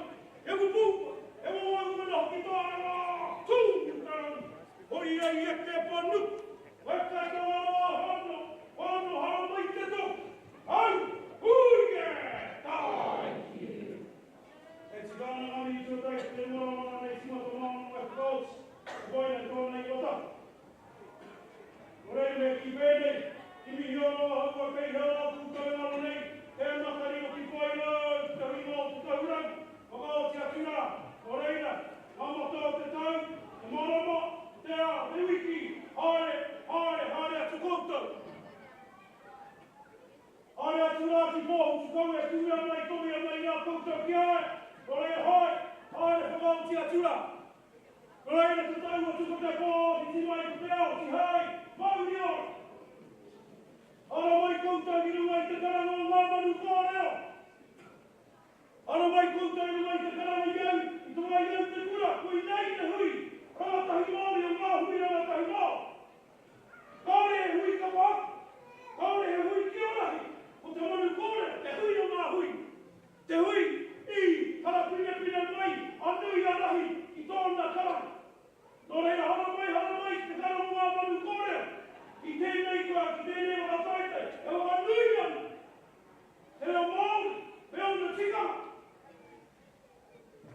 I poia, koutou, Ngā Manu Kōrero, maranga tira, pō. Nō reira, hana mai. Hana mai runga i tōna karanga, i tēnei rā, i waini o mata. E kōpū keko, i waini o mata. Hoko kohura, i waini o mata. Ara, te umamarai e takata huahora. Nō reira, kāore tōro o te kakau o te whaipa, kahi wātu te wāka, kahi mai te pēre te ui ara. Nō reira, hei a punui, hei a kurahi, koutou kotai mai tēnei rā. I te kara, ki tēnei kara o te Manu Kōrero. Hara mai, hātau, tēnā kūtau kata.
Ko mana mai, ko tātou mana mai, ko te kaupapa ka purutia.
runga iau kautau tēnei rana.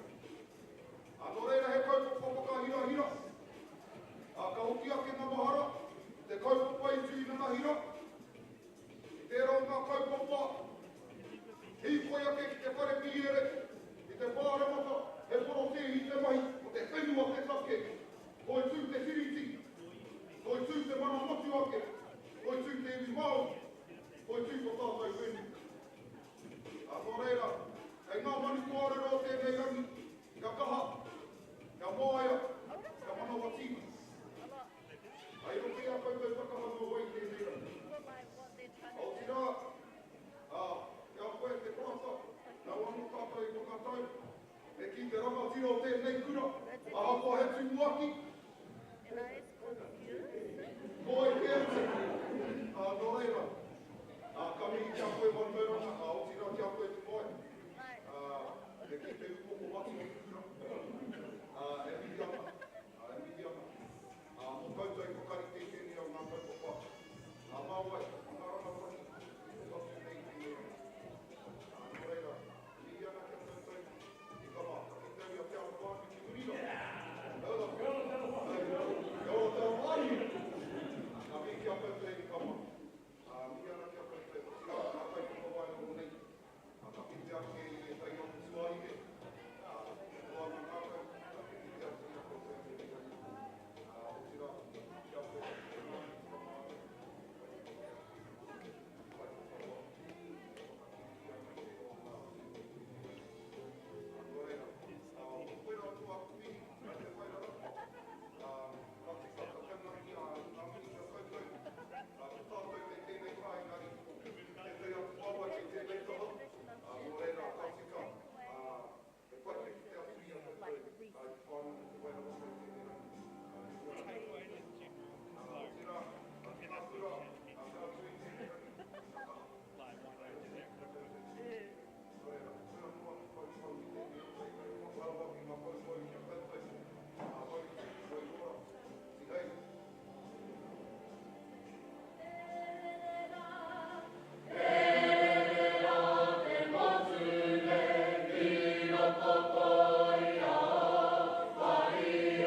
cards. And hockey's in any class again.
Everything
rātu. Tūrei, I rātu.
And we all have our speakers, Korimako Contest, Hurinui, Rāwhiti, Ihaka, and Turi, Carroll, Rāwhiti.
Ngā Manu Kōrero i tai mai nei ki tēnei a tāmira. He pai ake te whakaaro i roto i o koutou kauhau i tēnei rā. Kei te he kakatonu tōku manoa a ki te rongo ki ngā whakaaro o te rangatira mō a pōpō. Ka huri au ki te kōrero i roto i te reo Pākehā, nā te mea he tauira tonu ahau i roto i te reo Māori. What a privilege, what an honour to sit in front of tomorrow's leaders. 15 years ago, us kai whakawā with the rangatira mō te ko koutou nā rangatira mō a pōpō. Such beautiful whakaaro in both sections. Messages of hope, of resilience, of the future, your struggles, your aspirations. What I loved hearing was how each and every one of you, in your own way, commanded the attention of the audience. It is no easy feat to stand here on a Manu Kōrero stage, and there will be many challenges for our kai kōrero who travel on to the national competition where you carry us all with you. So in discussion in wānanga, we had some feedback for our kai kōrero who are thinking about coming back to this kaupapa next year. Those of you who will go on to the national stage, and those of you who sit in the audience not quite sure as to whether or not you'll be a part of this kaupapa, I appeal to you to really come and be involved. There were a lot of whakaaro that were flowing through the speeches. We like to hear the research that you did, how you linked it to your hapu, your iwi, how you spoke about your stories of resilience, how you are products of your environment. There's a few things to consider when developing your speech. One, think about what your audience to take away when you are finished speaking and craft your speech around that. That is the centre point of your kōrero, and that is what everyone will remember when you long leave the stage. Two, think about the practical rules. What timings do you have to make? What are the requisites of your speech? And make sure that those things are in there. That'll be the difference between a regional speech and a national speech. And three, be confident in your kōpū. I know that it is hard to stand up here and sometimes those nerves take over, but let that be the fuel in your puku to take your kōrero from one idea to the other. Command our attention because you are the speaker, and whether we agree with your whakaaro or not, we have to listen to you. So find those things that draw us in, a whakatauki, a message, maybe a story from your whānau, your hapu, your iwi, and use that to guide your way. For our speakers going on to nationals, please remember to practice. Look at your kōrero and refine, and remember that you do not stand on that stage alone. You stand with your kura, with your tūpuna, with the hapori that you come from.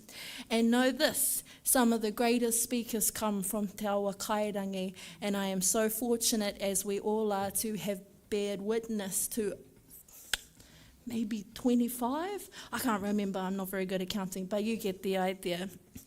So ki ngā kai kōrero te mutu ka mihi atu au ki a koutou, and please, kai ako mā, whānau mā, encourage your rangatahi to join this kaupapa because Manu Kōrero is a platform for excellence, and some of the greatest leaders have been born out of this kaupapa.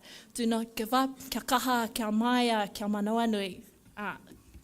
Kōti.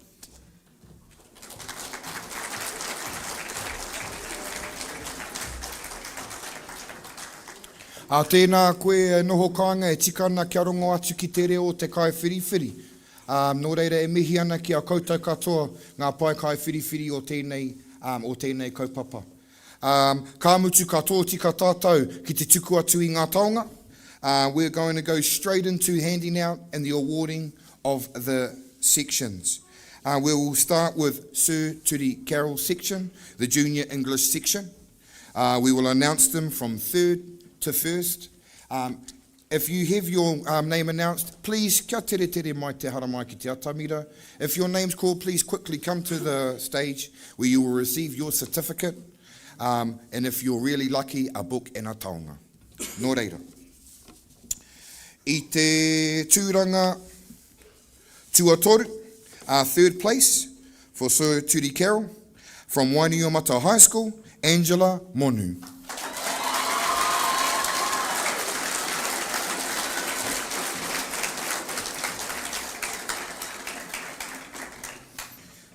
Second place in the Sir Turi Carroll section, from St. Patrick's College Silverstream, TK Trim.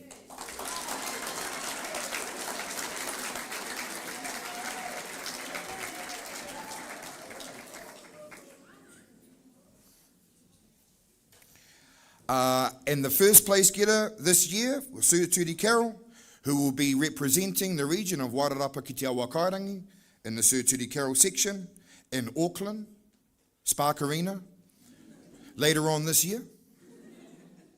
From St. Orange College, Trelise Morgan.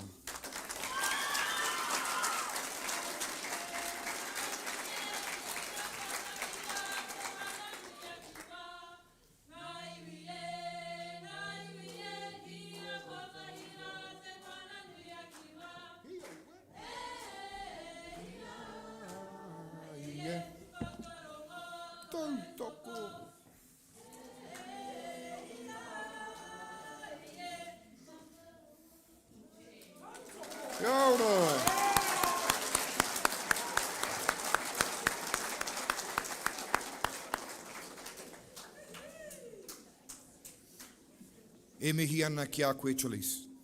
Ka huri ki tō tātou reo rangatira, me te kaupapa, te whakataetae o te Rāwhiti Ihaka.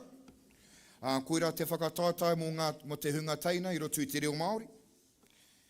Tuatoru mai, i tēnei wāhanga, o tēnei tau, no Wainuiomata High School, Mahinariana Hughes.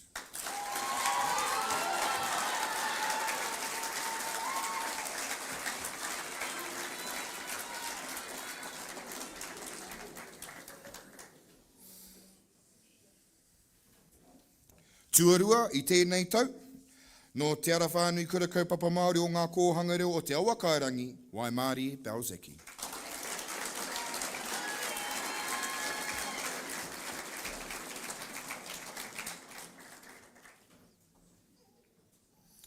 Ko te toa whakaihuaka mo te Rāwhiti Ihaka i tēnei tau, ka tū hei māngai mo tō tātou nei rohe, kia tāmaki makaurau, no te kura o Wainuiomata High School, te aniwaniwa hori te mara.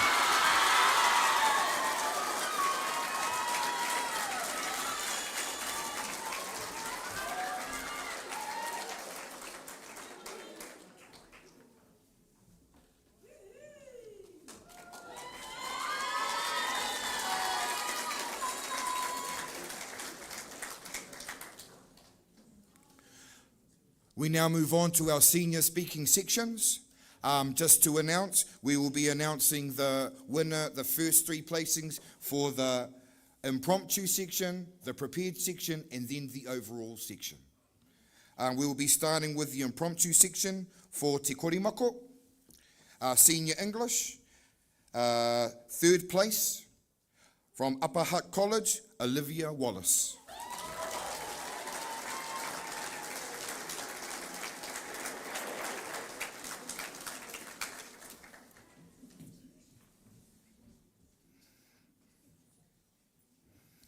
Second place in the Korimako impromptu section, no te ara whānui kura kaupapa Māori o ngā kōhanga o te awa Kairangi, ko Lee Te Ahuru Lam Shine.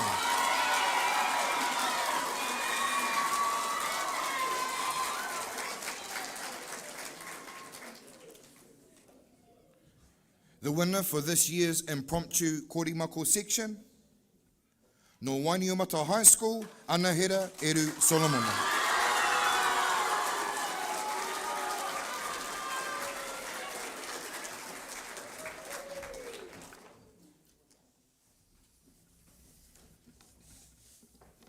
Moving on to the prepared Korimako section. Tuatoru, third place. From Te Ara Whānui Kura Kaupapa Māori o ngā kōhanga reo o te awa Kairangi, Lee Te Ahuru Lam Shang.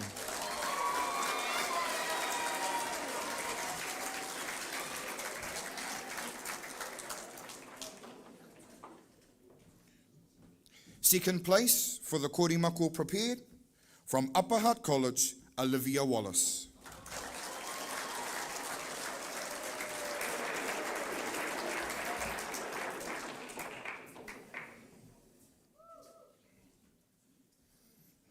And the winner for the Korimako prepared section from Wainuiomata High School, Anahera Eru Solomon.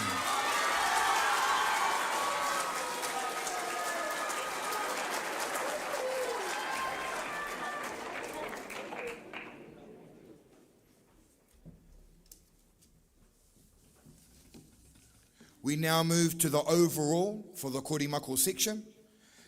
This includes the prepared and the impromptu section that are worth equal marks. Third place for the Korimako from Upper Hutt College, Olivia Wallace.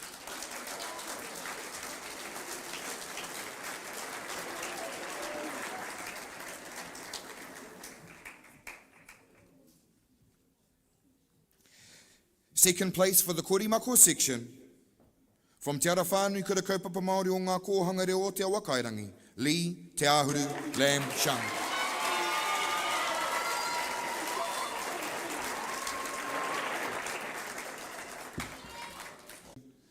Pārangi in Auckland, from Wainuiomata High School, Anahera Eru Solomon.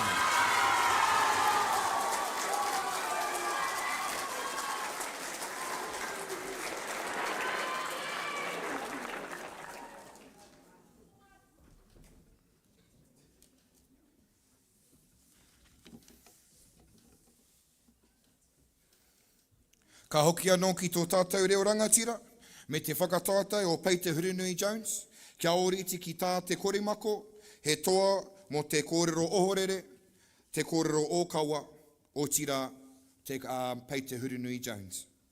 Nō reira, tua toru, i tēnei tau, no Te Ara Whānui Kura Kaupapa Māori o ngā kōhanga reo o te awakairangi, Letitia Ray Weston Jacobson.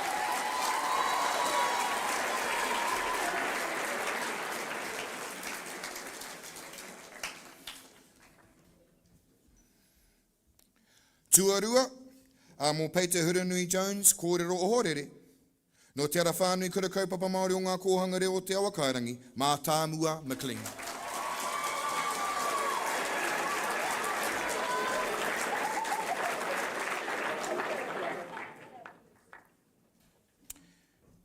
Tuatahi, mō te kōrero ohorere, Pei te Hurinui Jones, i tēnei tau, no Wainuiomata High School, Maya Vulu.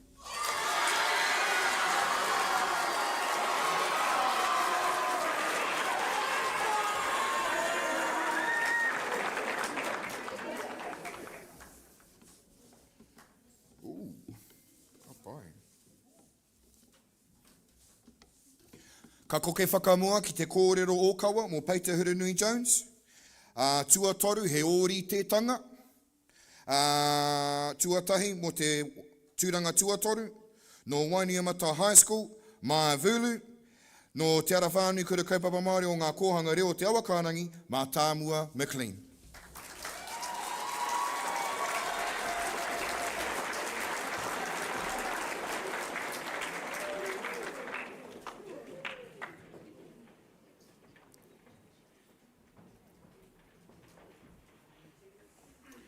Ki te tūranga tuarua, mo te kōrero ōkawa Pei te Hurinui Jones.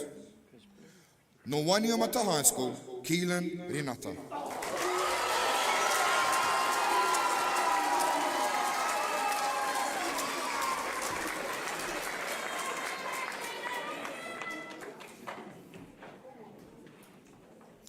Ko te toa whakaihuaka, mo te kōrero ōkawa Pei te Hurinui Jones.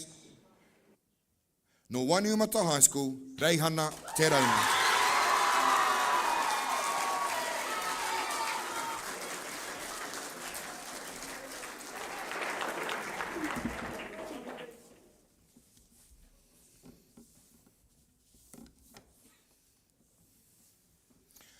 Ka huri ki te wāhanga whakamutunga, e ki ana Pei te Hurinui Jones. Mo te kōrero tene me te kōrero ōkawa. Tuatoru, i tēnei tau, no Wainuiomata High School, Keelan Renata.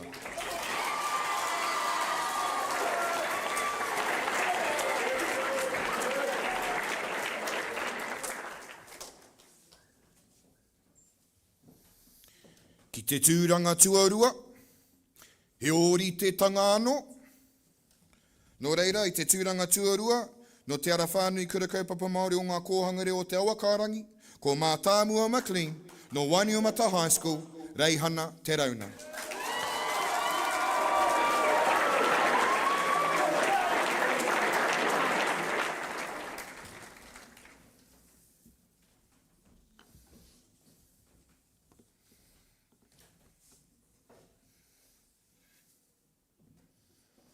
Ki te toa whakaihu waka, mō Peter Hurinui Jones, mō Ngā Manu Kōrero, o te rohe o Wairarapa ki te awa kairangi.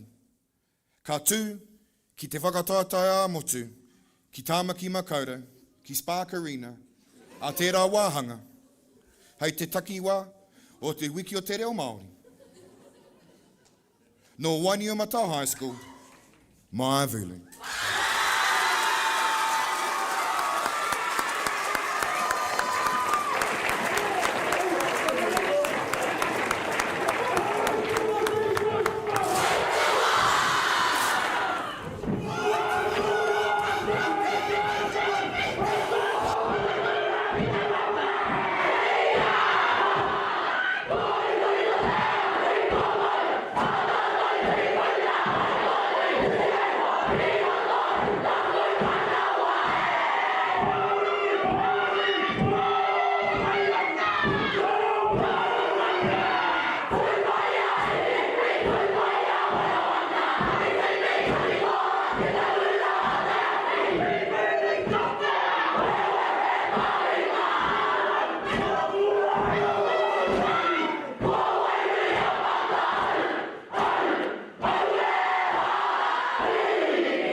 Nō reira e hika mā tēnei te mihi nui ki a Waniumata High School, nā koutou anō te karanga mō tēnei kaupapa, nā koutou I whakatūteringa, kia whakahaere tēnei kaupapa I tēnei tau. Ko te pātai nui, kei Ngā Manu Kōrero a tērā tau e hika mā. Nō reira kai a ko mā, me huitahi tātou, kia whakatau I tērā I tēnei taha o te tau, kia mōhi o pūana tātou, kia rite ai mō tērā tau. Kia mōhi o mai anō hoki kai a ko mā, kei konei ngā kōpai, kei rotu I ngā kōpai ko ngā māka, ko ngā kōrero o ngā kai whiriwhiri. Nō reira, ka mutu ana I te karakia, tēnā haramai, kai a ko mā, kia riro I era o ngā kōpai. Tuatu I tērā e mihi nui ki ngā kai kōrero katoa I tū ki tēnei o ngā rangi. Me te mana ko anō hoki, ka tū kaha nei, tēnei rohe ki te whakataetae ā-motu ki Tāmaki Makaurau, ki Spark Arena, a tērā wāhanga. Nō reira, e tika ana kia hoki atu ki te kura o Waniumata, kia whakakapi I tēnei rā ki te karakia, nō reira, mātauranga kei a koe. Nō reira, kia ora tātou. Kōtina e runga, kōtina e rara, ko tau e nei kaupapa ki raro, kia tau hui e, tāi ki e. Kia ora, kia ora. A kātia kara I te iwi hāna ko rongohia nei kōwai ka hua, kōwai ka tohu o tira mihi kaua tuana ki a Maia Vulu, ko I ana e puta te ihu o tira te whakakanohi I tana kura, te whakakanohi hoki I ngā kāriti o te awa kairangi tai atu rā ki te Wairarapa. Wheno rā I te iwi, kua tau ki utai tēnei wā tātane waka o te manu kōrero mō tēnei tau, tēnei ka mihi atu ki ngā kaimahi, e tukuna atu rā e ngā mahi nui o te rangi nei, o tira ki wā tātou kaimahi, anō hoki no te kura nei e tai ake ai te tukuna mai te ringa awhi ki a tātou. Tatu atu rā ki ngā kaimahi katoa ko te reo irirangi tēnei ko Ātia o Toi FM. Te tukumihi atu nei kia koutou katoa, tēnā koutou, tēnā koutou, tēnā koutou katoa. Ko tau.